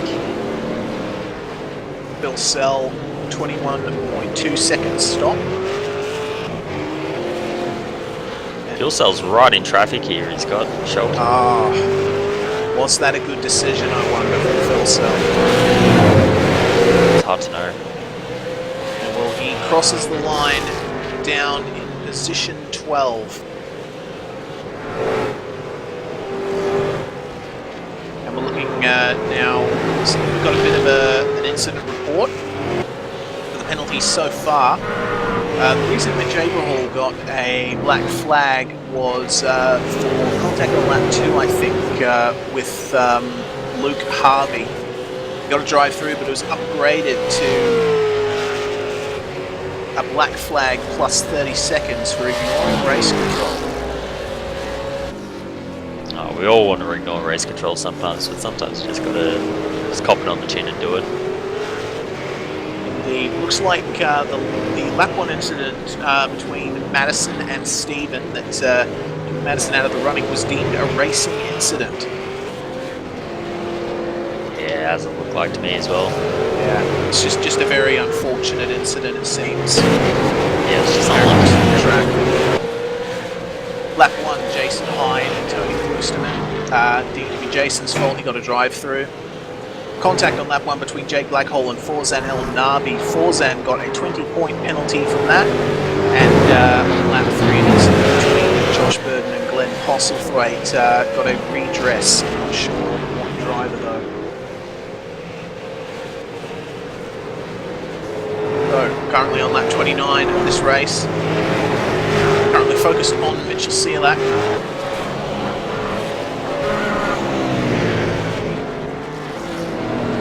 Looks like Josh Bird redressed in that incident.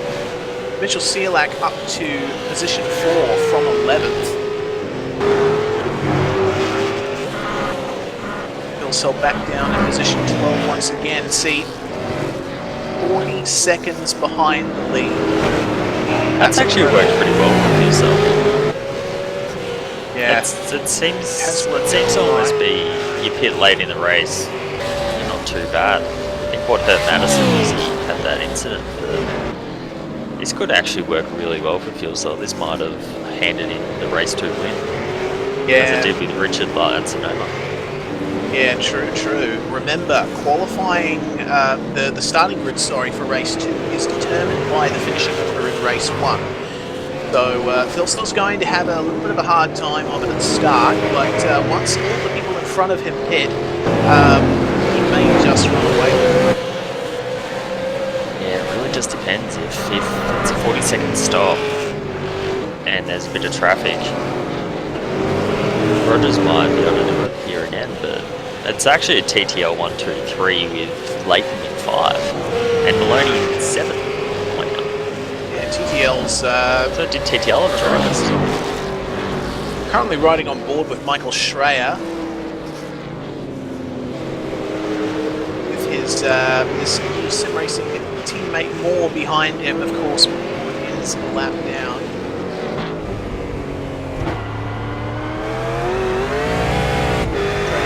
Looking a bit healthier than Moore's at the moment. Yeah, I think we'll be going into the body shop before race 2 for sure.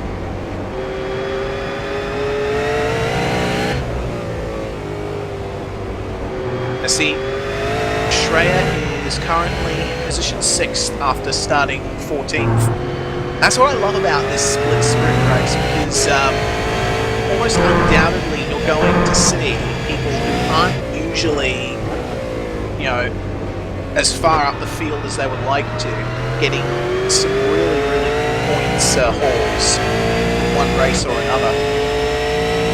Yeah, it really throws around championship a bit here. It was designed to sort of shake up the field a bit and let other people have a chance to win, but see Rogers, he wants his 15 minutes of fame up there in the podium, so looks like he might win this one, but it's actually really good. It sort of changes up the championship a lot.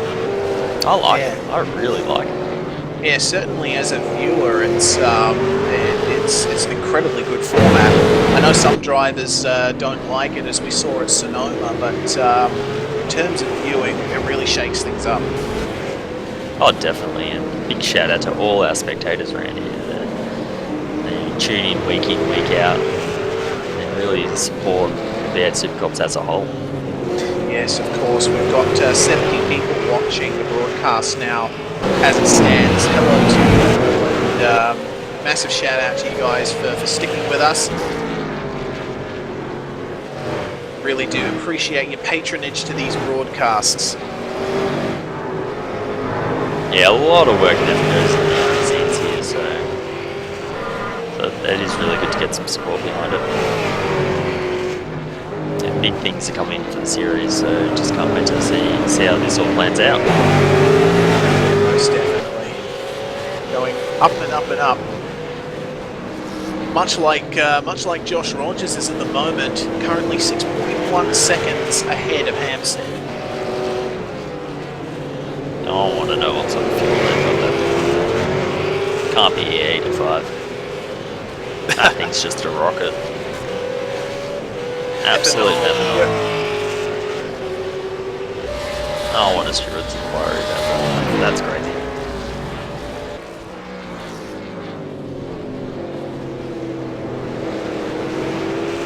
The race has sort of settled down here a bit.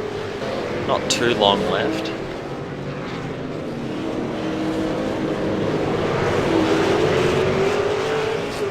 Looks like Jake Blackhall has managed to get by Dale Niche for position 10. Phil Sell is very, very close behind them. Yeah, he'll be wanting to make up as many positions as he can. Try and get away from all that back market stuff and mid-pack stuff. That's where all the accidents happen. It's no fun being there. Yeah, especially coming into turn 1. So we're on with Adams and Zeitinger here at the moment in 28th position. Started 40th last on the grid. He's gained 12 positions, doing pretty well. Made a nice pass there. Yeah, he definitely is. As we come up on 5 laps to go. Even though it seems 39 laps, it's a long race around here. Yeah, it definitely is. The better part of 45 minutes to do one race around here. And on a track with turns that come as thick and fast as Oran Parks do, it's a real workout. I think the drivers will be glad to have a bit of a rest between the 2 races. Oh, definitely. Yeah, you set up your water, set up everything before the start of the race, and you don't even get to touch it around here.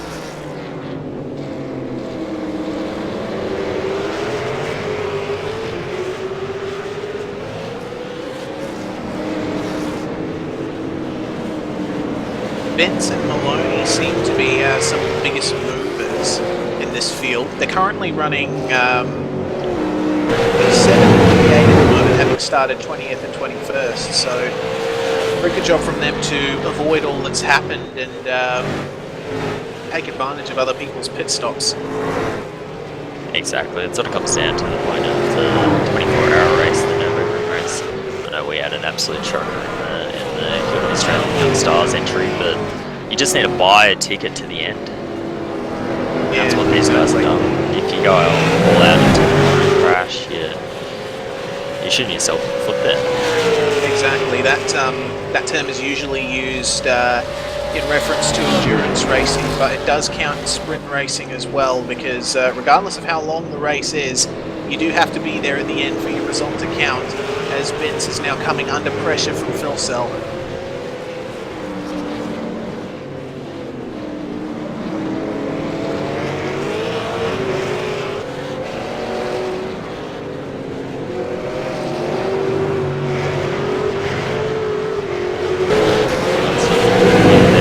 Starting to catch back up. The tyres are getting, the fuel's running down, the car's getting a lot brighter. You'll see a lot of drivers trying to push and push and push, try and get that extra little grip out of the car.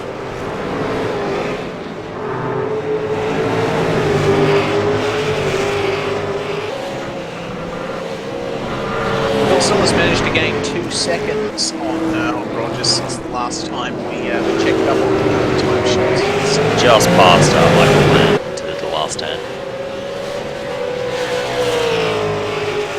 There we go, top 10 for Jared Philsell. We'll need to bring out team orders and get Kane to slow up. Gaining that another crucial position for him. It'll be interesting to see how that pans out.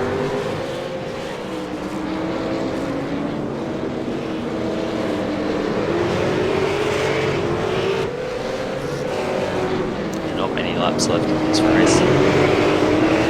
Yeah, Jared's caught up a lot to Kane. I think he might just make it a little bit easier for him. As Rogers starts his penultimate lap, navigating lap traffic at the moment, I believe that's Kelly he's just passed.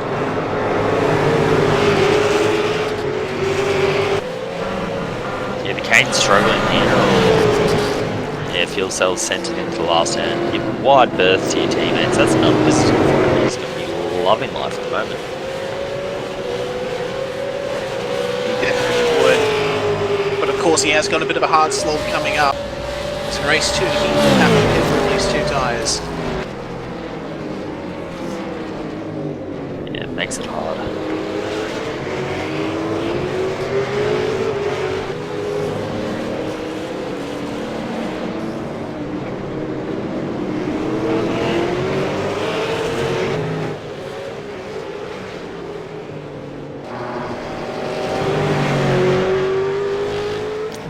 Rogers starts his last lap. We've got Bruce Keeley on screen at the moment.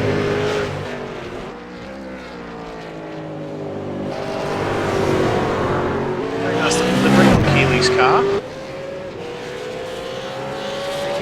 SDRT car looks kind of nice. Yeah, we've got to give a shout out to SDRT. They run a very successful V8 Endurance League. Along with Angry Birds Racing, I believe. Very, very long races, up to 6 hours long. I think it was the 700 Ks of Phillip Island, and I'll tell you what, 1K at Phillip Island's enough for me, so I don't think we need to do that.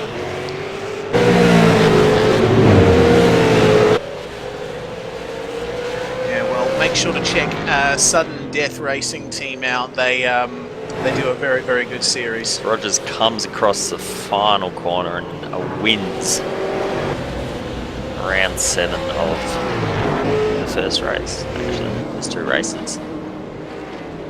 Yes, indeed. There we go. Very good job there from Rogers. 5.8 seconds ahead of Richard Hampstead in second. Sam Sutton is going to cross the line in third. Mitchell Sealack coming across now in fourth. It's a good run from Celiac to start 11th and finish 4th. We've got Latham across the line in 5th from 13th. Schreier 6th. Maloney 7th from 20th. Wow, it's a great ascension of the ranks there. And then you got Bentz as well in 8th. Fuel Cell finished 9th after that pit stop, so he's one to look out for next race. You got Kane in 10th. Definitely will, and I do think that was very good move there from Phil Sell to take his pit stop then, because he's pretty much ensured that he will get the best possible result in race 2. Yeah, he's done really well there, so that will... He's sort of banking points, and that's all it is about the series. Blackhall in 11th, Nish in 12th, Healy 13th, Burton 15th. Madison. Crashed out turn 1, 16th. He's done pretty well to do that. Yeah, he definitely has. He'll be in the box seat for a good result in race 2 as well. Exactly. Got Glenn Postle right in 17th, Corey 19th, Corey 18th, Sean 19th, and Josh Cook 20th. Well, there you go. That was the first race. There's going to be a quick break after this before we go racing in race 2. That was a good call there, Reece. Spot done. Yeah, thank you very much, Lee. Good call from you as well. Oh, cheers, man. I'm sure we'll have Sam Am back in the hot seat soon enough. Yeah, hope so. Oh, me too. Sure, you all loved your eardrums not being burst out that race, so get ready. Yep, get ready, guys. Sandman is coming back. As we see guys doing donuts on the start-finish straight. TTL celebrating their 1-2-3 finish. Oh, classic TTL. There you go. That's the race results up on the screen. Rogers, Hampstead, Sutton, Sealack, Latham, Schreier, Maloney, Bentz, Philsell, and Kugamir, your top 10. And now I guess it's time to wait for race 2.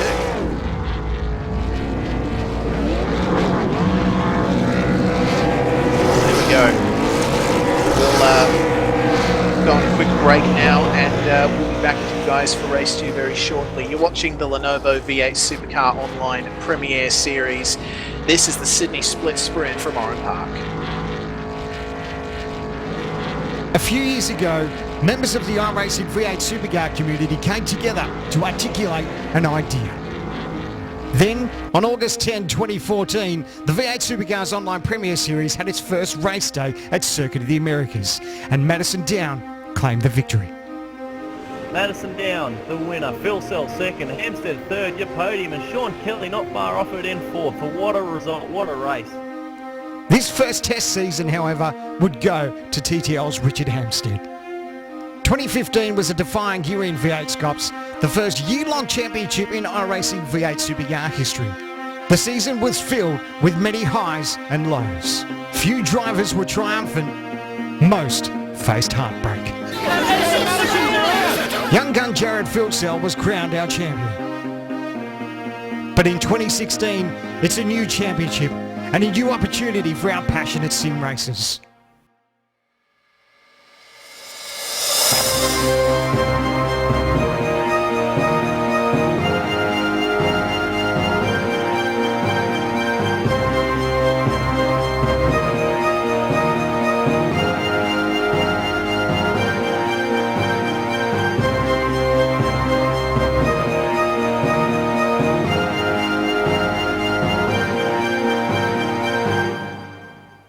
Who will be champion?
Just outside the town of Narellan in New South Wales, we come to the track that hosts the first round of the 2016 Lenovo V8 Supercar Online Premier Series season in Australia.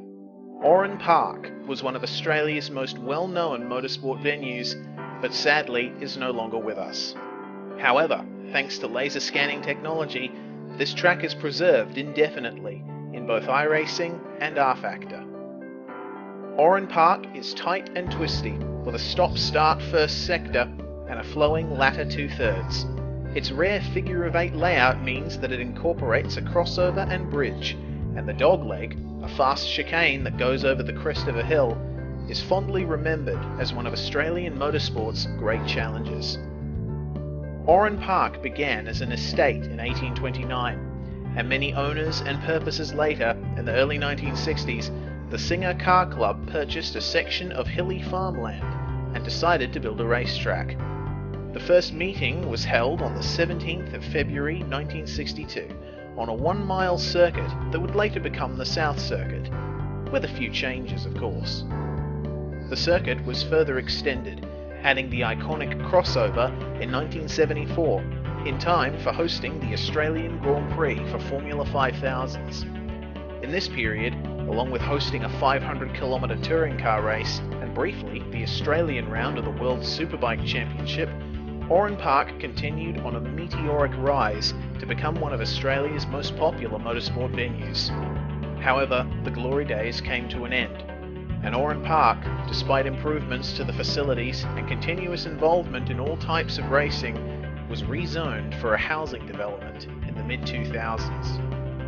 The last V8 Supercars event there was the final round of the 2008 season, and the track closed for good in January 2010. Now, in real life, where once there was racetrack, there are suburban streets. But in sim racing, there are no housing developments in sight. Oran Park continues to provide good racing here in the V8 Supercar Online Premier Series, owing to its tightness and big elevation changes. We Australians have a habit of making tracks that are a bit small for the overpowered, under-tired cars we race. But honestly, as viewers, would we have it any other way? Join us for the Sydney Split Sprint at Oran Park for the 2016 Lenovo V8 Supercar Online Premiere Series.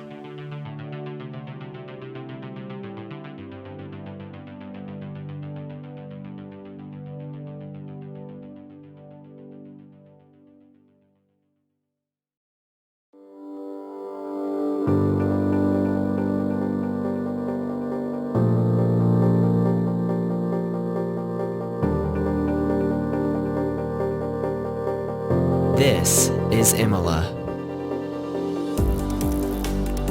Once part of the Formula One World Championship calendar, this historical track, named after Enzo and Dino Ferrari, hails from north-central Italy and has been subject to numerous revisions since it was founded in 1953.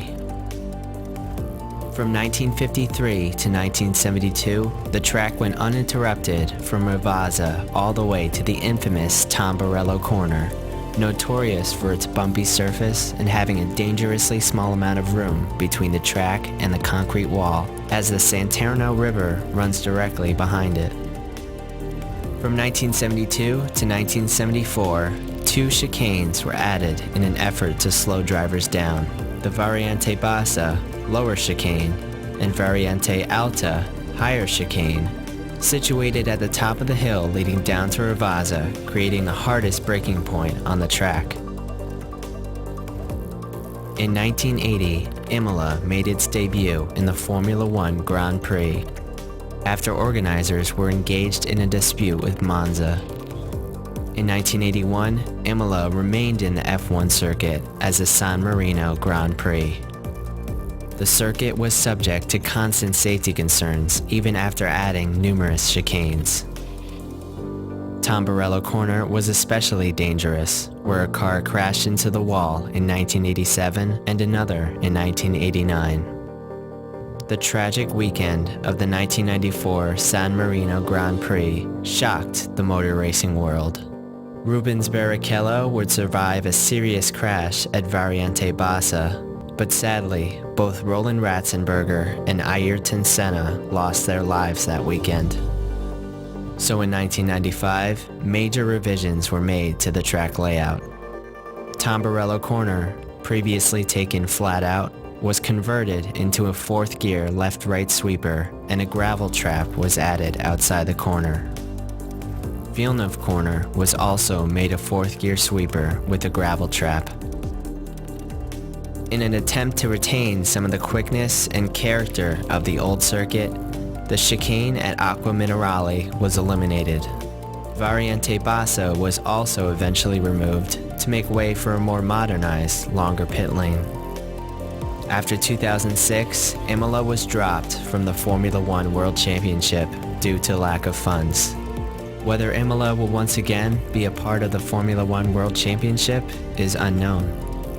Today, Imola is home to the annual 4 Hours of Imola, part of the European Le Mans series. It remains a popular bike racing circuit and has implemented minor changes over the years to be used solely for motorbike events.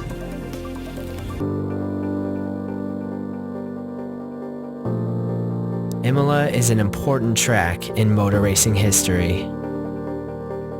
It's a track that yearns to be back in the spotlight.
iRacing is the most accurate online racing game and simulation available to the general public.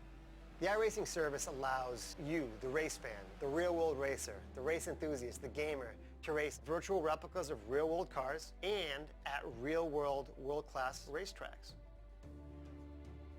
iRacing laser scans all of its content to millimeter accuracy, which gives you a digital replication of that car or track. Whether you want to race for online championships, race your buddies in a league, or test for an upcoming real-world race, iRacing has what those sim racers, gamers, race fans, and real-world racers are looking for. Unparalleled accuracy with loads of fun wheel-to-wheel excitement. Because of the solid community that iRacing has built, along with that attention to detail, iRacing has been able to form official partnerships with renowned motorsport organizations such as NASCAR, SRO, IMSA, V8 Supercars, and others to develop professionally sanctioned online racing series for our members to participate in. This is unique to iRacing.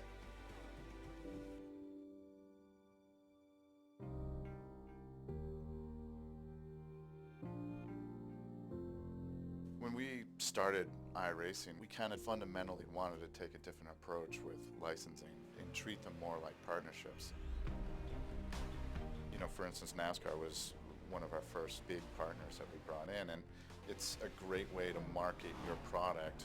There is a growing sense that the virtual space is a great way to interact with the fans of your real-life series.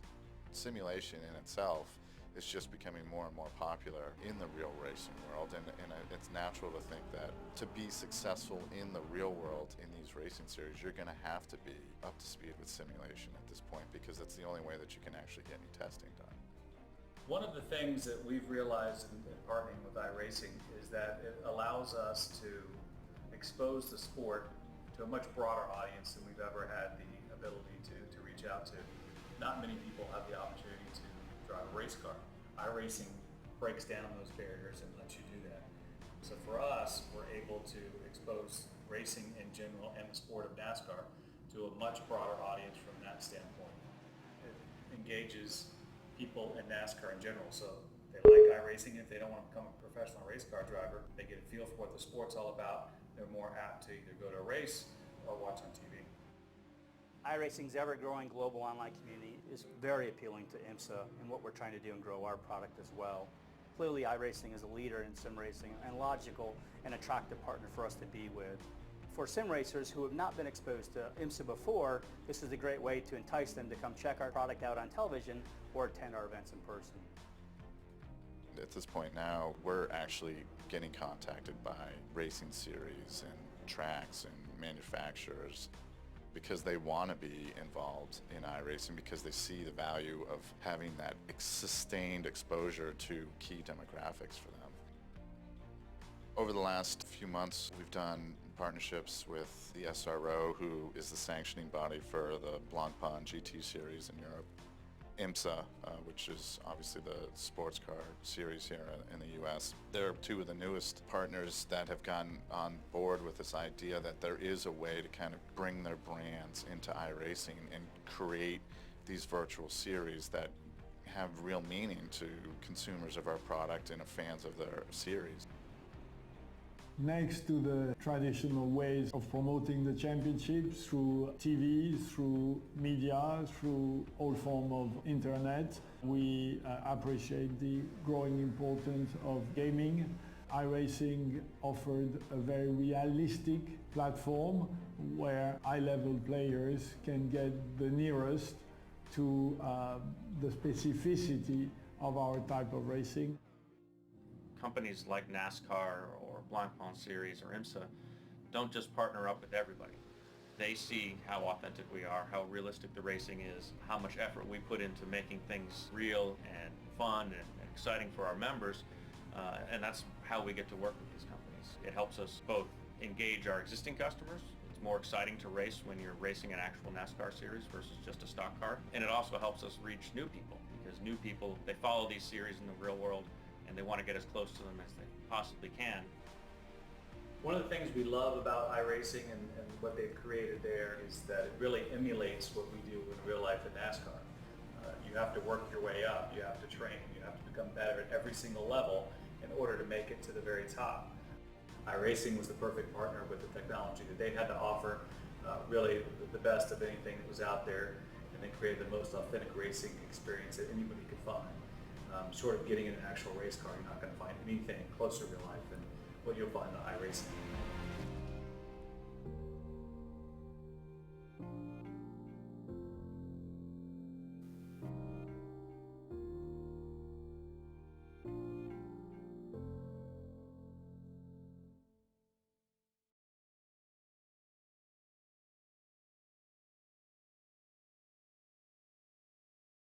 Welcome back once again to V8sonline and Sim Speed TV's live broadcast of the Lenovo V8 Supercar Online Premiere Series. You're watching the Sydney Split Sprint, and we are about to go live for Race 2, Round 7 at Oran Park. I'm Reese Gardner, and joining me in the commentary box is Stephen Sandman Clark. Sandman, how you going? G'day, Reese. Not too bad, mate. How are you? Yeah, not too bad. We had a pretty good first race with a few surprises. Yes, shame I missed it all. A big thanks to Lee Ellis who jumped in the comm box and kept my seat warm. Unfortunately, had some family commitments that I had to attend to, so appreciate that. But really looking forward to this one. And of course, the boys thought they had the work cut out for them in the first 39 laps, so they've still got another 39 to go.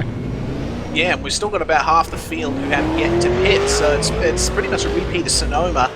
Same race format and all. And Jared Filsell is in the box seat for victory, as Lee and I pointed out, considering the fact that he was able to finish so high up in race 1, and he pitted. Mate, he is looking very good. That was awesome strategy. I'm surprised a lot of people actually didn't take the opportunity to get that pit stop over and done with in the first split, but nevertheless, he's in the catbird seat, and to be as high as 9th coming through the field, it's an incredible job, and it's going to be hard to tip against him for this one. Yeah, definitely is. Another guy we should be looking out for is Madison Down as well. He had that unfortunate incident at turn 1 and immediately decided to pit, so he can race all race in this second race, so I'll be interested to see where he ends up.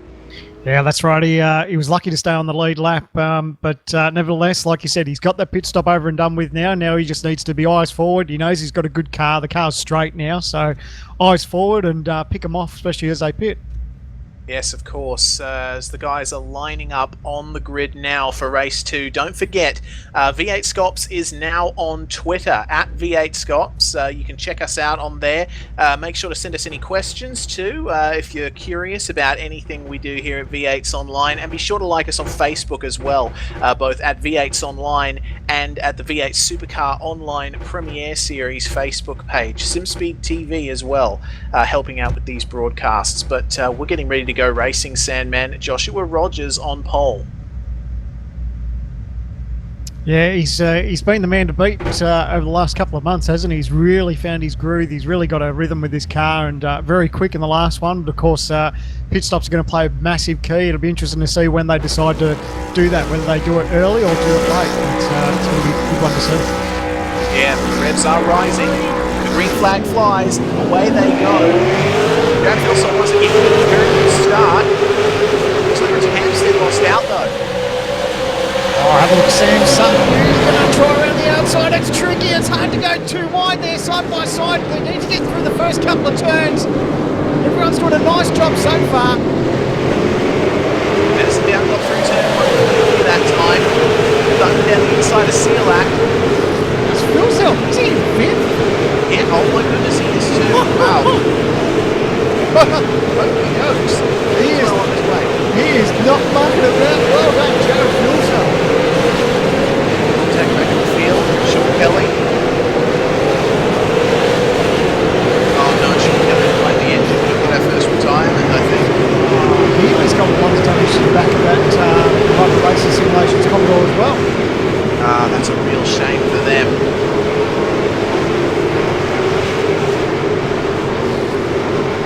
As they come streaming up through the final turn, it's going to be Rogers in the lead, Hampstead second, Sutton third, Sealac fourth, and Filsell up into 5th. Incredible start from Filsell. He now knows he just needs to bide his time. These guys have to pit, just get himself into a bit of a rhythm, and it's all going to fall straight to his lap. Definitely he is, and looks like Madison Downs made his way up into 10th place as well. That's a great comeback from down 2. Of course, he's another one that doesn't have to worry about pit stops in this one. Well, Ian Ford going side by side with it looks like David A. Moore. Oh dear. Ian Ford couldn't take part in race 1, unfortunately, so he's got to try and pick up the pieces in this race, having started from pretty much the rear of the field, but going side by side with Kostecki as well. Yeah, that's tough on the outside there. It really is single file through that part of the racetrack. He's had to give up a couple of spots there, so it's going to add insult to injury. Because if he can get that chance in the first race to make his pit stop, he's going to have to do this one. Yeah, he definitely is. That's the issue with Oran Park. You're getting slightly offline will make one mistake, and that's your next few corners completely screwed. As we see guys going side by side up through there, all making moves.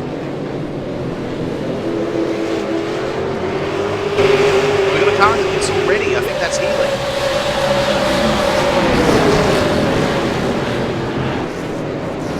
Yeah, Healy and Kelly both in the pits now. That's a real shame for them.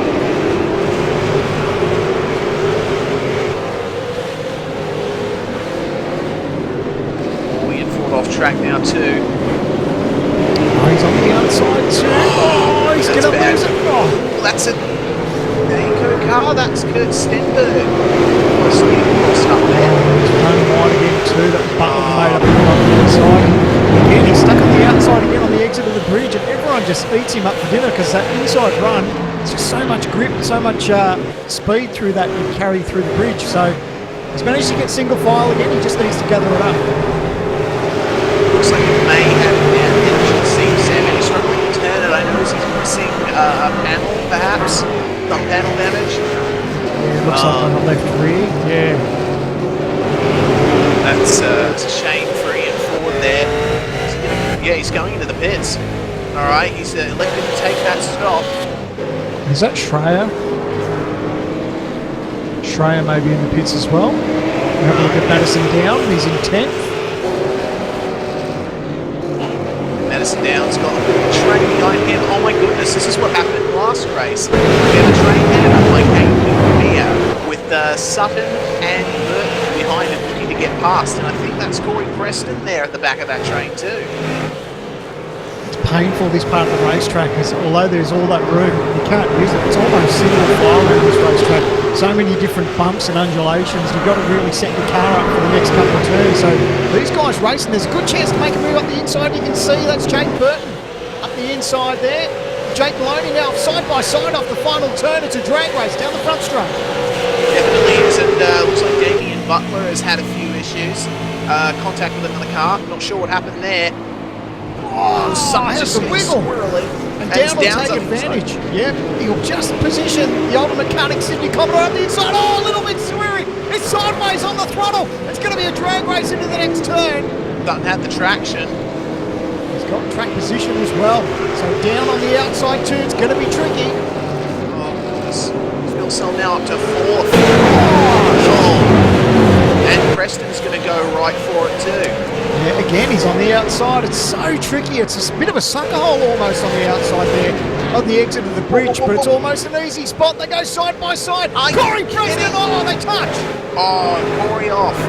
Man. Oh, he's held it, he's held it. Yeah, just got crossed up there and I think whacked Preston offline. But that was good racing. Very exciting. Yeah, it's tricky enough at the best of times, let alone trying to go side by side. So well done to both of them. They can hold on to it. Oh, we got a spinner on the front. Who's that? Oh, not Ian sure. Ford. Oh, Ian Ford. He's a lap down and he's in all sorts. So had a bit of a spin in front of some of the leaders there. So a bit of a heart and mouth situation for some of those guys. But wow, Ford's night just goes from bad to worse. Ian Ford having just an absolutely horrid race at the moment. Real shame. Rogers is not pulling away from Hampstead as much as we thought he would. The gap is at a second now. Those two have really opened up a gap over Sam Sutton though back in third, because he's got Phil Cell right up behind him, and of course not behind them, not too far behind him is Mitchell as well. Phil Cell is most likely going to have a huge lead when these guys pit. He's in the catbird seat. I said it at the start of this race. Things have just really worked. He's got a massive advantage at the start. Sitting in P4. He knows he doesn't have to stress about getting the job done on Sam Sutton because these boys have to pit. Yeah, what a call from Phil Sell.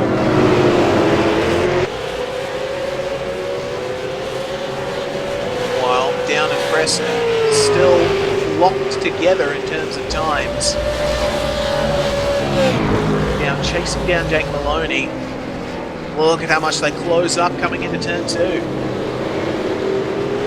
Yeah, these boys are really wiggly, a little bit on throttle there for Down, but everyone around here, they just have to be really patient with this car. This track is almost one of the trickiest tracks we go to just because of the bumps and the amount of low-level grip we've got around here. But if you overdrive these cars, you can really abuse the tyres and that hurts you in the long run. Definitely does, especially considering that some of these guys headed in race 1, they won't want to push too hard in race 2 just to save those tyres.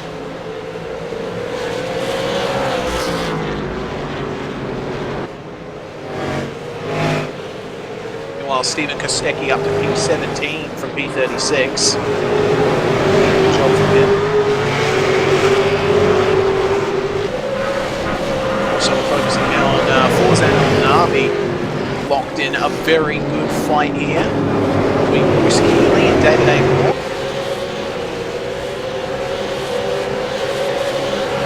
A bit of a run here. He's got a little bit of advantage with the draft, but he's just not quite close enough to throw it up the inside. Oh, he's going to run wide. Oh, I thought he was going to touch the dirt there. Closing right up. Oh, Keeley just running a little bit wide on the exit. Oh, and El Navi's going to go for the move. Oh, well done. He's put it up the inside there. Now he's got track position. Nice job. Very nice. Of course, El Navi goes right through. Bruce Keeley push wide. He's going to follow through. Phil Sell up to P3 now.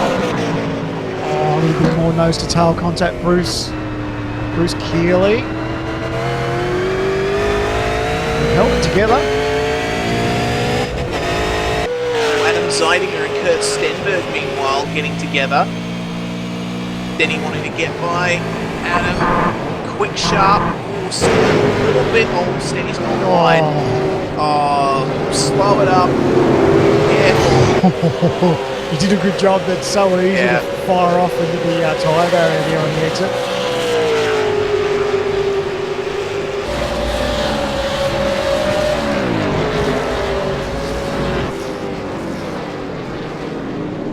Absolutely fantastic racing going on at the moment.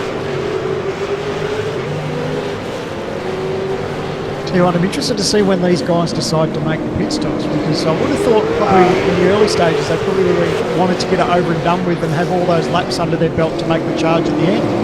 Yeah, as we were saying that, Phil Sell P2. Keeley and Stenberg going right at it. Oh no! We've got a Performance Motorsports car off in the back there. Jason Hyde? Jason Hyde, yeah. Adam Zeidinger and Kurt Stenberg locked together at the moment. Or Stenny might have the run here. He elects not to go for it in the last turn. But Zeidinger goes a bit wide. Yeah, look at the run he's got. That's an awesome run there from Kurt Stenberg. Beautiful. Got the throttle down. Got a little bit tail on the exit, but he's got position now, and you have to pretty much give up the spot. And he gets the job done. Nice job. 10 out of 10 throttle application from Stenny. Zeidinger might come back though in turn 2. He does not. But that is position 20 for Kurt Stenberg after starting in 26th. Running on board Adam Zeidinger at the moment. At the back, that Daco Motorsport Commodore looks like there might be a bit of damage on the right hand side for Stenberg. Oh, how's the moment there for Adam? Hold on to it, Tiger. Oh boy, careful. Weird, for a track that has such a low average speed, Oran Park is incredibly on edge, isn't it? Oh, you're not wrong. You've almost hold your breath the entire lap, just praying that you keep it on the black stuff.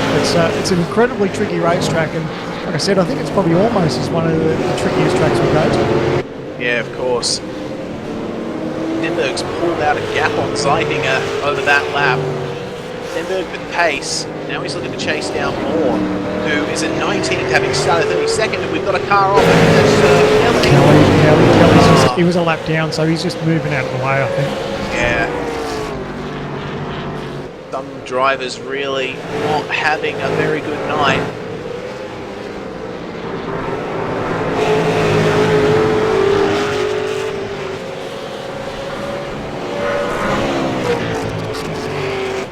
So lap 11, just wonder if Rogers isn't firing into the lane this time by. Neither is Hampstead. Yeah. Fuel cell doesn't have to worry about it. While, Fuel Cell and Sutton still very close.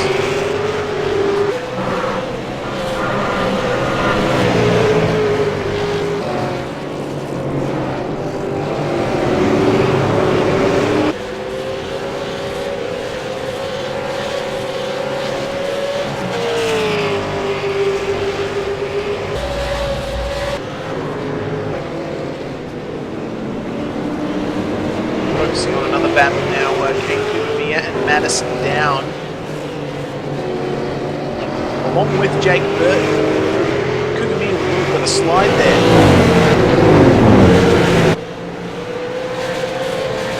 Unfortunately missed out on the earlier race. Oh, how's Kugamiya just holding on to that Commodore? How many of these top 10 guys have to pit now? Because I know Down, you said Down's made his pit stop. We know Fuel Cell's made his pit stop. Are they the only 2 out of the 10? It seems so, yes. Yeah, Wow. that's true. So as frustrating as it could be for Down, although he's stuck back in 9th position, he knows that these guys have to make a pit stop. So the urgency, I guess, isn't there like it is in most other races to get the job done in the position. You know, you don't want to make a pass that could be a little bit tricky, a little bit of a daring move, because you don't want it to turn into an incident. So all he needs to do is bide his time and wait for these guys to make their pit stop. Yes, of course, but I don't think that's stopping him from trying to have a look at Kugamiya every so often. Oh, just closing right up.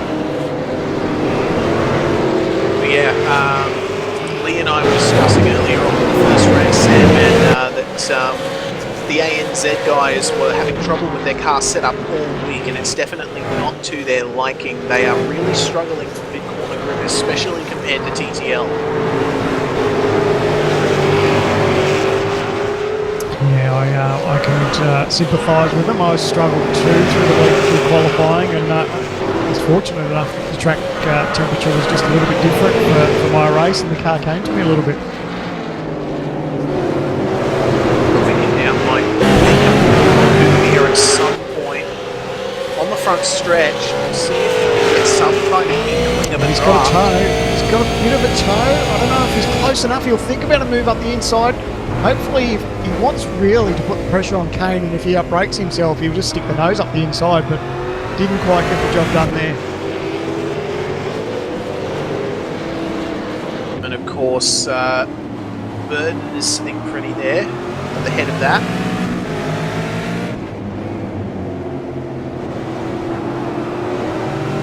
Once again, Down just needs to bide his time. Right on the back of Kugamiya. Nose cam on Down. Have a look at how he closes up to Kugamiya through the corners. He's definitely got pace, you can see. You think about a move up inside here, actually. If he gets a bit of a run. Oh, is he close enough? No, he's not. Not able to. Alright. What matters now is his throttle application out of here. Kane's doing a great job. He's really getting the throttle down nice and smooth. He's not making too many mistakes here. All he has to do is just keep hitting his marks. Don't worry about Down too much and just look forward. Yes, he'll look for a move up the inside here. Down well, he's going to go. Yeah, under brakes. A little bit of a wiggle under brakes, but nice job there. Side by side there. Kane just needs to give it up. And he will. Before they even enter the corner. Yeah, smart. He knows you pretty much have to go single file through there. Great news up front.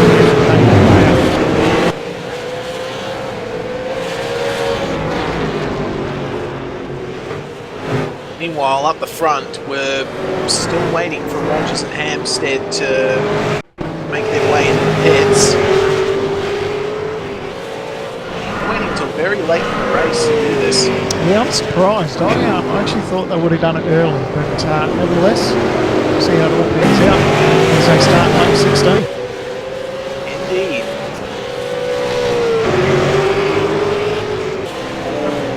John Latham making a move on the lap car there. I believe that's Bruce Keeley.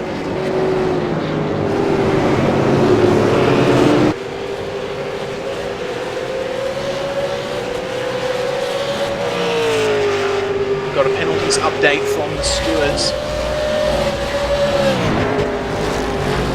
Incident between Jason Hyde, Ryan and Todd is a racing incident. Between Jason Hyde and Ian Ford on lap 3 was deemed to be Jason's fault. Jason's going to get 15 points penalty from that. Lap 4, this is the incident that took out Butler. Michael Ford was deemed at fault for that contact and was given a drive-through. And Luke Harvey's been given a 10-point penalty for escaping without supervision from the stewards.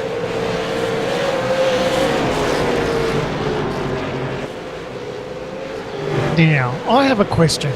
I don't know, because I wasn't paying too much attention. I didn't get to see the first race. Is there a pit window that closes for these guys? Are these guys going to leave it to the very last chance that they can on track to lose as much or little track time as possible? I do believe they will wait until the last possible minute, because as far as I'm aware, there is no pit window. Wow. They're able to pit at any time during the race. Oh, okay. That's interesting. Definitely is. Must pit before the start of lap 38. Straight from the steward's mouth. There we Ignore go. me, I'm wrong. But still. I was starting to play on my mind. The old devil inside was starting to think, well, if that's the case, you can do this and that. But no, the stewards were right on that, so well done.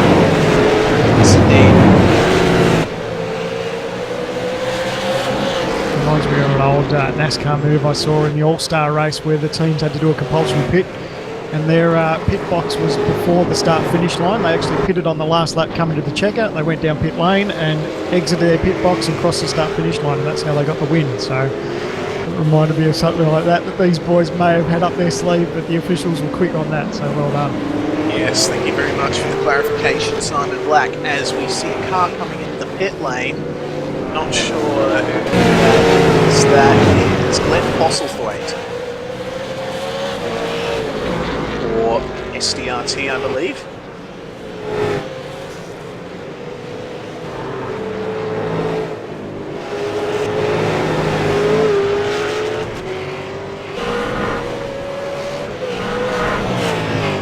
Gaps have really pulled out now.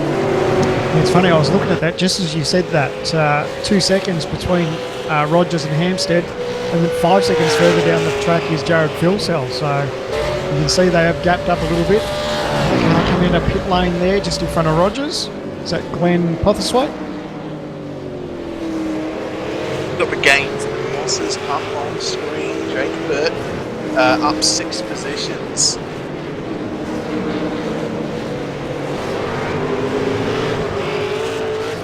Real move has been Kostecki. He's 12th place, having started 36th. That's a huge position gain.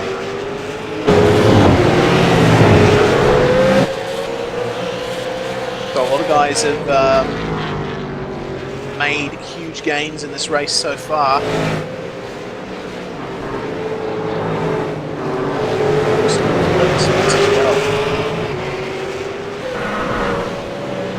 Have a look at this on-track battle, Sandman, between Madison Down and Jake Burton. That's really heating up now that Madison's gone by Kugamiya. Yeah, he was almost 2 tenths quicker last time round for Madison Down, and you can see he's just starting to close that margin up. He's getting the bit between his teeth now. He's really closed up in his last lap. Maybe getting a little bit from the toe down the front straight. You got to check their lap times as they come across the start-finish line. Last time round, a 5.70 for Burton and 5.7 for Down, so Burton pulled his finger out. Definitely has, and they are catching up to John Latham and Mitchell Sealak, who are having their own little on-track battle as well.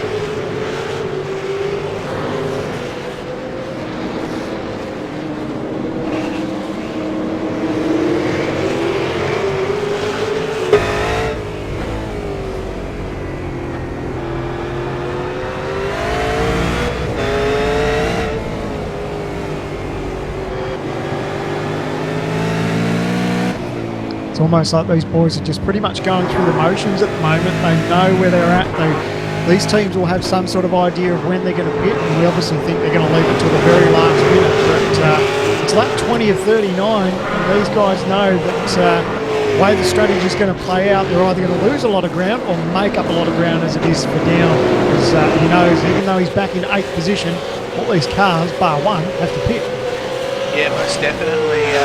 The question is, how long is the pit stop going to take? I know the cars are stationary in the pits for about 20 seconds. And from Jared's stop in race 1, that cost him about 40 all up, including like trundling through the pit lane. So at this rate, down's pretty much guaranteed second unless something horrible happens.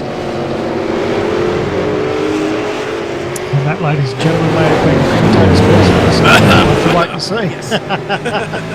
I apologise in advance. You'll have Madison, the TTR boys, and everyone at Ultimate Karting Sydney chasing you down if that's the case. But you're right.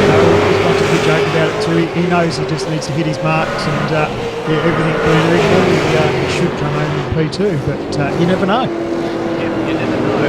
As I say that, Burton's right on the back of Latham now. He's coming up onto the start-finish straight.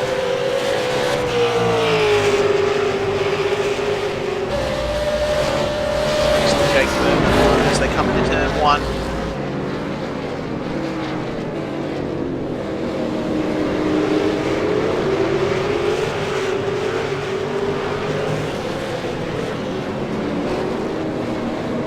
I love seeing how these cars behave at this point of the track because, or this point of the race I should say, lap 22, so the tyres have definitely gone past their use by date, and they know that they need to just sort of hit their marks, but as Jake knows, he's just starting to catch Latham a little bit. So now he's starting to think, well, I've got a little bit of pace. Where can I get the job done? And if you start thinking about it, lose a bit of concentration, it's so easy to make a little mistake. Oh, just as I say that, just a little bit of a wiggle there.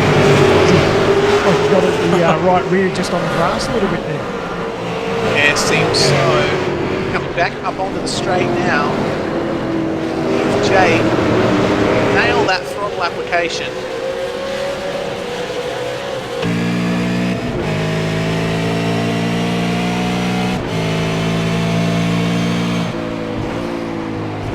Well, it seems Richard Hampstead is coming back on Roger slightly. The gap last lap was 1.5 seconds. It was up to 2 earlier on. Yeah, it was about 10th quicker. I think Fuel Cell's just slowly starting to catch that margin down on Hampstead as well. Oh boy, here we go. We're just waiting with bated breath for these guys to pit. They still haven't come in. It's lap 23. Yeah, I'd love to know when they're going to do it, but they've got it in their mind. Burton just let down past, let him go. Now Down's having a crack. Yeah, he's all over the back of Latham. Here he might even get the job done. Here, he look up the inside, he'll get under brakes, he's done, job done. Oh, he's run wide, mate. Well done, John Latham. There we go. Very mindful racing there by everybody, and now Burton's on the back of Down. Is he giving him the bump draft? It was almost a bit of that, wasn't it? Because I thought he might have had enough to get the job done, but he just decided to tuck back in there and just push him a little bit.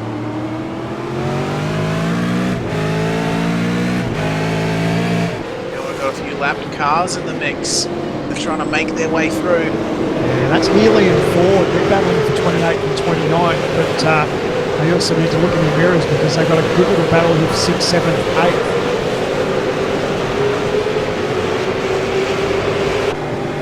Ford does, he just moves out of the way, so well done there. Maybe not so much for Burton, no. Oh, he's just got to hold up just a fraction.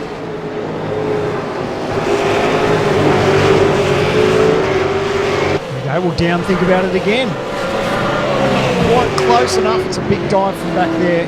Yeah. He learned his lesson last time. He did, but a little bit of a wiggle there. Whoa, stop. Careful now. Oh, Oh, is that a Sam TTL Sutton. car in the pits? That's Sutton, yes. Yep, Sutton's dived into pit lane. Right, so Sutton was fourth.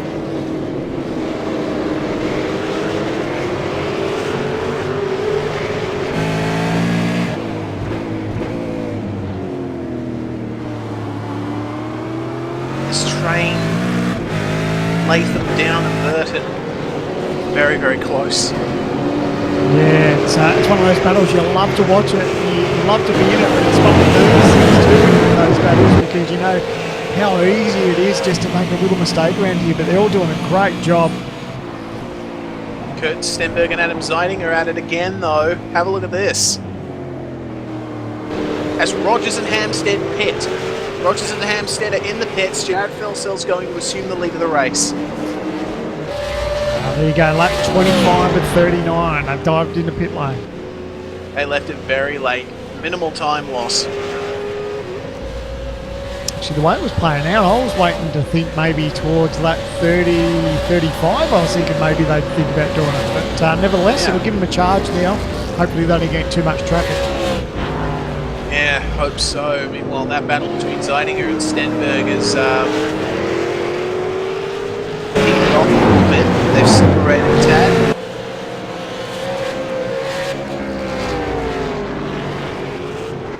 So Rogers and Hampstead have just come out of the lane. I'm going to have to wait until they cross the line for the next lap to see where they actually are. Looks like maybe 10th or 11th. Yeah. They're 33 seconds behind Felsell, we're hearing. Oh, Rogers just had a moment. He's trying to get the position changed there on David Moore. They are 9th, 8th and 10th, perhaps. At the moment, well, either way, they are not as far back relative to Felsell as Felsell was to them in race 1.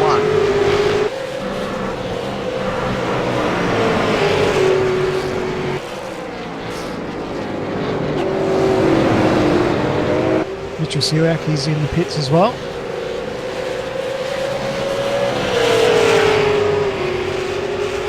Matthew Stratford is going to let Josh Rogers through turn 1. Sorry, mate. I was just looking at that margin between Felsell and Down. So now Felsell leads this race over Madison Down. 13.7 seconds behind Madison Down is now from Jared Felsell.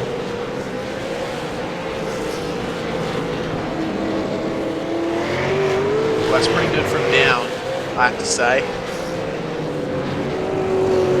Be able to be that close to Felsell after everything that's happened to it.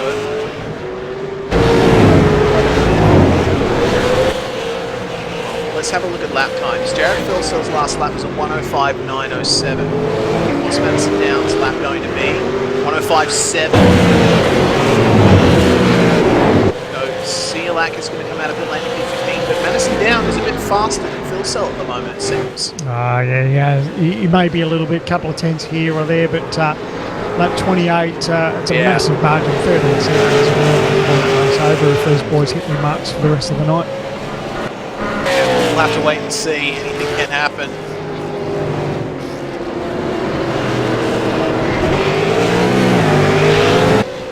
So Josh Rogers, he finds himself in P6 now. So, and Hampstead in P7. So they've managed to just tick off another couple of positions. Meanwhile, Jake Burton the third, Corey Preston the fourth. And Kukamiya's just exited the pit, so he's got his stop done.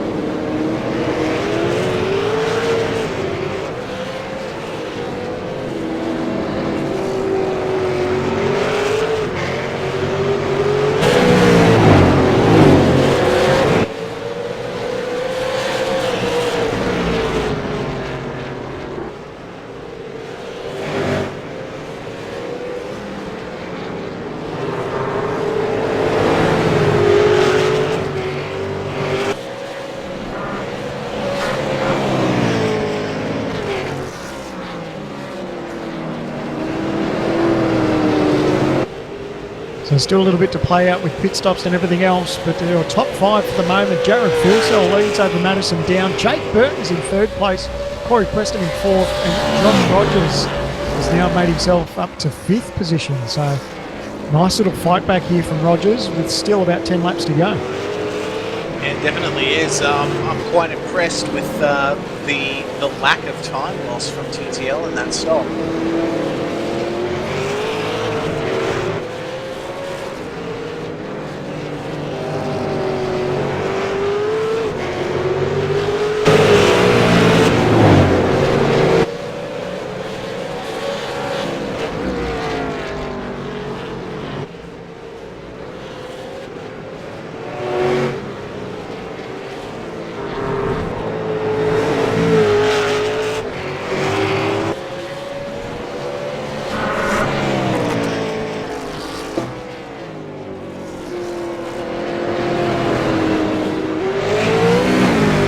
Stratford and David Moore are battling quite a bit at the moment. Stratford's made his way up to 7th and Moore up to 8th. The top 10 for both of these guys.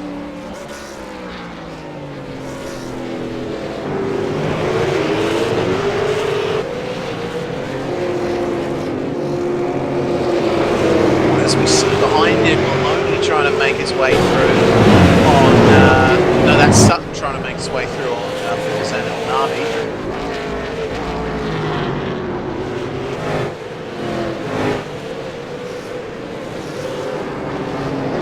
Sam's definitely got a bit of pace on board here. He's just starting to close in on Dave. Interesting to see what Sutton can do as a little bit of lap traffic compromising that. Oh, Sutton will just get on the throttle here. That's a position. Thank you very much. There we go, down the front stretch. Oh, nearly clipping the pit wall.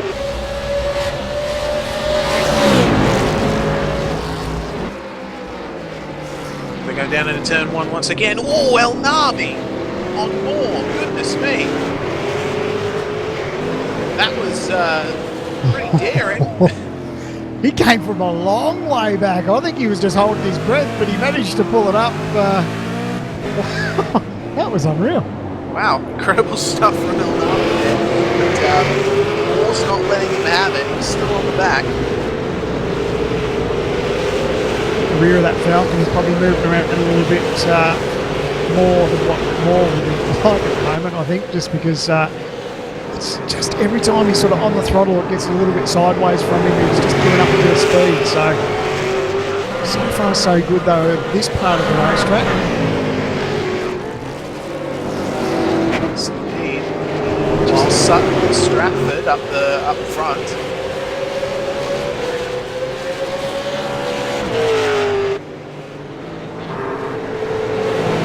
Oh, I thought Sam was going to think about it.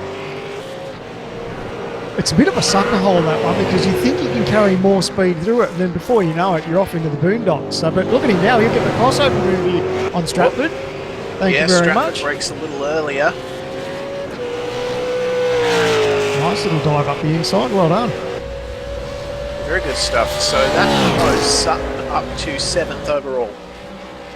He was a second quicker than Stratford last time round, so I think he just saw him coming and said, well, best move out of the way and let Sam get on with it, because there's no point fighting that. That was a nice move. Yeah. The positions 8, 9 and 10 I think are going to come together in these last few laps. Going to be very interesting to say the least.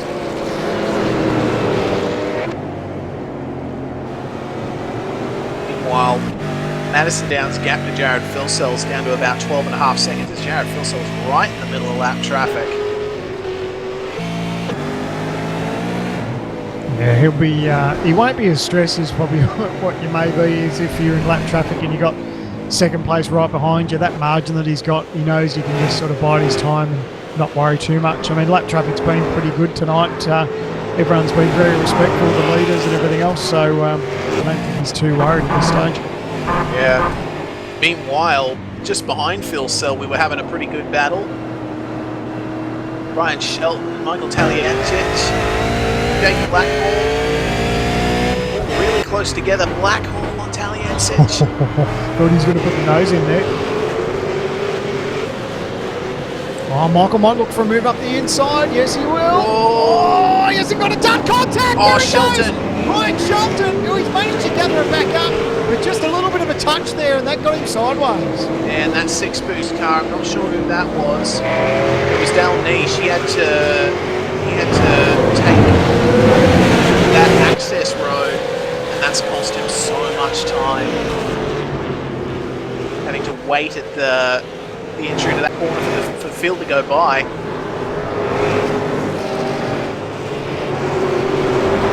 Ryan Shelton will be very happy about that. He's in all sorts too. He's just run off the road again there, so yeah, he'd be disappointed. It's like it's just a little bit of nose-to-tail contact there, and that got him sideways. Lucky not to loop it though, so would have got worse, but looks like he's got some severe damage. He can't keep it straight. Yeah, hitting the wall right into the pits. It's a Can't shame. say I would do any different in that circumstance. Look, it's a tricky enough racetrack when the car's 100%, let alone when you got damage. So unfortunately, that little contact may have just broken something, and he's had to take it down pit lane. So bad luck. That is a real shame. Meanwhile, Kurt Stenberg is involved in yet another battle, this time with Kugamiya.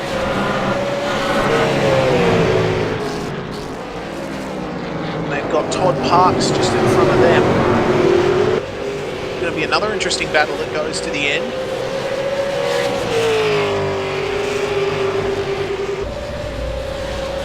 Just taking on board lap with Todd Parks now, down into turn 1.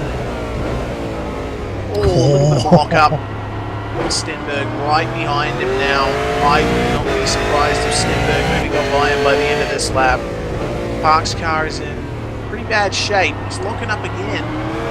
He's got a little bit of damage to that left rear quarter as well, so behind him, Kagamiya, yeah, he's got the move done. Oh, on two wheels there as he clips just the inside curve there, so nice job there from Kane.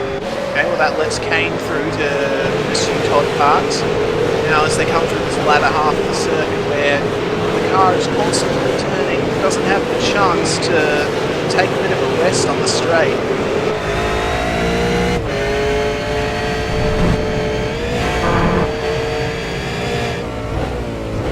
Tell you what, the pace that Kane's got, I think Todd might be a bit of a sitting duck here, unfortunately, but we'll see how it plays out over the next couple of laps. Todd really hit it. That's a horrible pit entry when you got, because that's pretty much on the racing line. Yeah, it's the most ridiculous pit entry I've ever seen. Makes things interesting though. It does in the comments box, it doesn't when you're in the car. Yeah. Well, interesting in a less positive way. Well, here we go, Kugamiya on Parks. Yeah, that's there he Kugamiya goes. through. Will Stenberg try and follow him? Can't get the run, but he does seem to have a bit more mid-corner grip. Well, he just battled to get the nose in that time there. Kurt had a bit of a run there on Todd Parks, but couldn't quite get the nose. But looks like he's got pace through here. Yeah, Parks seems to just have the edge of things. Just. Oh, they both took a lot of curve there over the hill. Man. Here we go, out on the front stretch. And that's Sean Kelly there letting them all by. Is Stenny going to have a go?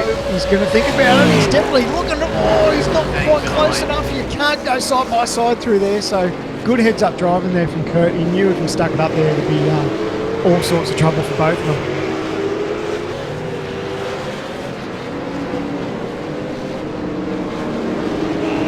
This race has gotten away from me. It's lap 37. Yeah, goodness me, we're almost at the finish, and Jared Philsell is maintaining that 12.5 second lead over Madison Down.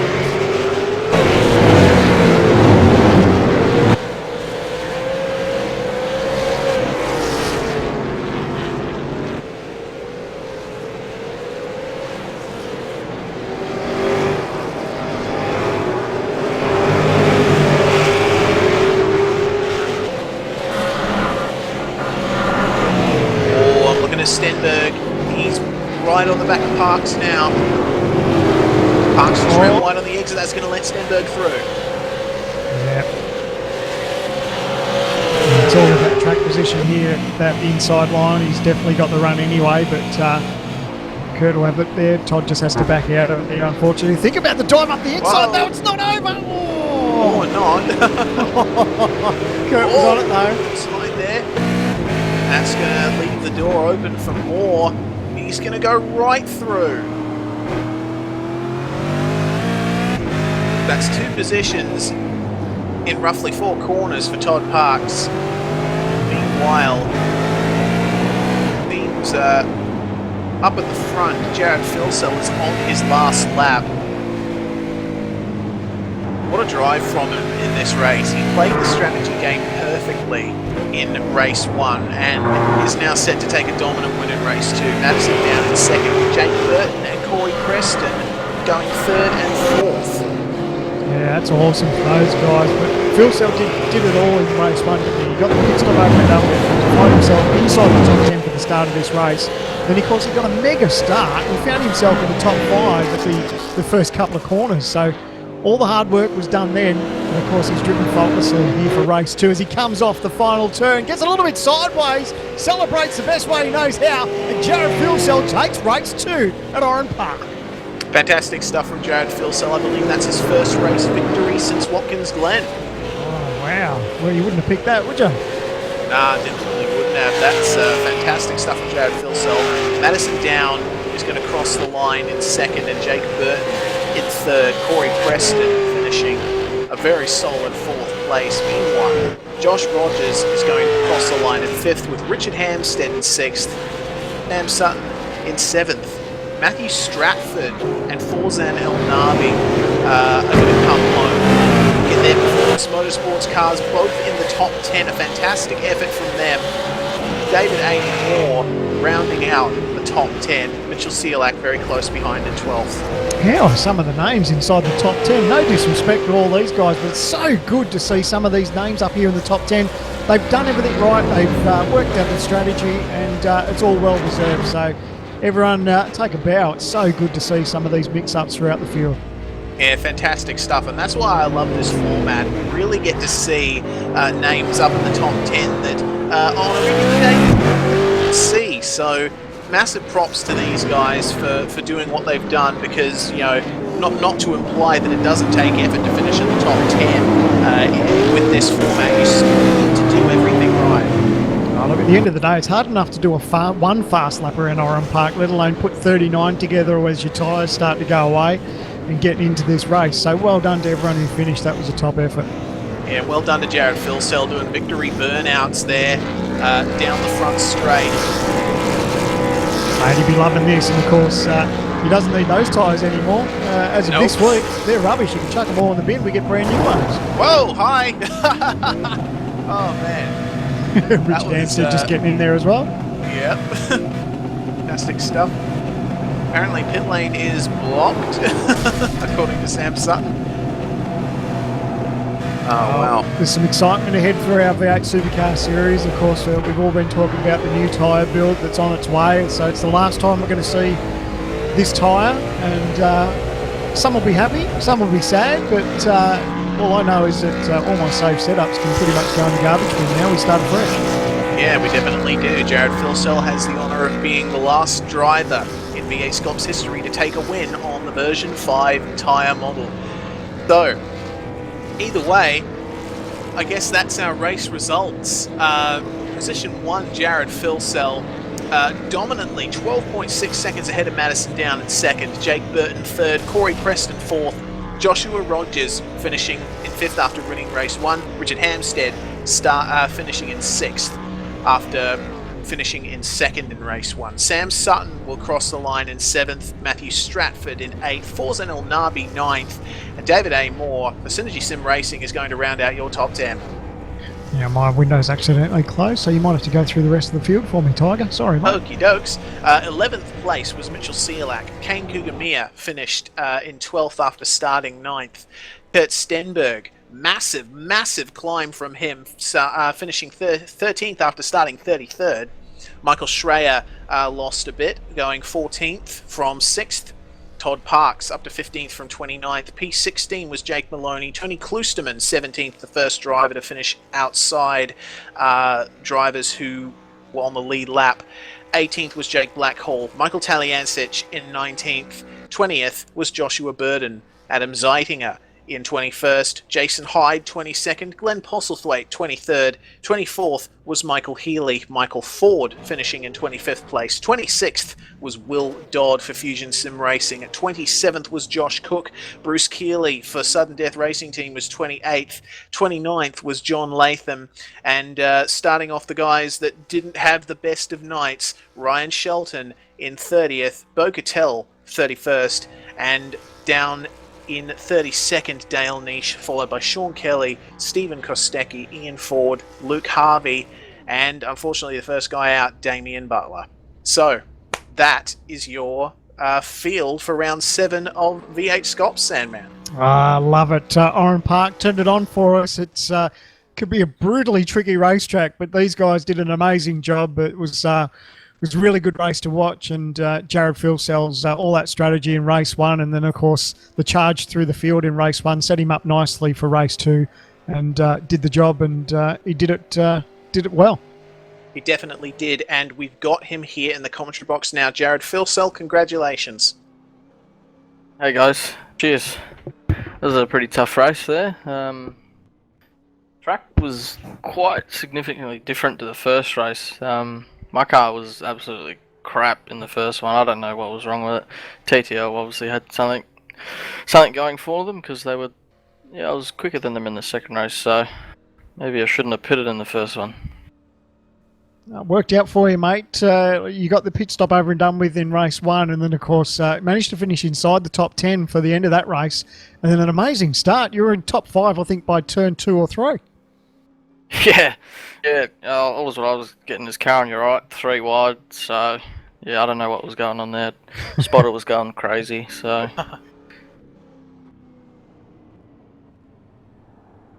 so that's third overall in the round for you, Jared. Well, I guess I did hear that ANZ was having trouble with the car setup all through the week. But what do you think changed in the second race? I made a few little adjustments to the front end, because it wasn't really great. I don't know if the track was colder, I can't remember, but the car was really bad. Kane had some hardware issues, and I think that transferred through to the second race, so I'm not sure where he finished. So he said he's got something wrong with his wheel, so that's probably why he's down the order a bit. But the boys went and tried to do a set, because I didn't get back till Saturday night, so we were underprepared for setup for sure, but oh well. On to the next round with the new car. I'm sure everyone's going to do about 1,000 laps in pre-quali. You're not wrong. Speaking of the changes, you're looking forward to that, mate. I think everyone's excited about the possibilities with the new car. Yeah, absolutely. Hopefully it's feeling somewhat to the actual car. We'll get feedback from some of the real blokes, whether they like it or not. Probably not, but oh well. Better change for this car, actually, because it's quite stale at the moment.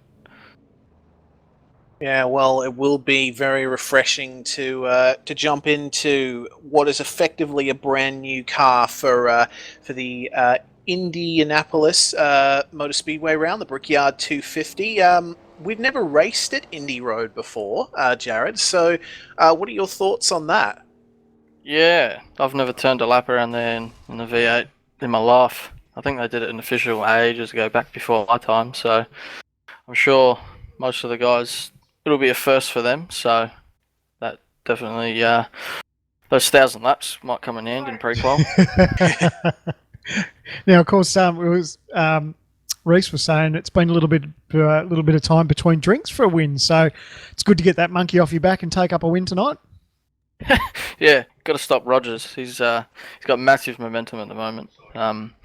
As you know, last year momentum was pretty much king. So yeah, we've stopped him, but I don't think really, because he won the round, I think. So yeah, it's still a win for him. So. So it'll be all level field now with the new tyre model. It'll be interesting to see who gets on top of that the quickest. Yeah, I'm sure. Can't wait for it, actually. It'll be a good round next round, hopefully. Well, we'll see you then, Jared, at the Brickyard 250 on July the 3rd. Congratulations once again for your win in Race 2, and good luck at Indianapolis and trying to figure out the new car. Cheers, boys. Cheers, mate. That was Jared Philsell.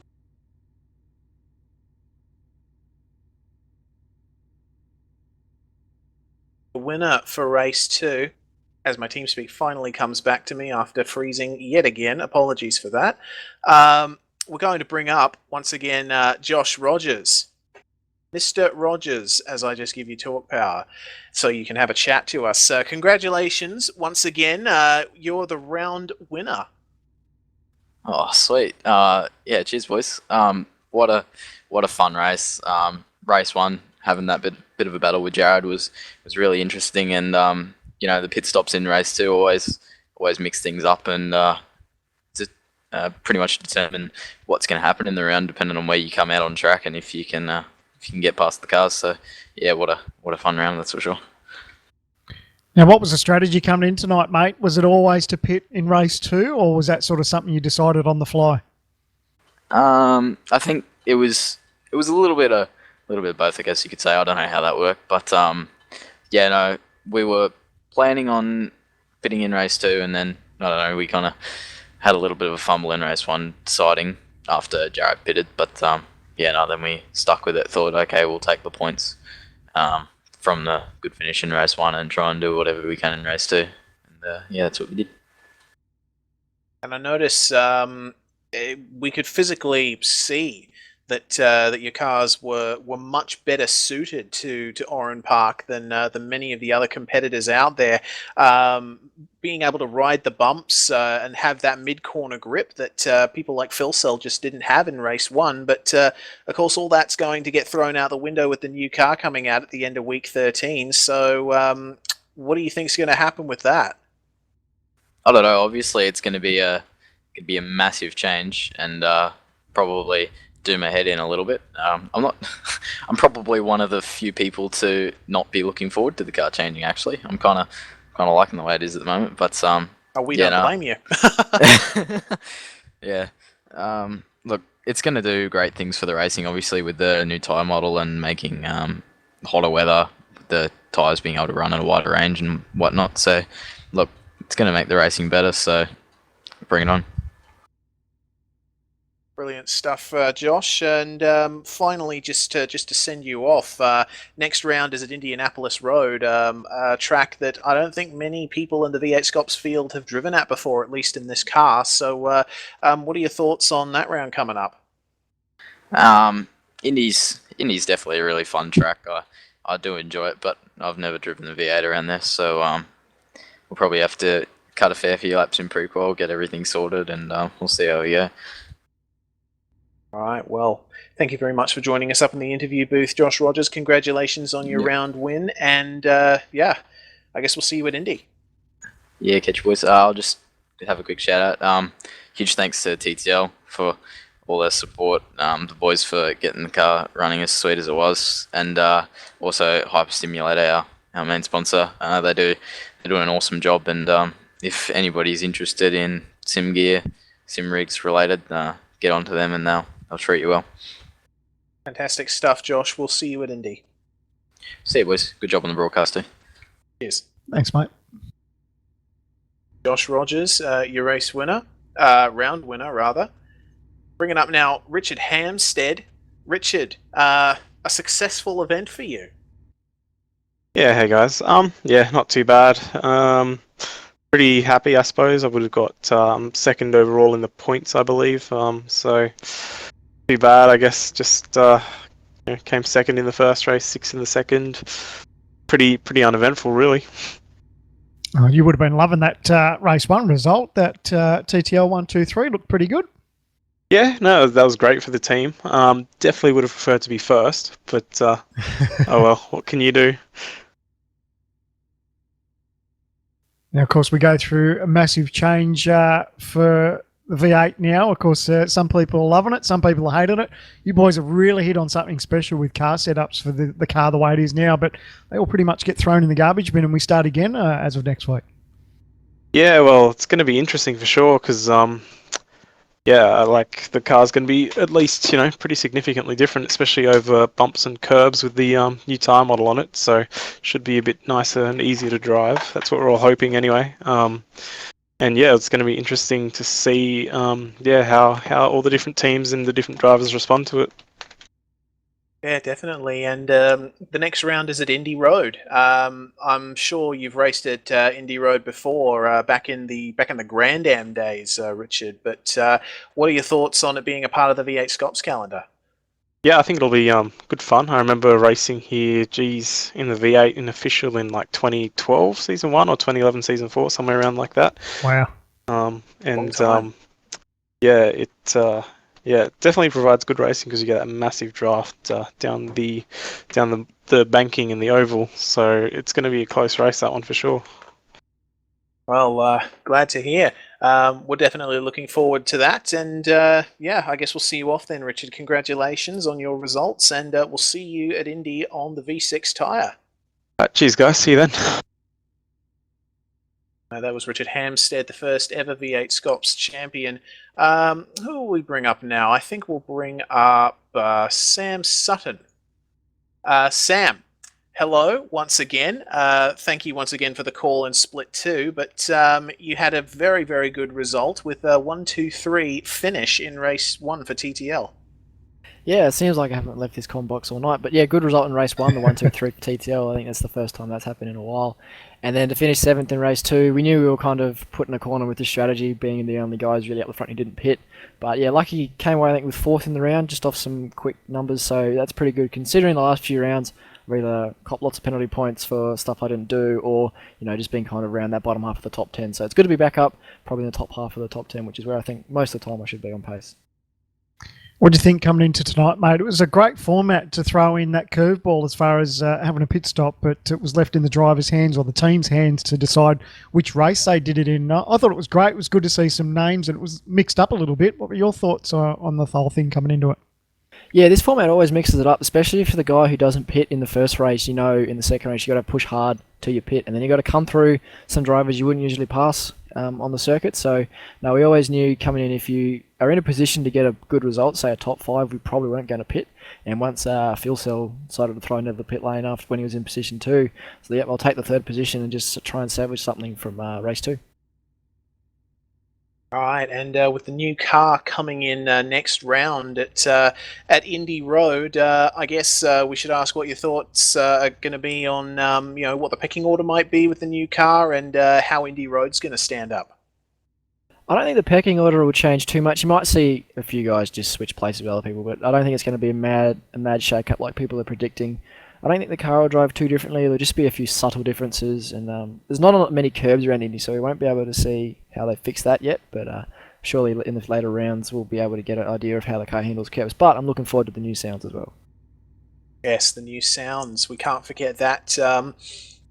Sounds being updated for the V8 supercar. Well, anyway, Sam, congratulations on your results once again. We'll see you next round. Yeah, cheers, guys, and thanks to Hyper as well for sticking on the car. Brilliant stuff. That was Sam Sutton, and I do believe we're going to bring in now Madison Down. Madison, you had a 15th place finish in race 1 thanks to a very, very unfortunate lap 1 incident, but your 2nd place finish in race 2 means that you are still leading the championship without winning a race yet. How does that feel?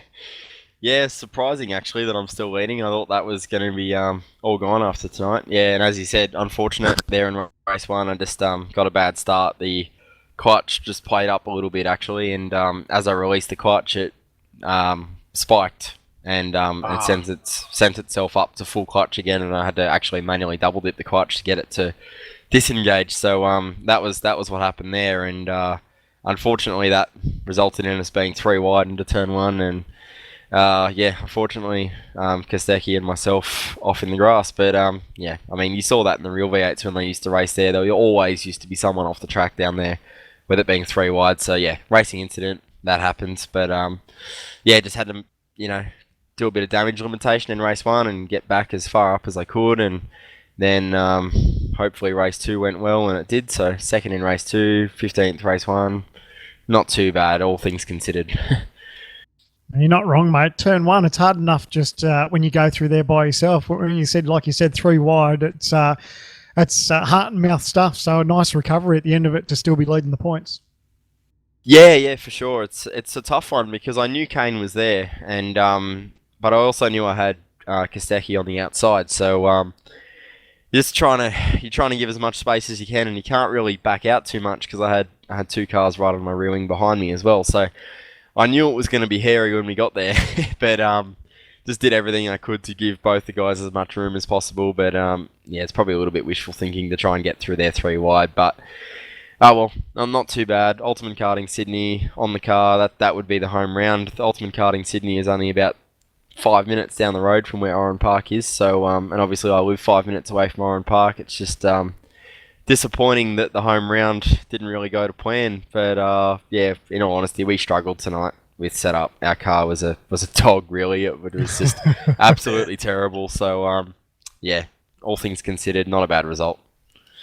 Well, having said that about not being happy with the car, the new car coming up next round, lots of changes, and the first round is going to be at a circuit that probably won't really show what the new car is capable of as much. What are your thoughts about that? Yeah, new car should be really good. The changes all look good in the release notes there.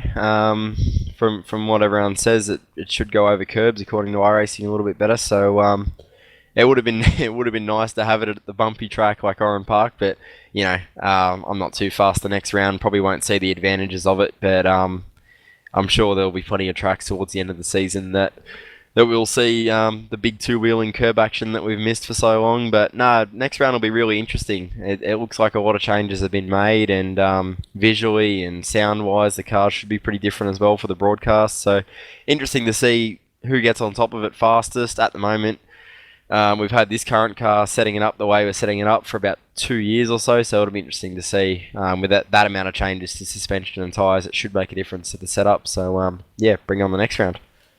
Fantastic stuff. Well, congratulations, Madison, and I guess we'll see you then. Yep, catch you guys. Cheers, mate.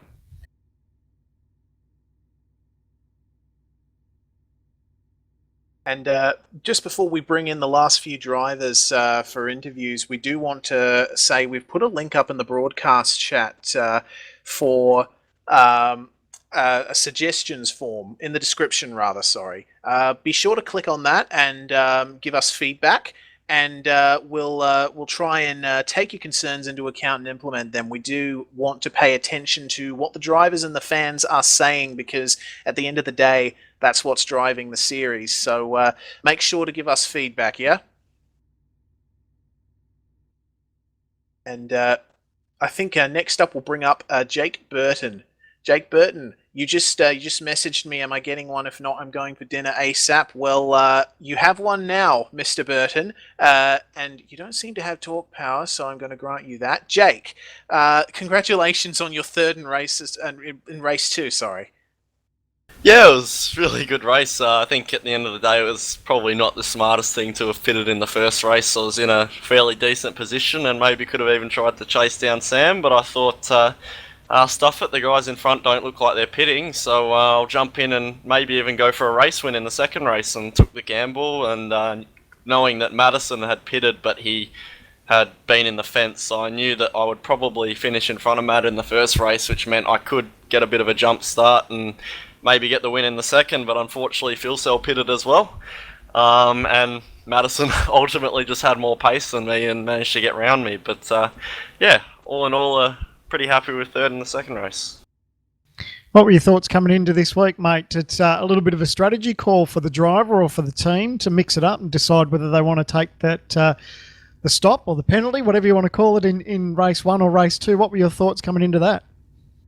Well, my normal rule is if the temperature looks relatively high, so we knew that because of the morning setting it was going to be somewhere between probably 24 and 35 degrees. If it's looking high in the first race, I'll under-fuel the beginning of the race and take fuel when I get tyres, so pretty much force myself to pit in the first race, because obviously when it's hot the tyres wear away quicker, so not pitting would be more beneficial. I mean, pitting would be more beneficial, so you can have the fresh rubber, but it was 27 degrees in the first race, so I just thought, stuff it, we'll just see what happens, and I was basically aspiring to get the race win in the second race, which is why I pitted. But yeah, pretty random. I love Oran Park though, awesome track. Yeah, good to hear. Well, going into next round, of course, we're asking this question to everyone, but the new car and Indianapolis, two relative unknowns. The last time the V8s raced at Indianapolis was in the official series quite a few years ago, and now you have an all-new car to contend with. So what are your thoughts about that? Well, personally, I actually don't know the Indianapolis configuration for the road course. The last time I drove it was when I was probably about 8 and having a go on F1 2005 on PlayStation, but since then don't really know much about the track at all, so it'll be a whole new learning experience of just the track and the car, I suppose, which I guess is a good thing, because if the physics are majorly different in the car, I've got no expectations for Indianapolis, so it'll be a whole new thing to learn. And so if we were to go to like Oran Park next week, for example, we'd probably have a bit of trouble because it'd handle a lot differently to what we expect it to. But yeah, as I say, Indy's a whole new thing, whole new car, whole new track, so I'm excited. Fantastic to hear. Well, I guess we'll see you at Indy then, Jake. Congratulations on the podium finish, and hopefully we'll see you back at the next round for Split 2 comms and racing in Split 1. Thanks a lot, Reach, and big thanks to you guys again for putting on this show. Cheers, Jake. Thank you very much, Jake. And for the final driver interview of the night, we're going to bring in Mr. Corey Preston, having finished 4th in race 2. Congratulations, Corey. Fantastic result. Yeah, thanks, Riss. And yeah, I've been battling up the front all weekend. If it were a real life event, but yeah, it was. Had some nice fun tonight. Battling with Madison, and yeah, just at the pointy end of the field. Like, well, 4th is the best result, and I mean, sure, you could say that like Rogers and Fuel Cell and all that pit, but you know, 4th is 4th, no matter how you get it. So that's my best result. But yeah, lots of fun tonight, and it was a fitting way to send out the old physics, as it were. Nice job, mate. You're obviously pretty happy with Oran Park then. Your pace was pretty good tonight.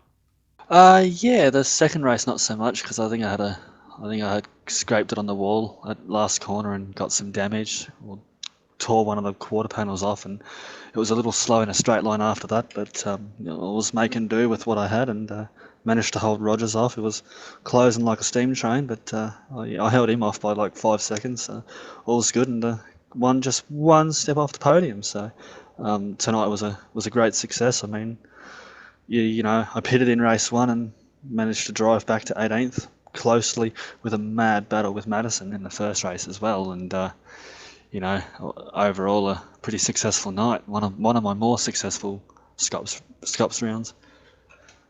Well, that's very good to hear, and yeah, you did get quite a bit of airtime in those battles throughout the races, so yeah, congratulations once again, and looking forward to next round, we've got 2 relative unknowns once again, a new car, a new track, so yeah, it's going to be interesting, isn't it?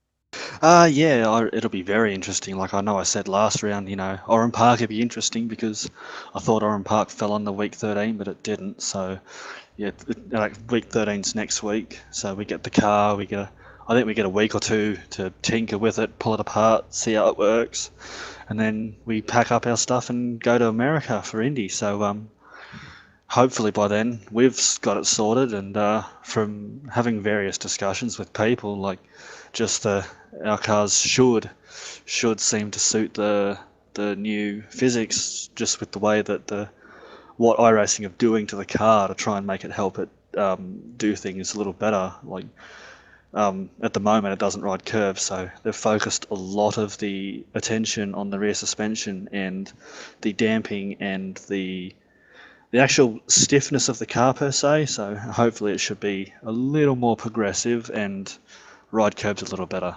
and hopefully the tyres last a bit more. Oh, and the sounds. I almost forgot about the sounds. Yeah, the sounds have been another talking point that not many people have mentioned either. That is going to be very good, isn't it?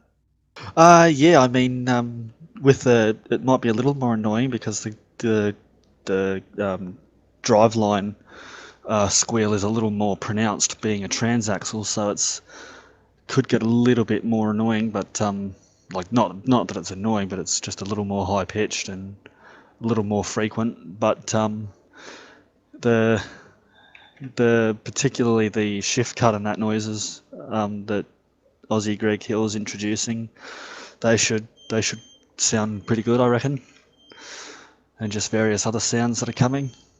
So very, very exciting times within the next few days.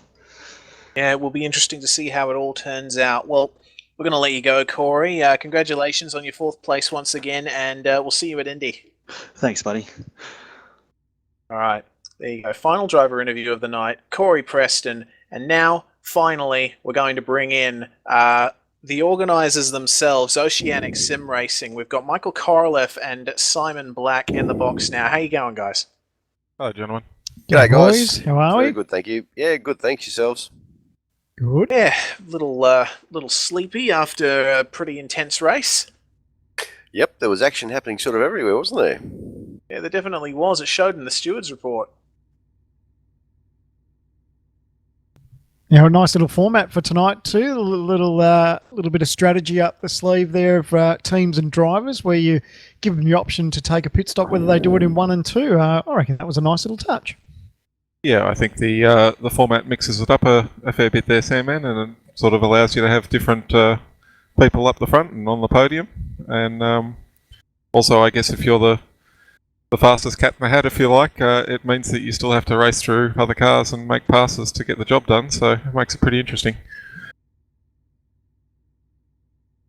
Of course, you speak about that. We're all about to go into, I guess, a bit of a world of hurt. Everyone's got a nice little folder of setups that they're all going to pretty much put in the rubbish bin after tonight. And it's, I think the word of the week's going to be testing, where everyone's going to try and get their head around the new car.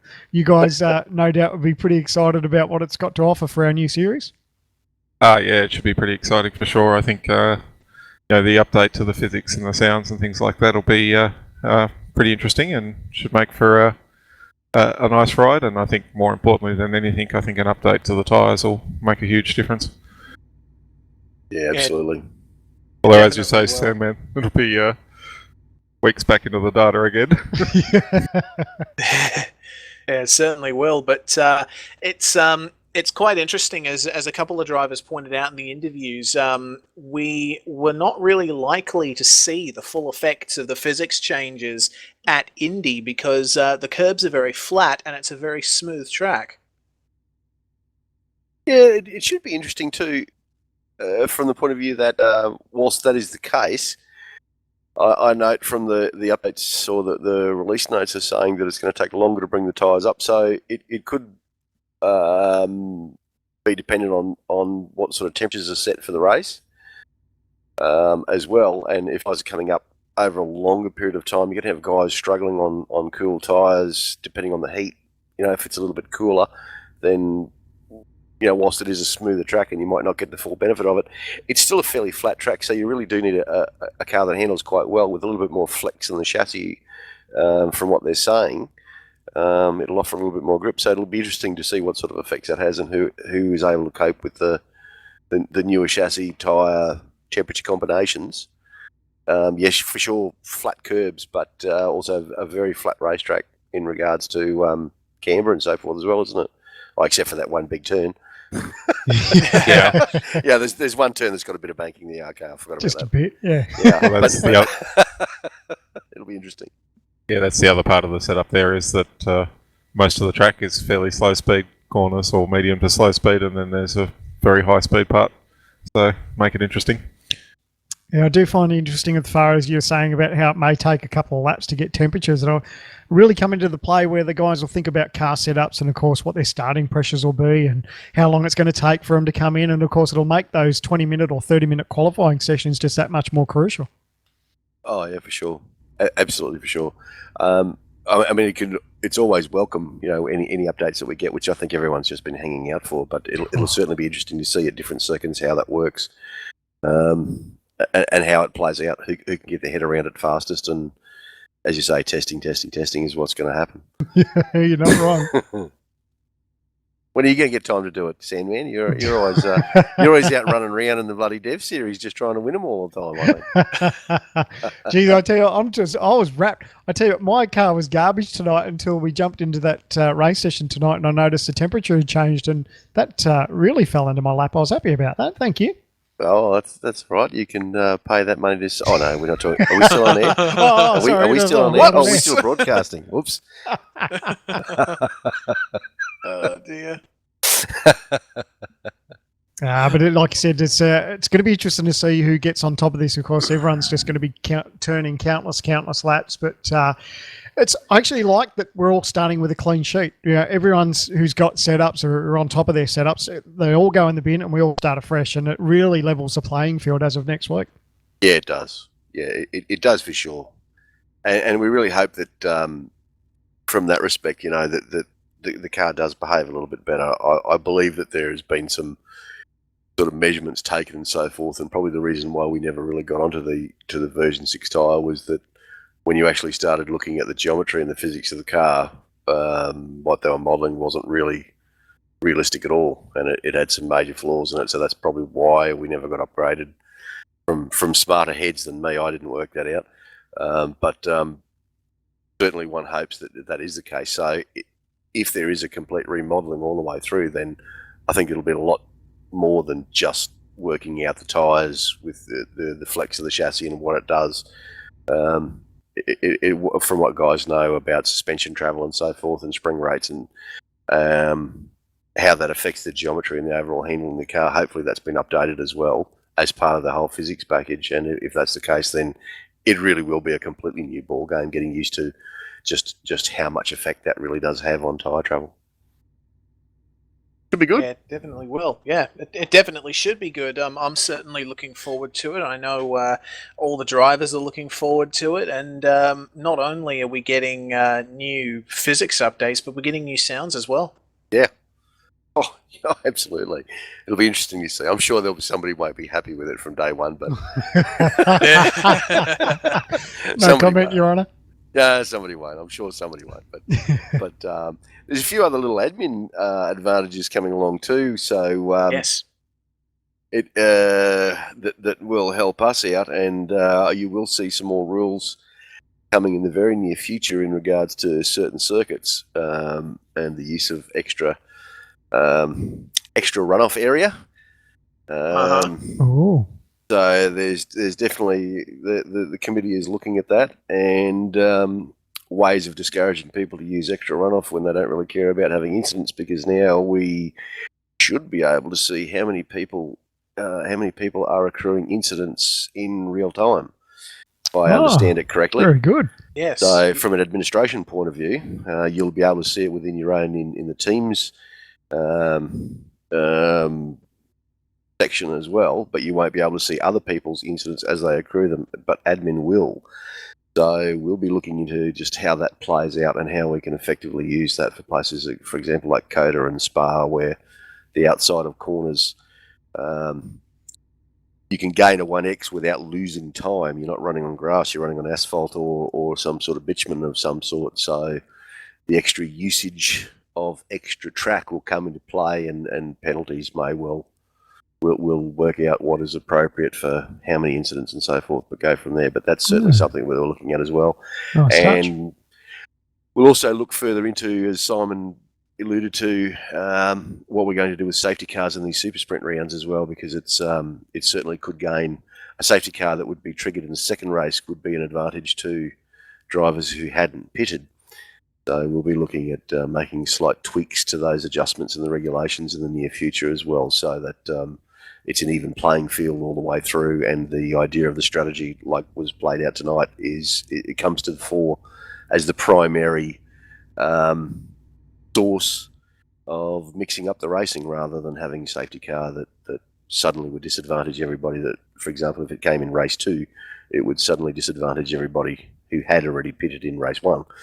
So, yeah, a few little changes and little tweaks and sharpening up of the rules there. In the very near future, you'll see that appear in the forums.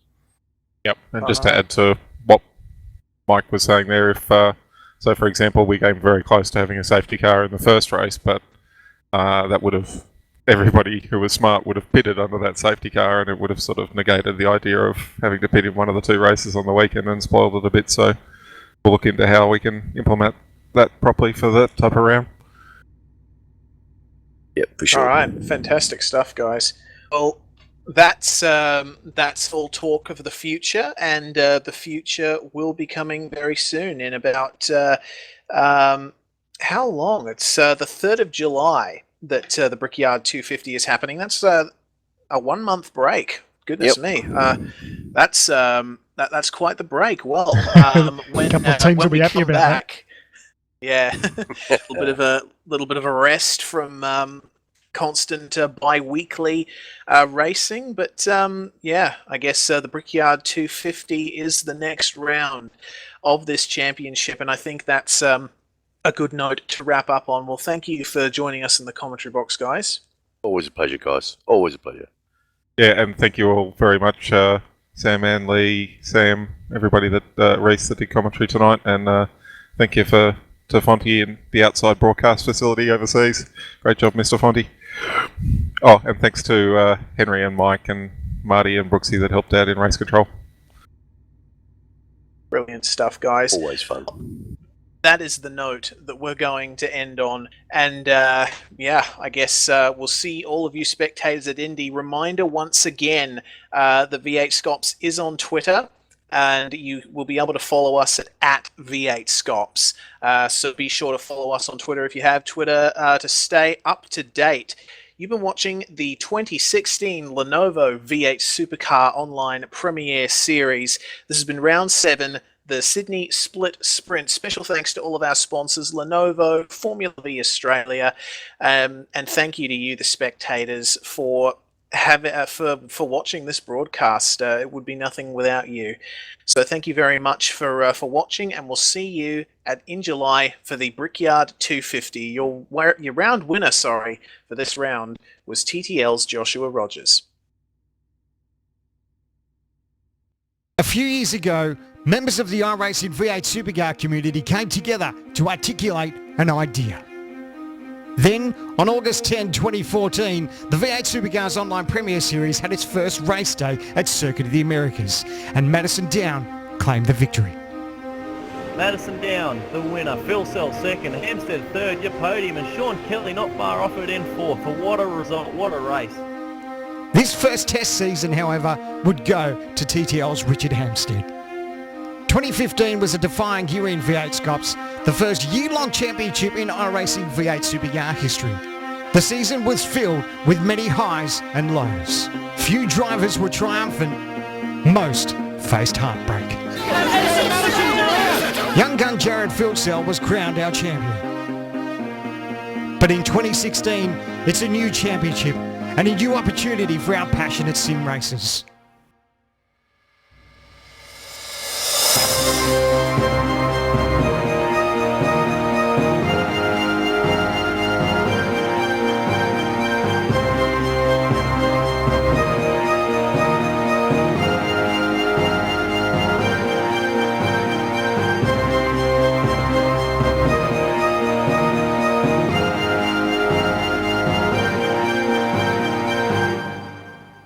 Who will be champion?